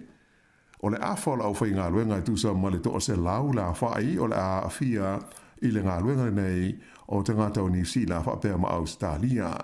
Mai si lia i le lua se furu la whai o businessi i le tonu o le tu malo taranaki o le a whesoa soani iai. O le nei ngā ruenga tele, ua ngā lue waba alua ai le matanga luenga le AMBI ma le taranaki iwi. E ui ina sa lao fie ma malu le tele o vaenga o New Zealand le whaai ungo le vai aso na tenei, ai ua whaai loa mai e le ofisa o le tau, le Met Service New Zealand e whapea, e iai ti munga o loo anga i mai i se aso o le nei vai aso.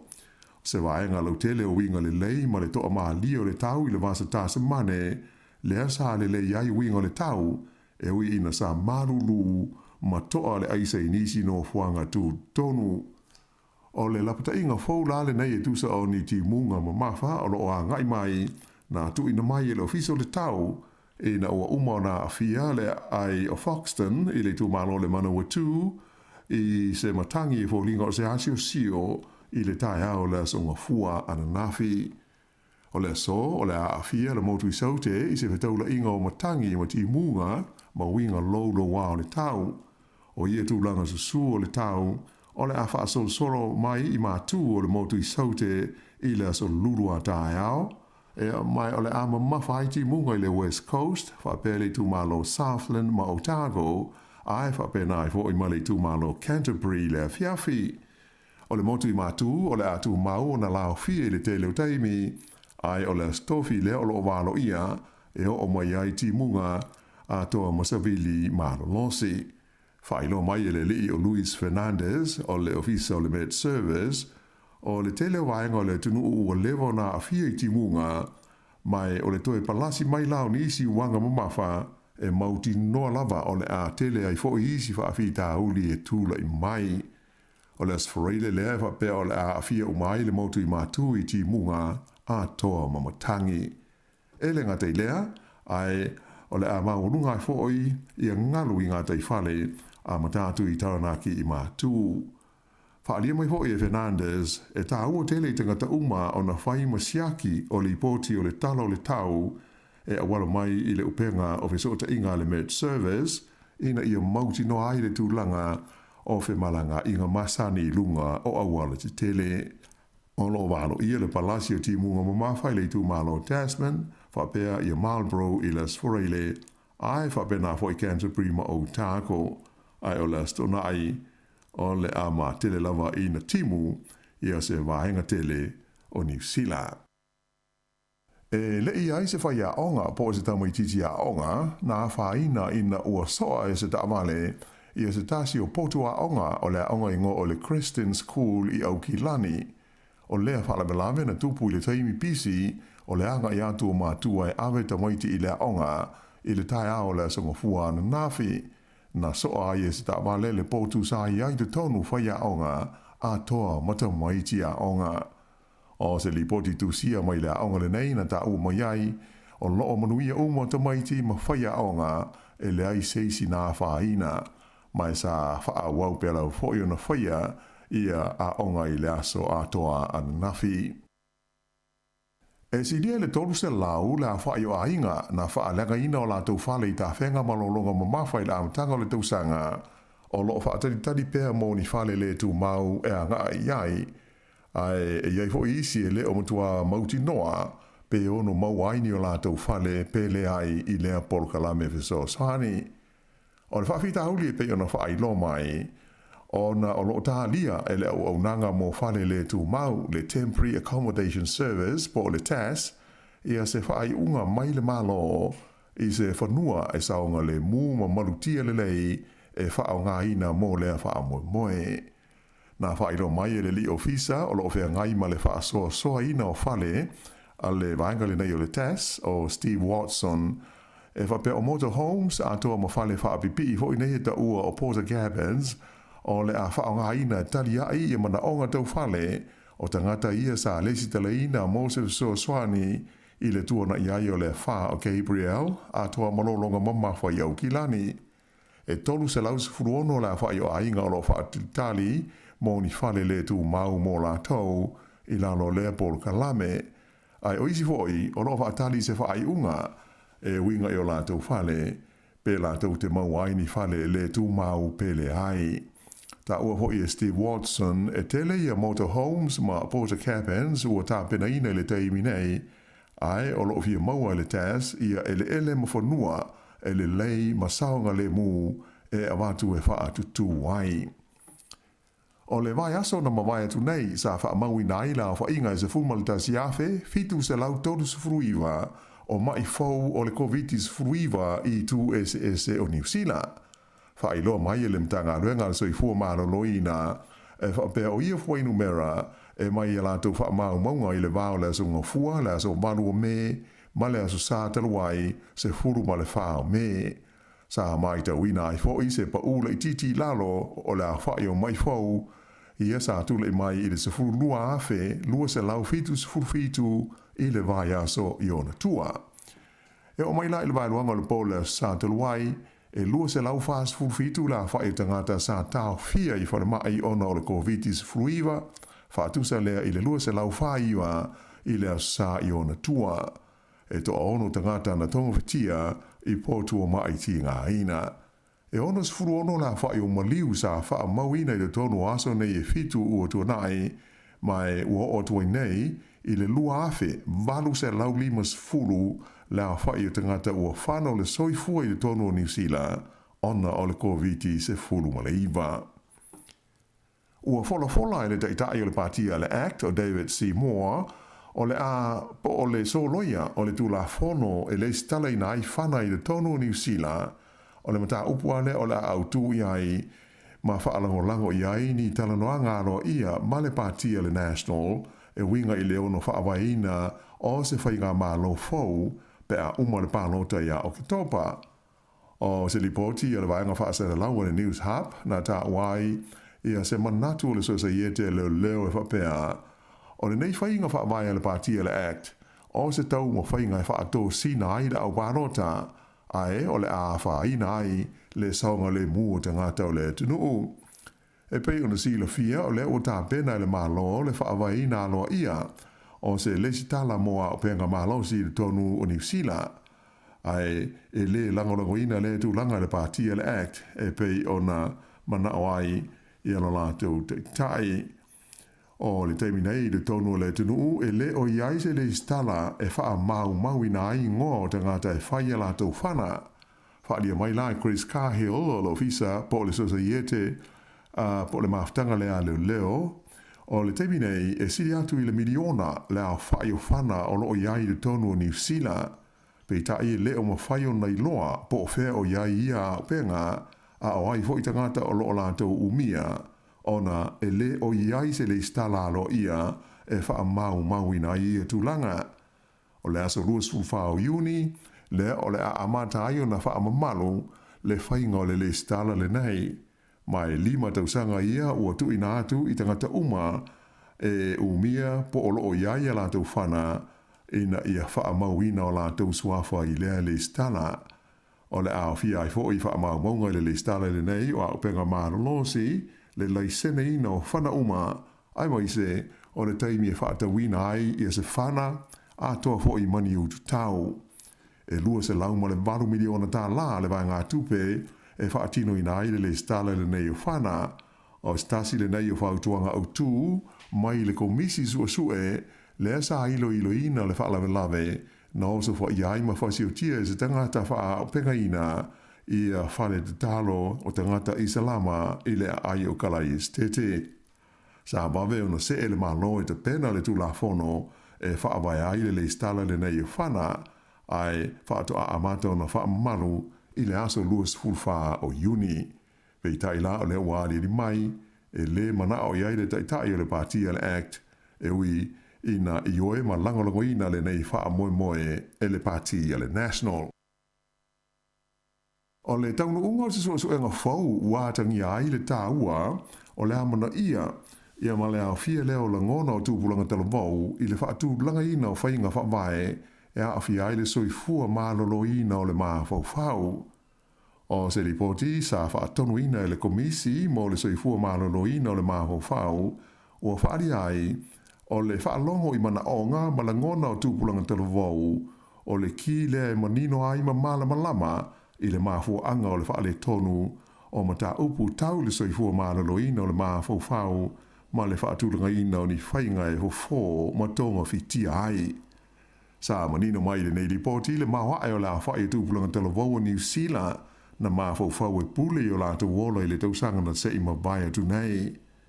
O vaenga autu e wha uari li mai le a wha ina tele ai o le soifua maloloina a toa male mawhauwhau o tūpulanga talavou o le tunu o e awhi ai le tūlanga mauti noa o le lumanai ona o wha le tonu tau li tamau ainga ma le tūlanga lautele o le soifuanga.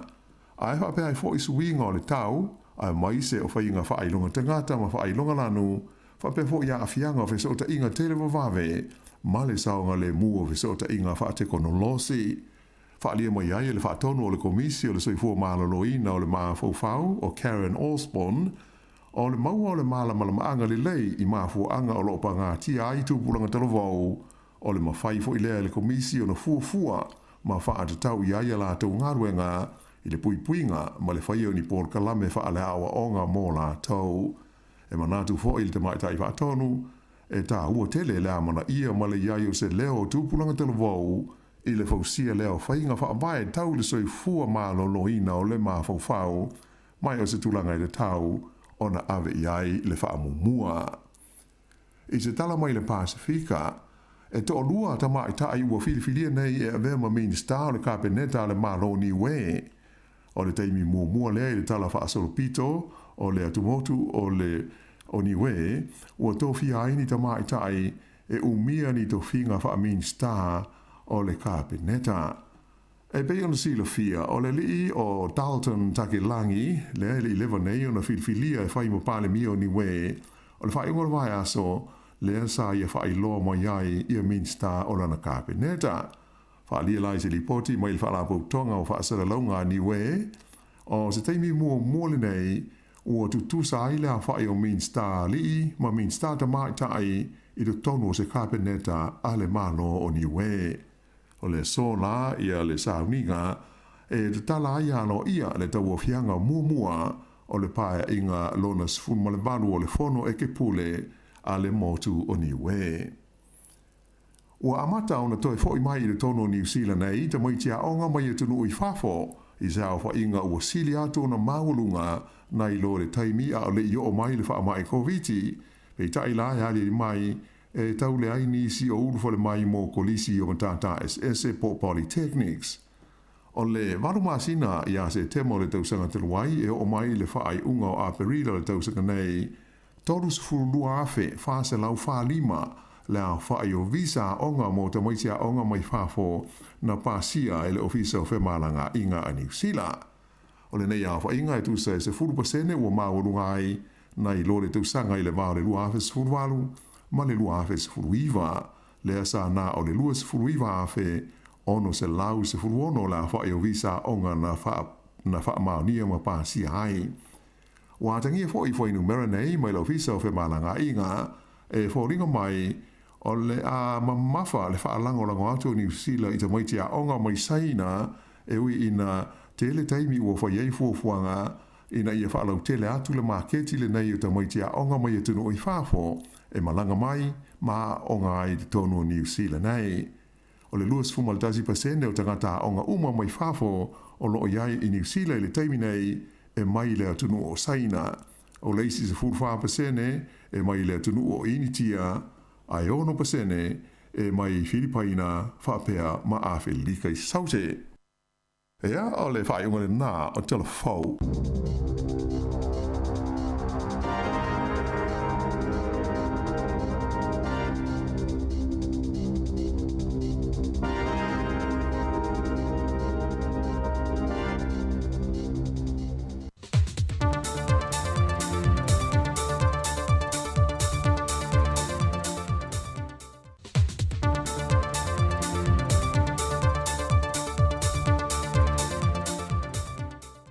O te whiawhia te whaatana whātu le whaafonganga lo tātua tunu ule nei fo i aso fau, e alo mai le tautua whaawau le siu whonga le lo mua, ta wala i tala I meo lo te tupu I Samoa.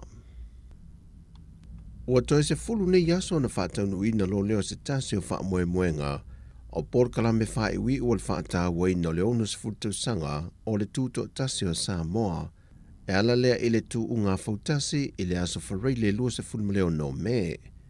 Wa whamaunia mai al whailau tusi al komiti tele o tāpenanga mo le tūto tasi, ia anga whili tō mai manoshem leo, o lea whato atoe mai mua leo lea tunu ui tu unga fautasi, mai le no whangai maasani na whataunu nai, e ngāta iane o whale ula, se ia pa ia le wafui mata autu.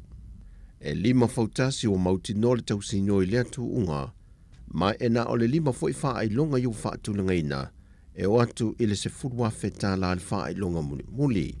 Ta ua foi tanu wasa pe tone maunga, o le teite whono le soa komiti o wha fianga, o le a fuatu unga fautasi I le sua tutu I o le tai, e le itu lai se fulmaltasi le tae au. E le tāpenanga o waa te tasi, na tu inatu le maloni se le ne ta I se furua whetā la, mo le toi wha le leo leo fautasi wa levo na ta atitia, e le ngata ina I saunga le mo. E toe wha o Sofia I fo I malangona, e toe a mata le nei wha a ngā tamalitai, wa levo na taatia I nei tausanga wa tea. O le a le whaatanga ina le komiti, nisi lava wa ai wha lave le teimio le tū unga, wa na o fautasi e 5 whaatulanga ina, whaatasi e ma wha leo leo ale matanga luenga o leo leo. O le malu le malo le a lato mata I tu ina le nei wha moe tele, pe auli atu le a sotau po ina. O se tasi o vaenga fōfoina mo le wha iwi uina por kalame leona se fultau sanga o le tutu o tasi o Samoa, o le a wha pa ia ina I le aso wharei le aso lua se fulma leona o me, le tupe pepa ono se fulta la fōu al malo, e le wha moe e a ngia ai le au lia manuia I Samoa o lona ono se fultau sanga. E manatu le malo o se pine wha maule o le malo se o le anga le leila avea I o le tua ia Samoa mo on tangata, e ui e tele lui tau ma wha fita au li, o le whainga malanga na amata mai ei peitai, o lo te itai pele atua le Soifua ma le ola o le atu no. O whai loa manino le ofisa sili o le pūlenga o mtanga luenga le pāre mia ma le kāpeneta, o se teimi wha au auli po le a fiafi fo iwa fuafua, e whātaunu ina ai le whaapai e ina o le neise le ni molo na whaao ngā ina. O le au te lengo le nei fuafuanga le malo, o le a mawhai o na fola sia le aso tonu, o le a whaatinu ina ai le a wha moe tā ua. O le a whai ma maa wha manatu e manatua e bel tuto o tasi, ai meise o se ulua I teimi o whanga solo I por kalame te tasi mo le tausanga atoa, a wale samina o le atoanga o lona ono se fulu tausanga tuto o tasi.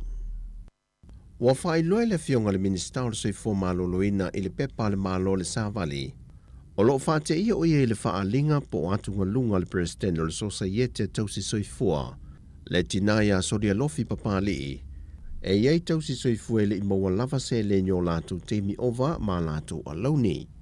O le tāpae le whiunga le minista o se lisi o le wha mauningo I latu ia, mai le presidente o le asosi, sau nova alasi, e te tau lava I le matanga luenga on tutongi atu ia se le nia I latu.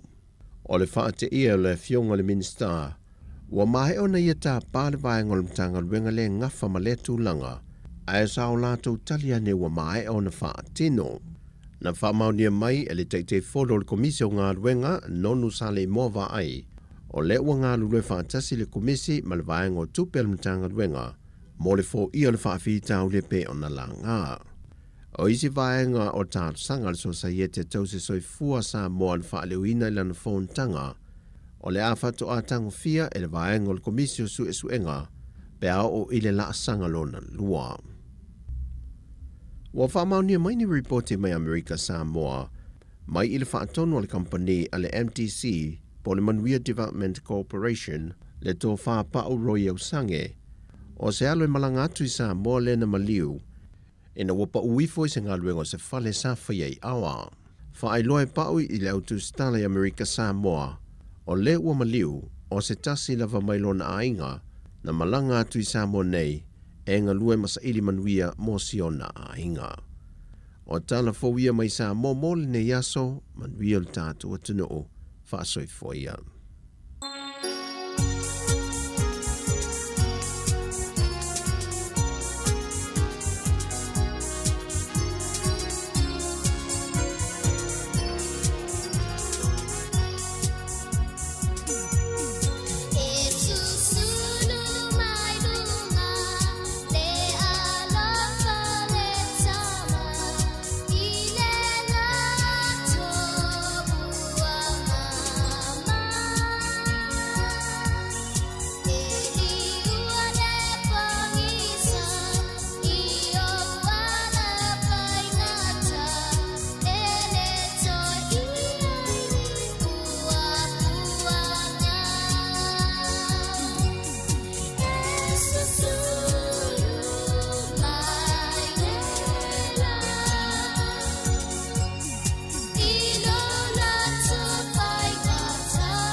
Whawhiwhianga mai a Ashley Sua ma le pese e susulu mai le la i alo whatoi nei vaenga o le awa uli. Lea ua a whatonu lava le tula e sifunu ma le lua ma lo le taptapuai ma lo le mafuta mai i le tatou atu nuu. Whasolo atu pēr i a whawhiwhianga su i whiwhiloi. Toi taliu mai tatou talatala noa i nisi fo i o vaenga o lo tupu. Ia ai mai se fo i le whaalawelawe fo i lea lo whanga solo mai pēr i a talalata mai i le mole tai Wellington e tarusiele o a whaina nisi o sio tatou atu nuu. Ani seto whale moe ma Sonia malpese Samoa lo o atu nuu.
ia whawhiwhianga nei au auli whamalo atu le usai asina leo ma le tina ia losa lia. Ia leo lo mafuta mai I tai Wellington. Ia tarusio manuia mai outou ina nā pito nuu ia whianga I foi. Ia o si pito nuu o Newtown. Ia ma le mu foi lea talalata mai. O lo I titi fo ma le se fulu ia tangata ia lipotia ua maliliu mai I le whaalavelave lea. Lea whai atu na whaile fola sanga a le fionga I le li palemia Chris Hipkins. Ia whanoa noa lava I lea tala foi ia tātou I Wellingtoni. Ai le foi vai atu au kilani lea foi na vai atu I foi le sifui whale lea mu mai. Tai Wellingtoni lea to tele lātou na whipunga I whamalama se tulou. Ia ono le ele I aise vaenga foi lea na e aise whailo asu.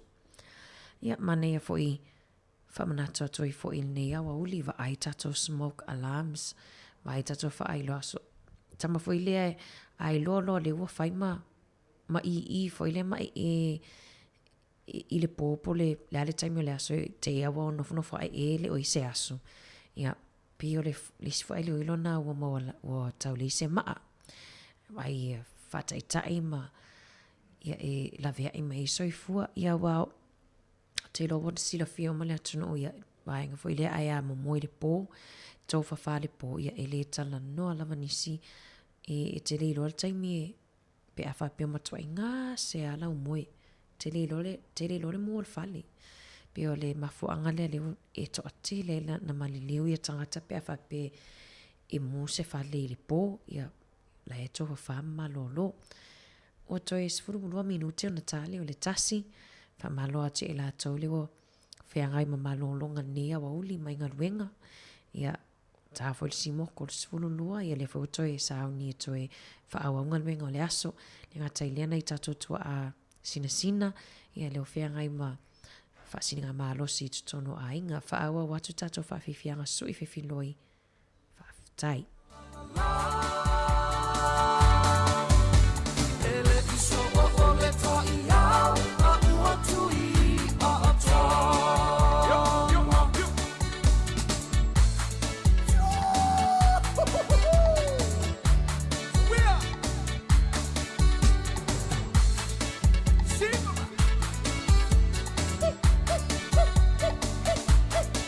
Fa afetai I nai tua aha I matu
Ia, toi whaamalo atu le utoi 5 minute tale tu la tasi.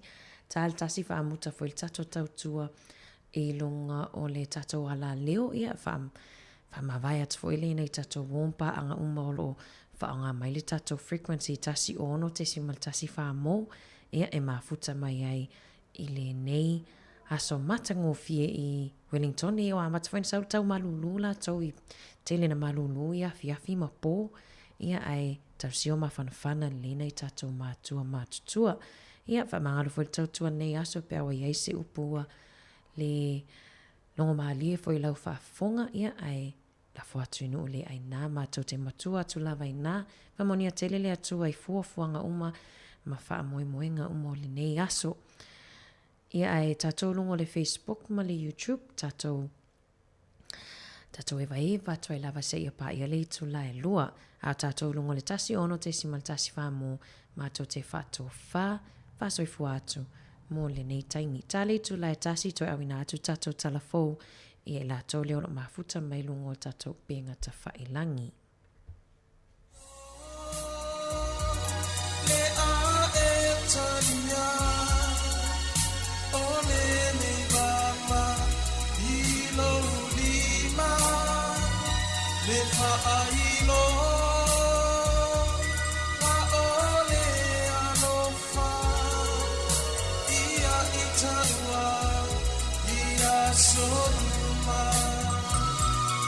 ia whaia umalulu o le ainga ia whai oi ma upa moe moena ia tumai i le whea alofani ia alofa me si le tasi.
Ta lava i le nei whaapōponga o telefou mai le si uwhanga le lau mua i Wellington i le nei au auli.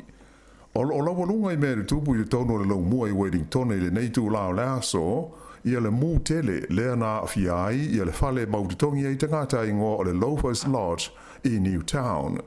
O leo uwha maonia mai e leo, e to tele tangata ua masalomia ua mali liwai i le nei mū. Ta ua mai ia le fwoi numera whapea e to o malu, pe tai e whaatoa wha maonia lea whainga pe a whai e mawhai o na uru whale leo i tono le whale, ona e leo saonga le mū i le teimi nei. Sa whai lo mai fo i e suisi ni o ngā ruenga la vea ai mo whala vela lawe whaafose ei o loo masalomia ia le mafua anga o le nei mū. Ai i le whaaringa lo ia mai lo fisa leo na wha maonia mai ai e to tele tangata ua mali liwi le mū mai o lo teletanuina leo e le atoa se to se fulu o la tau ua mali liwai. Whailo mai foi e to tele tangata na tipoti mai Australia sa anu nofo ai te tonu o le whale le nei ia po la tau fo ia e ave iai le whaapunga o tangata o le 5 o tasi a Australia. O le 25 minute te aile se fulu male lua i le po na po na mua i longo i naile ofisa o le tinei mu le nei whaala lave mai tau nuu atu i aile fui mu ua mū le whonga whale pito i lunga o le nei whale tele i le awala o le Adelaide Road i Newtown. E ivas fuma le whala whai o potu o le whale le nei o le Loafers Lodge e whaonga e no nofo ai tangata te tōtasi a tōfo i maisi tangata e whainga tau na maua i ani whale e no nofo ai. O le teimi nei e tusa ma le to 5 se furu la whai o tangata e no nofo ai whale le nei ua wheso soani i aile pulenga o le ai o Wellington le o maua wanoa i whale o le Council in Newtown Park e wha mautua tu i ai mo le teimi nei. O le totele tangata sa wha sawina mai i le mu o le whale na so sola ese mai ma na o ofu moe le la ua liputia mai le tūwhātu i ai o solo a toa ma lava ma whana e le pulenga o Wellington. O loo whautua ina tangata o loo fia whailoa i ni o lātou a inga ina nofu ai le Loafers Lodge ina ia whaafsota i mua leo i le numela o le tasi o 5. Whaalia mai e le tamaita i pule nuu o le ai o Wellington ia tori whanau o se whaalawelave ma te utia le nei whaalawelave mo tangata uma ua a fia ai. Mai o loo tau mawhai le purenga ina whapea o na maua e lātou uma le fisosa ni tāla whengai. O lea ua whaelo mai nei e leo ia le mō lia ai o se tamaita i e 25 tausanga le matua i le whasioti tangata ona o le whaalawelawe lea na maliri waini to maiti se to rua i le nuu o ruakaka i le tūmalo Northland Ananafi. O le whale o se ainga i la wale ngō le Peters Now Drive na tupu ai lea whaalawelawe i le tai au le Soifua ua maliri waini to maiti e to lua e tasi le tausanga le matua o leisi ai wha tausanga le tasi o staimia le so o le atula i ai i le mawhine le nei luma o le whaamsinonga wha i tūma loi whangarei ona o le nei mata opu whaamtaleina le pule nuu o whangarei le whalawelawe o se whalawelawe wha noa mo le mātu ia wai longa o nā whai nai langona ma manatu o tangata e no nofwai i le nei nuu tū mata whanga i sauti sa sae o le ai o whangarei. O le taunu mai i le taulanga i Port Taranaki i le vai aso nei o se waa mō ngā ruenga whaapitoa ua wawe ai ona amata i ngā ruenga tele o le tala ina ese leo masini a toa mo paipa i asa whao ngā e eli ai le suau u mai le sami i ngātai whale o le tūmalo Taranaki. O le kompani ngō o le Helix Offshore Services mai Amerika e ona le waa le nei e wha ingoa ina o le Q7000 ua wha upenga ina i masini ma mea whai ngā ruenga whaapitoa mō ngā ruenga te tele whaape nei le sami. E pei ona si le fia o le ati nae o le eli ina o le swau mai le eli jitai i ngā tei whale o Taranaki le asa wha ingoa ina o le Tui Oil Field na te puni ma le toi wha ngā ia i le tausanga i nua awhis fruiwa e ina ua ngau le kompani e ngō o le Tamarin Taranaki le asa o la tau whaafua ina. Mai ole mafuanga le o tau awe nei le malo New Zealand i le ngā ruenga o le tala ese ina o masini a tō mo paipa te tele sa whaau ngā ina ai. o le mtanga luenga le AMBI, Ministry of Business Innovation and Employment, o umau na o si whengainga mo le kompania le Helix Offshore Services, mo le whaatino ina o le vaenga o te toi o lea ngā ruenga tele. O le awhala au whai ngā ruenga i tūsa ma le toa se lau la whai o le a awhia i le ngā ruenga nei o te ngāta o New Zealand whapea ma Australia. Mai si lia i le lua se furu la whai o pisnisi i le tonu o le tu malo taranaki o le a whesoa soani iai. O le nei ngā ruenga tele, ua ngā lue wa ai le matanga ruenga le AMBI ma le taranaki iwi. E ui ina sa lao fie ma malu le tele o vaenga o New Zealand le whaai unga le vai aso na tenei. Le Met Service New Zealand e whapea e iai ti munga o loo anga i mai i se aso o le nei vai aso. Se vaenga lau tele o winga le lei ma le toa maa li o le tau i le vasa tasa mane le asa le le iai winga o le tau e ui ina sa marulu ma toa le aisa i nisi no fuanga tu tonu. O le lapata inga fau lale nei e tusa o ni ti munga ma mafa o loo anga i mai na tu ina mai e le ofiso le tau e na ua uma na afia le ai o Foxton i le tu malo le manuia tu i se matangi e fōlinga o se asio sio i le tae au le Soifua ananafi. O le so, o le afia le motu i saute i se whetaula inga o matangi ma ti munga ma winga lolo wa o le tau. O ia tu langa susu o le tau, o le awha asol soro mai i mātu o le motu i saute i le asol lurua tae au. E mai o le ama mawhai ti munga i le West Coast, whapele tu malo Southland ma Otago, ai whapena i fo i male tu malo Canterbury le fiafi. O le motu i mātu, o le atu mau na lao fie le te leo taimi, ai o le stofi le o lo walo ia, e o mai ai ti munga a toa masavili malo losi. Whailo mai e le li o Luis Fernandez o le ofisa o le Met Service, o le tele waenga o le tunu o levo na afia i ti munga, mai o le toe palasi mai lao ni isi wanga mamafa, e mauti noa lava o le a tele ai fo isi fa afi ta uli e tula i mai. O le asfareile lea fa pea o le a afia umai le mautu i matu i ti munga a toa mamatangi. E le ngata i lea, ai o le a maurunga i fo i a ngalu i ngata i fale a matatu i taranaki i matu. Whaalia mai fo e Fernandez, e tā ua tele i tangata uma o na whai masiaki o le ipoti o le talo le tau, e awala mai i le upenga o fesota inga le Met Service, ina ia mauti no ai le tūlanga o fe malanga inga masani lunga o awala te tele. O lo walo ia le palasio ti munga mamawhai le tu malo Tasman, whapea ia Marlborough i las foreile, ai whapena fo i Canterbury ma o Tako, ai o las tona ai, o le ama tele lava i na timu ia se vaenga tele o New Zealand. E le i ai se whai a onga po se tamu i titi a onga, na whaina ina ua soa e se tamale ia se tasi o potu a onga o le onga ingo o le Christian School i Aukilani. O lea whalabelave na tupu i le taimi pisi o le anga i atu o mātua e awe tamaiti i le onga i le tai ao le Soifua na nafi.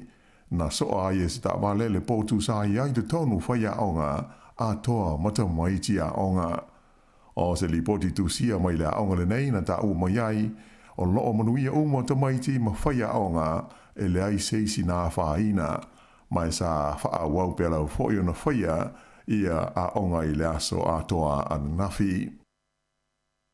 E si lia le tolu se lau le a whai o ainga na wha lega ina o la tau whale i ta whenga malolonga ma mawhai la amatanga o le tausanga, o loo wha tari pēr mō ni whale le tu mau e a ngā iai, ai e iai fo isi e le o matua mauti noa, pe ono mau aini o la tau whale pe le ai i lea porkalame fiso sani. O le whawhita hauli e pe ona whaai lo mai, ona o lo tā lia e le au nanga mo whale le tu mau le Temporary Accommodation Service po le TAS, ia se whaai unga mai le malo i se whanua e saonga le mū ma malutia le lei e whaau ngā ina mo lea wha moe moe. Na whairo mai e le li ofisa o lo whea ngai ma le wha soa ina o whale a le vaengale nei o le TAS o Steve Watson e whapea o motorhomes a toa ma whale wha apipi hoi nei ta ua o Porter Cabins o le a wha ngā ina tali ai e mana onga tau whale o tangata ia sa lesi tala ina mo se soa swani i le tuana iai o le wha o Gabriel, a toa malolonga mama whai au kilani. E tolu se lau se furuono la whai o ainga o lo wha tali, mō ni whale le tu mau mō la tau, i lalo Leopold Kalame, ai o isi foi, o lo wha tali se whai unga, e winga i o la tau whale, pe la tau te mau ai ni whale le tu mau pele ai. Ta ua hoi e Steve Watson e tele ia motorhomes ma Porter Capens ua ta pena ina le teimi nei, ai o lo fia maua le tas ia ele ma whanua ele lei ma saonga le mu e awatu e wha tutu ai. O le vai aso na mawai atu nei sa wha maui na ila o wha inga e se fulmalita siafe, fitu se lau toru se fruiwa o mai fau o le COVID-19 fruiwa i tu ese o New Zealand. Fa ilo mai le mtanga luenga le Soifua malo loina e fa pe o ia foi numera e mai la to fa mau maunga i le vao le so ngofua le so malu me male so sa telwai se furu male fa me sa mai ta wina i foi se pa u le titi lalo o la fa yo mai fo ia sa tu le mai i le se furu lua afe lua se lau fitu se furu fitu i le vaia so iona tua e o mai la il vai luanga le pole sa telwai e lua se lau fast food fitu la fa e tangata sa tau fia i whare mai ona o le COVID-19 fluiva, fa tusa lea i le lua se lau fa iwa i lea sa i ona tua. E to ono tangata na tonga fitia i pōtua mai ti ngā ina.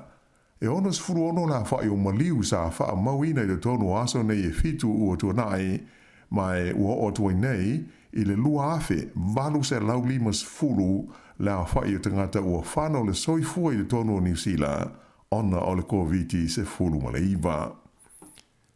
Ua fola i le taitai o le partia le Act o David C. Moore, o le a po o le soloia o le tula fono e le stala i nai whana i le tonu o New Zealand, o le mata upuale o le autu iai, ma whaalango iai ni talanoa ngaro ia ma le partia le National, e winga i le ono whaawaina o se whainga malo fau, pe a le pālota ia o ki topa. O se lipoti a le vaenga whaasera lau le News Hub, na ta wai ia se manatu le societe leo e whapea. O le nei whainga whaamai le partia le Act, o se tau mo whainga e whaato sina ai le au pālota, ai o le a whaina ai le saunga le mua te ngata o le tunuu. E pei ona sila fia o le o tā pena le malo le whaawaina aloa ia, o se lesi tala moa o penga malo si le tonu o New Zealand.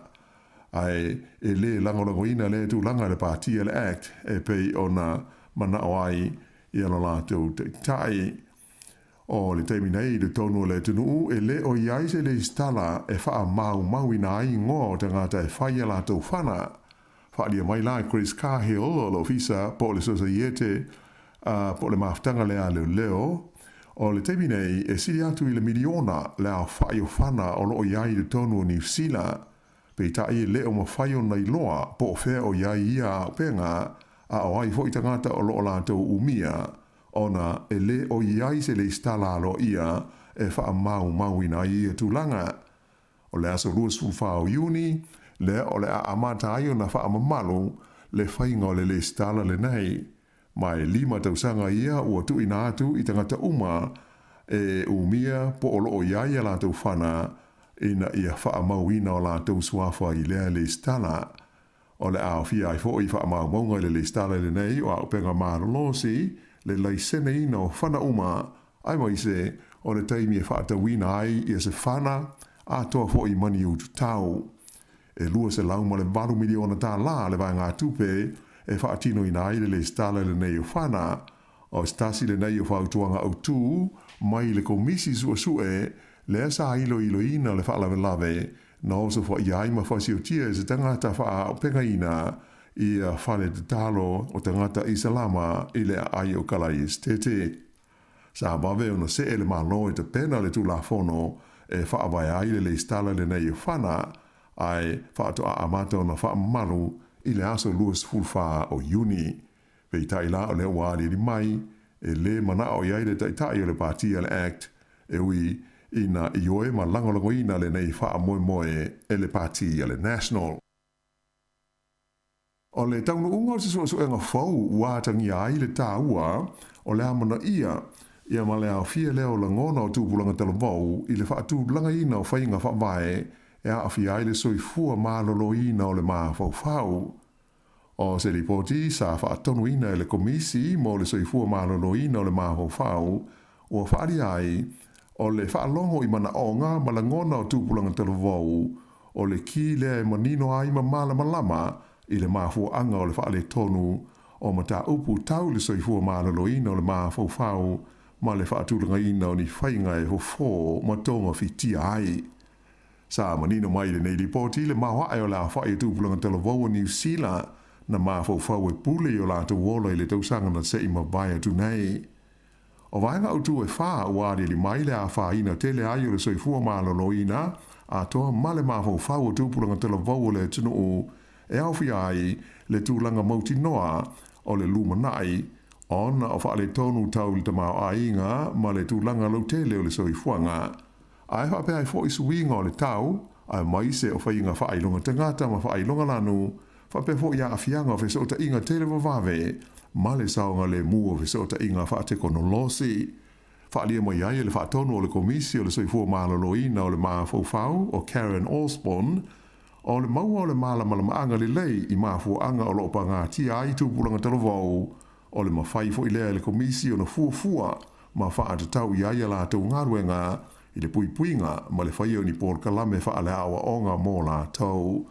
E manatu fo i le te maitai wha tonu, e tā ua tele lea mana ia ma le iai o se leo tūpulanga televou i le fausia leo whainga wha abae tau le soifua malolo ina o le maa fau mai o se tūlanga i le tau ona ave iai le whaamumua.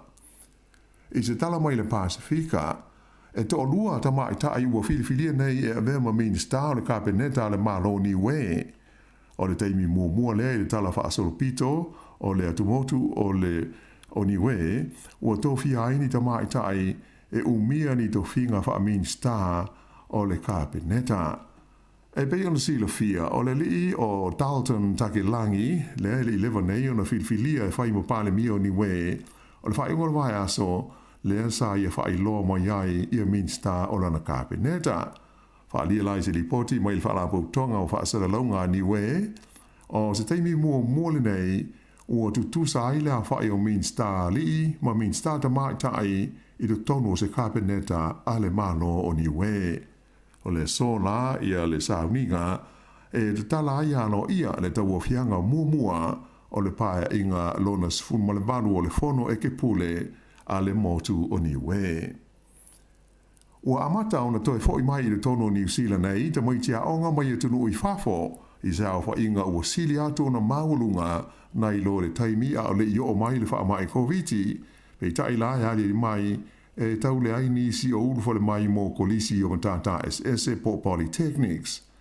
O le waru masina ia se temo le tausanga te luai e o mai le whaai unga o aperila le tausanga nei, toru se furulua afe wha se lau wha lima le a whaai o visa onga mo te maitia onga mai whafo na pasia e le ofisa o whemalanga inga a New Zealand. O le nei a wha inga e tusa e se furu pasene ua maurunga ai na i lo le tausanga i le vao le lua afe se furuwalu, ma le lua afe se furuiva, le asa na o le lua se furuiva afe, ono se lau se furuono la whae o visa onga na wha maonia ma pāsi ai.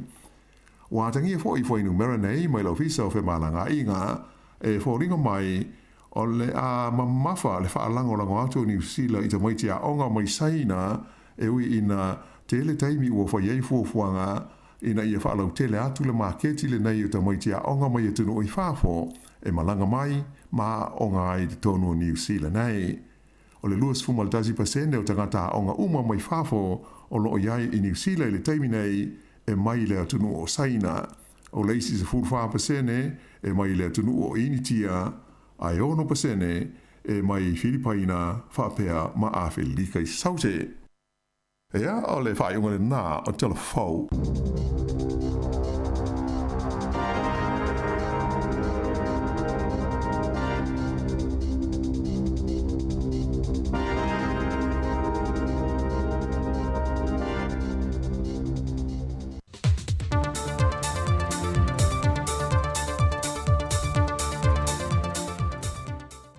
O te whiawhia te whaatana whātu le whaafong angalo tātua tunu ule nei fo i aso fōu, e alo mai le tautua wha awau le siu whonga le lau mua, ta wala i tala i meo lo tutupu i Samoa. Ua toe se fulu nei aso na whaataunuina lo leo se tasi o whaamoemoenga o porkalame whaiwi ua le whaatauina o le ono se fulutausanga o le tuto tasi o Samoa e ala lea i le tu unga fautasi i le aso wharei le lua se fulmaleo no me. Wa whamaunia mai al whailau tusi al komiti tele o tāpenanga mo le tuto tasi ia anga fili to mai manoshem leo o le a whato atoe mai mua leo lea tunu i tu unga fautasi mai le no whanga i maasani le whaataunui nai e ngata iane o whale ula se ia pa ia le wafu i mata autu. E 5 fautasi o mauti no le tausino i lea tu unga mai e na o le 5 foi wha ai longa iu whaatulanga ina e o atu i le se furuafe tā la le wha ai longa muli. Ta ua foi tanu wasa pe tone maunga o le teite fono le soa komiti o wha fia fianga o le a fua tu unga fautasi i le sua tutu i o le tai e le itu lai se fulmaltasi le tae au. E le tāpenanga o waa te tasi, na tu inatu le maloni se le ne ta i se furuafe tā la. Mo le toi wha le leo leo fautasi wa levo na ta atitia, e le ngata ina i saunga le mu. E toi wha o Sofia i fo i malangona, e toi a mata le nei wha a ngā tama le tai, wa levo na ta atia i nei tausanga wa tea. O le a le wha tangaina le komiti, nisi lava wa ai wha lave le teimio le tu unga, wa na o fautasi e 5 whaatulanga ina, whaatasi e ma wha leo ale matanga luenga o leo. O le malu le malo le a lato mata i tuina le nei wha moe tele, pe auli atu le a sota poina. O se tasi o vaenga foina mo le wha iwi uina po le kalame leona se fultausanga o le tuto tasi o Samoa, o le a wha pa ia ina i le aso wharei le aso lua se fulmaleona o me, le tupe pepa ono se fulta la fau al malo. E le wha moe e a ngia ai le aulia manuia e Samoa o lona ono se fultausanga. E manatu le malo o se pine wha maule o le malo se o le anga le leila avea i o le tua ia Samoa mo on tangata. E ui e tele lui tau ma wha fita auli, o le whainga malanga na amata ma iei peitai, o lo te itai pele atua le Soifua ma le ola o le atu no. O whai loa manino le ofisa sili o le pulenga o le mtanga luenga le pāre mia ma le kāpeneta, o se teimi wha au auli po le afiafi fo iwa fuafua, e wha taunu ina i le wha pa ia ina o le neise le ni molo na wha o ngā ina. O le au te lengo le nei fuafuanga le malo, o le a mawhai o na fola sia le aso tonu, o le a wha tinu ina i le wha moe ta ua. O le a whai ma maa wha manatu e manatua e bel tuto atasi, ai meise o se ulua i teimi o wha ngā solo i pōr kalame te tasi mo le tausanga atoa, a wale samina o le atoanga o lona ono se fulu tausanga tuto atasi. Wa whai loe le fionga le minista o le Soifua maloloina i le pepa le malo le Savali, o lo whate ia o ia i le whaalinga po atunga lunga le presidente o le Societe tausi Soifua, le tinaya soria lofi papali, e iei tausi Soifua le i maua lava se le nyo latu teimi ova ma latu alauni. O le tāpai le fionga le minista o se lisi o le wha mauningo i latu ia, mai le presidente o le asosi, sau nova alasi, e te tau lava i le matanga luenga on tutongi atu ia se le nia i latu. O le whaate ia le fionga le minista, ua mahe o na ia tā pāle vaenga le matanga luenga le ngafa ma le tūlanga, a sao lātou talia ne ua mahe o na whaatino.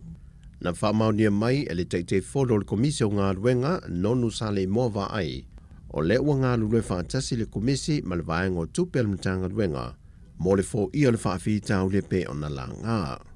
O isi vaenga o tātu sanga le Societe tausi Soifua Samoa le whaaleuina i lana whoontanga, o le awhato a tango fia e le vaenga o le komisi o suenga, pe au o ile la sanga lona lua.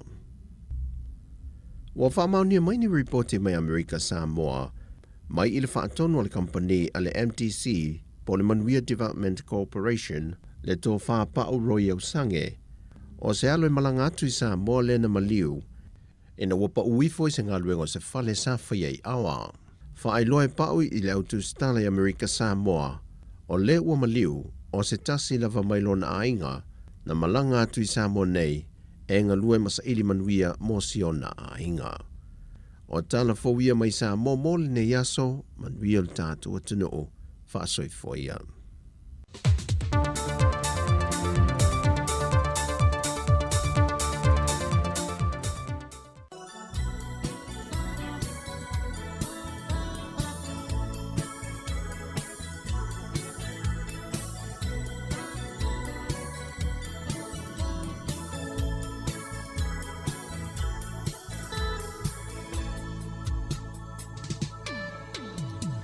masina e wawaaia i lunga o maunga.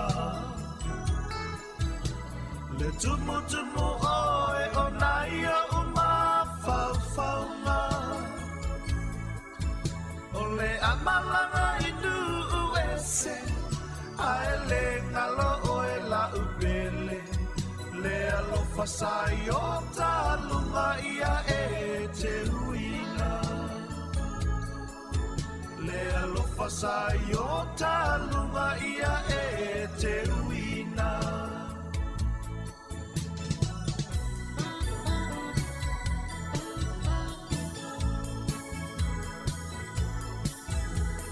Ana tua le tasi upu o le muangangana.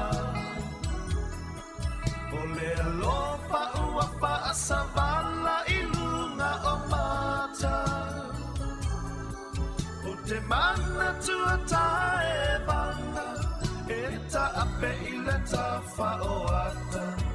Whaatali lau pasia e tutu i le awala. Whaatali lau pasia e tutu i le awala.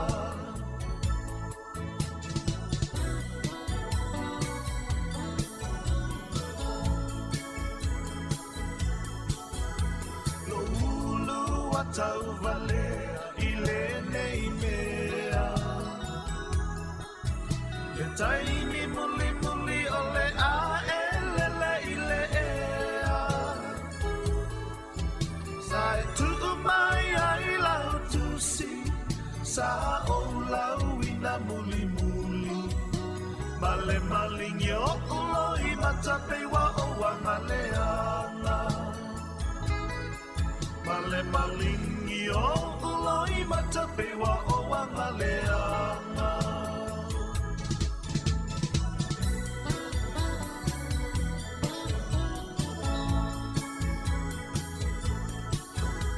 So ia ta whaamava e whaatofa.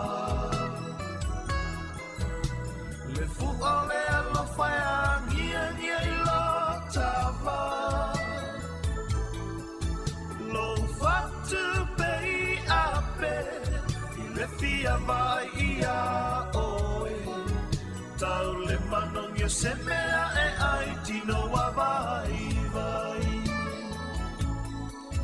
Tau le manongia se mea e ai tino wa vai vai.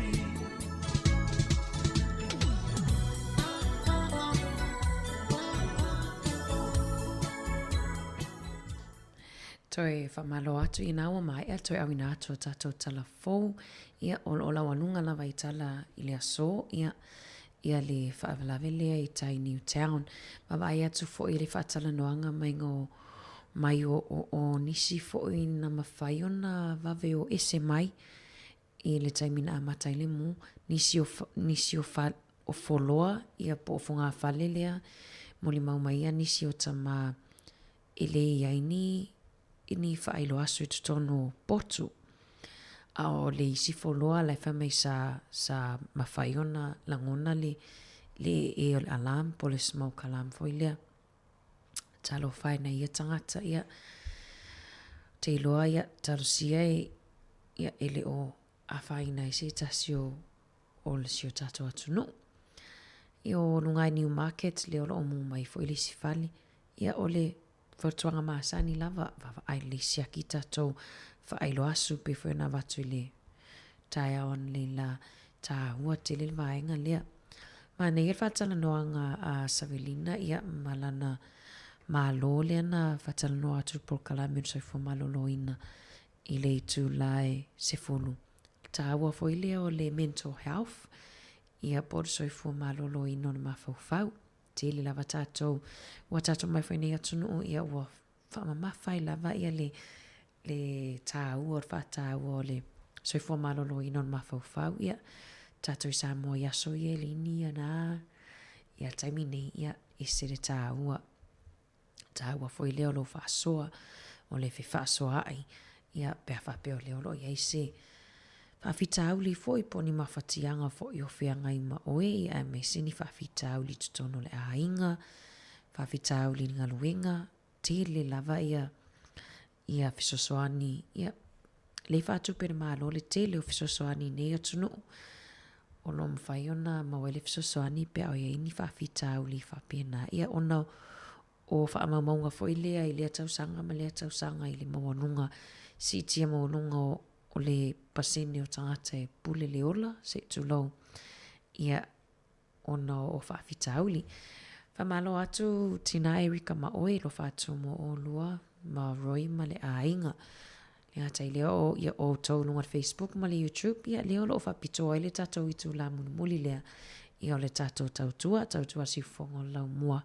Whamalo atu pe whapea le whatoa e mafuta mai.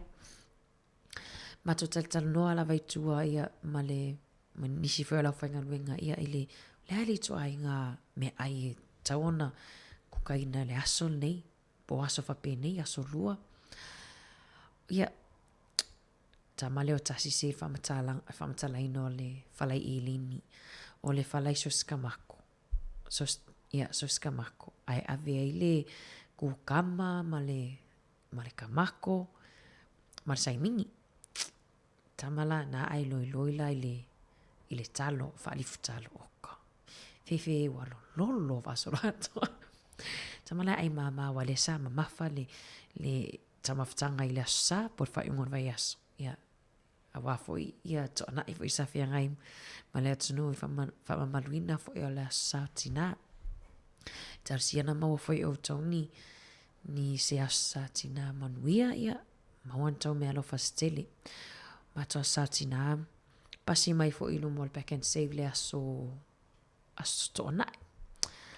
Mato mai aliman mato falea te iar fai mai o la utama lea e valu tau sanga o teini. Fai mai Mom, you are priceless. O au la mato ai o fia tala leo fai mai. Ai umani. O lau fai atu, whawhitai lava. Ai fai mai. Lai tusi mai lungo le tio ata o le pack and save le whaupunga. Tu sawa mau ala ta fia. Ai lai umai fo, lai fai tau mai e. Meo ta mai tia e se fo le maali, maleanga maali. Meo tau nana maua tau tai tā la tono tau kāta la sa. Ia e asa tina, ia manatua le whaawau lava le vai aso la sa tina le na mata la sa. Fatoa lava le vai aso whatawai tina i le wailuanga le pō la stona ai la malama le sia sa. Ta fia tātou le mafuta mai lo whātu mo o tau tina. O tau lava whape ia tamale e tina fo tono ai a single parents alo whātu mo o tau. Whaawa watu whaifianga so i loi ni a uli. O tau ilus fu 5 minute whaamuta tātou tau tua. Se fua ngā moselu mana i mo i tāua. O pole vale o sia uloto, ne i liua le vai o sina. Se tasi ua silia o e ai ngalo ai i tau. Se tasi ua silia o e ai ngalo ai i tau.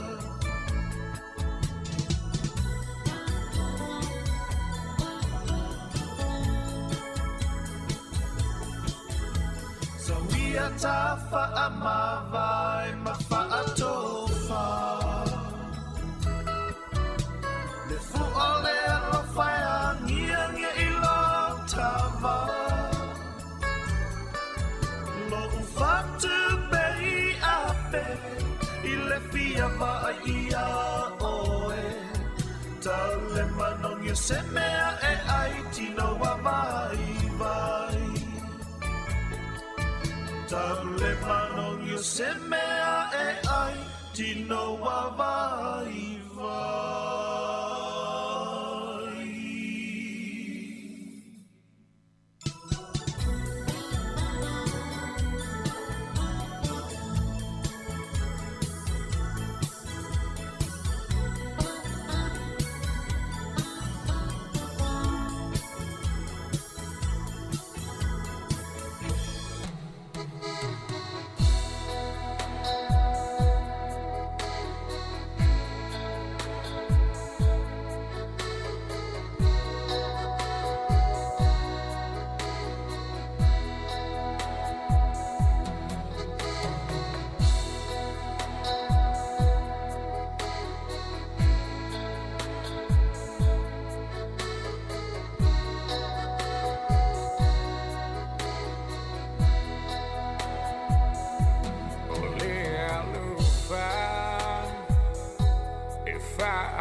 na mahali tema ile ainga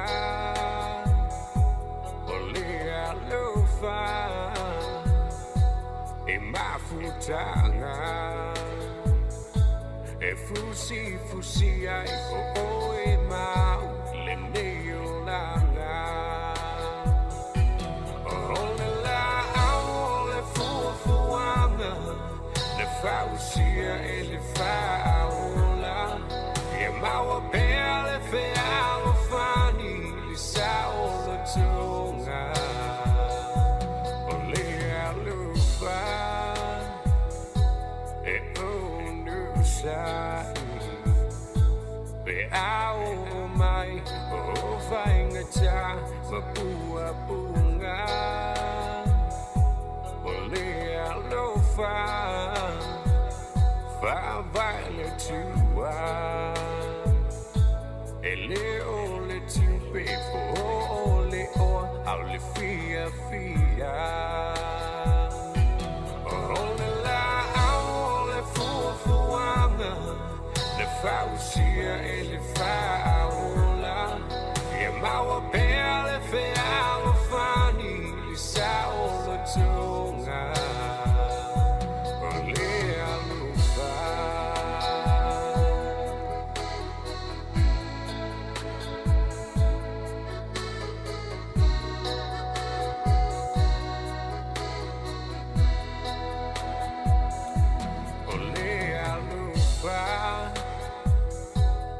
fa mangalo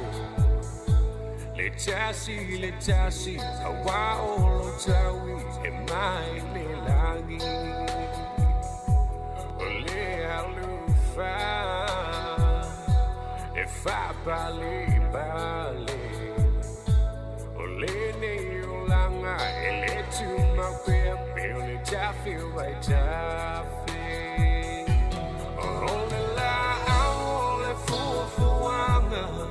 le fausia e le faula e mau belle fe alo fani li saolo tunga ole alufa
whawhiwhianga nia wa uli ia o lata fo i taimi whaamutai tato tautua. Mo le toi fo i le nganga whawhitai nei tato wompa anga lava lungo le YouTube ma le Facebook.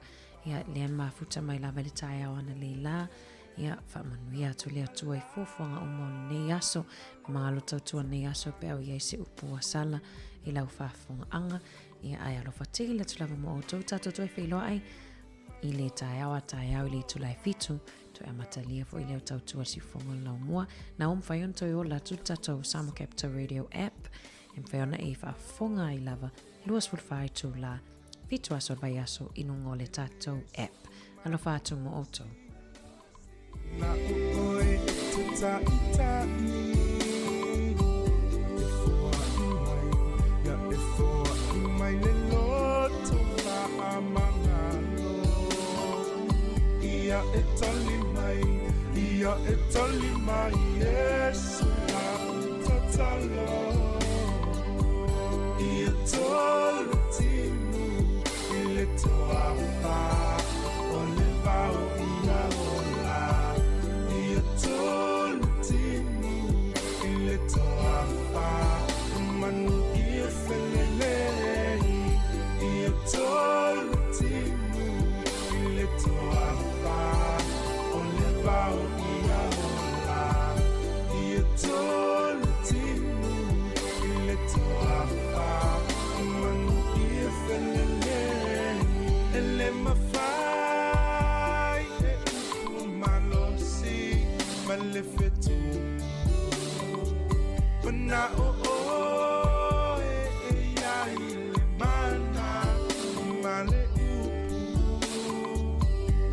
mayu itai ise wasili ona fatawa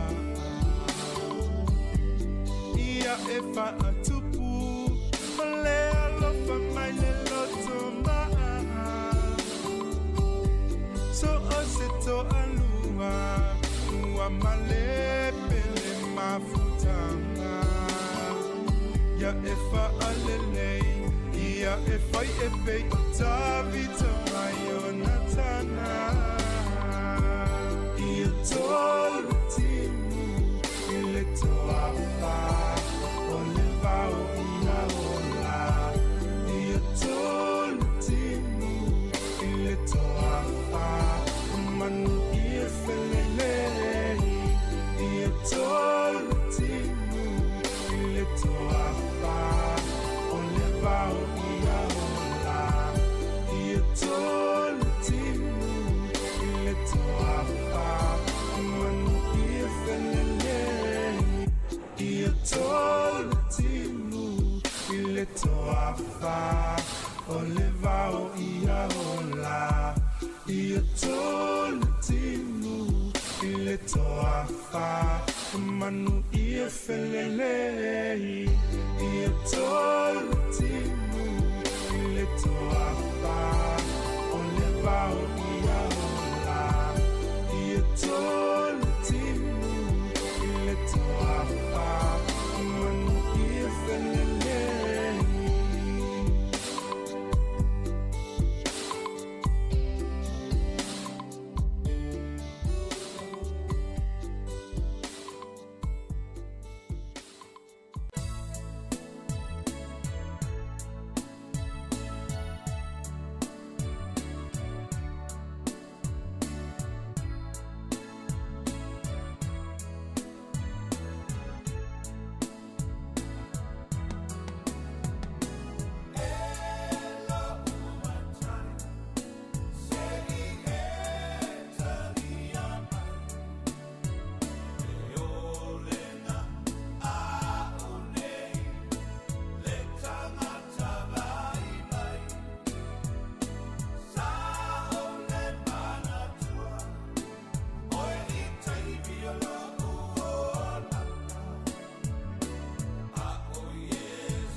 matene fa mea ta le ato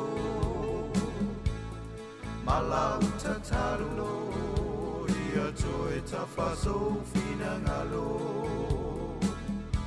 Pe ole tau tai fo lau E tau mai tau ta whenga leau Na ne I o mao I le malu o le tai tai au E uini manatu whaau li uli tō A ole alofa ua whau malo E tau whono E le mapu I le ao malepo Nai au me ta foa whai wha a tauto Mate ngata isi o nei loto Au ele alofa O asua mali e ai mea o ona Au ele alofa O asua mali e ai mea o ona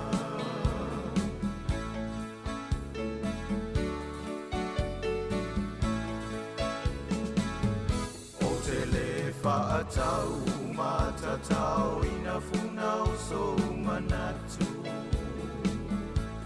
O polene I lape o ua whatia I le papau Ai o te ai uli pea maono sai E ai o se aso au mai o se tani So alofa anga a vea mao asi lo uanganga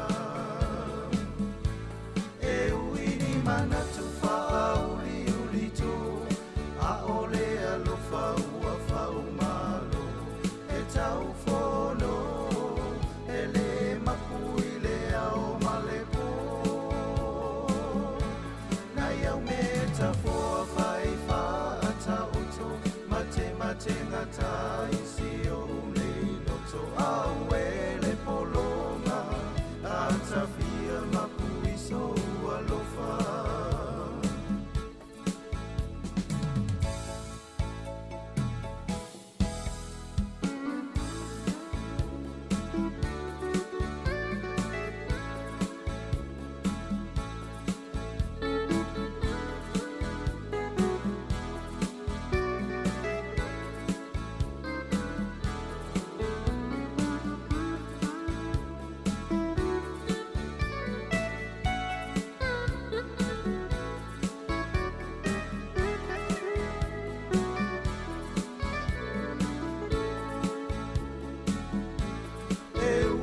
Manatu whauli uli tō A ole alofa ua whau malo E tau whono E le mapu I le ao malepo Nai au me ta whoa whai wha a tauto Mate ngata isi o nei loto Au ele alofa Ua sua mali e ai mea o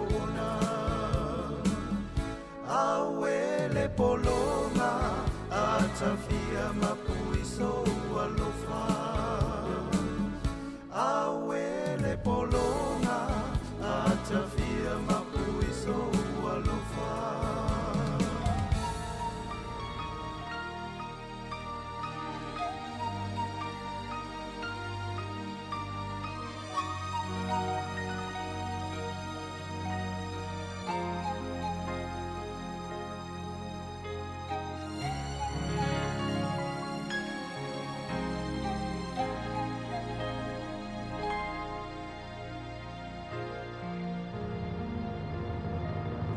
E te le I tawi maina e awhisi I te nei Ma e sapai Na ngalo mea maule ne lanu langi Ai o lou vai vai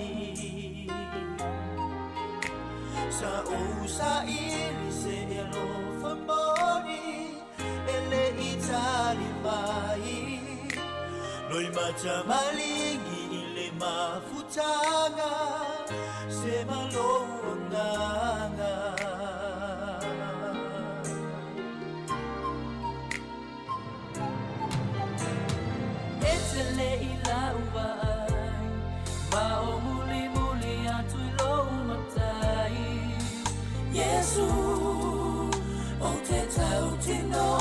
mawhai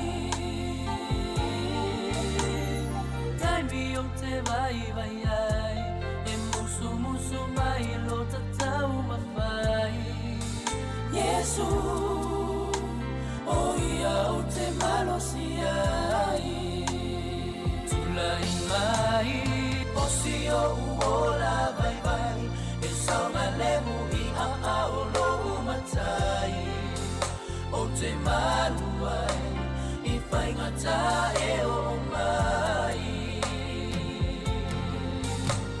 So mai le sami o fita Le ai maso Fefe o na tinga O lana tausima O te mautino te ola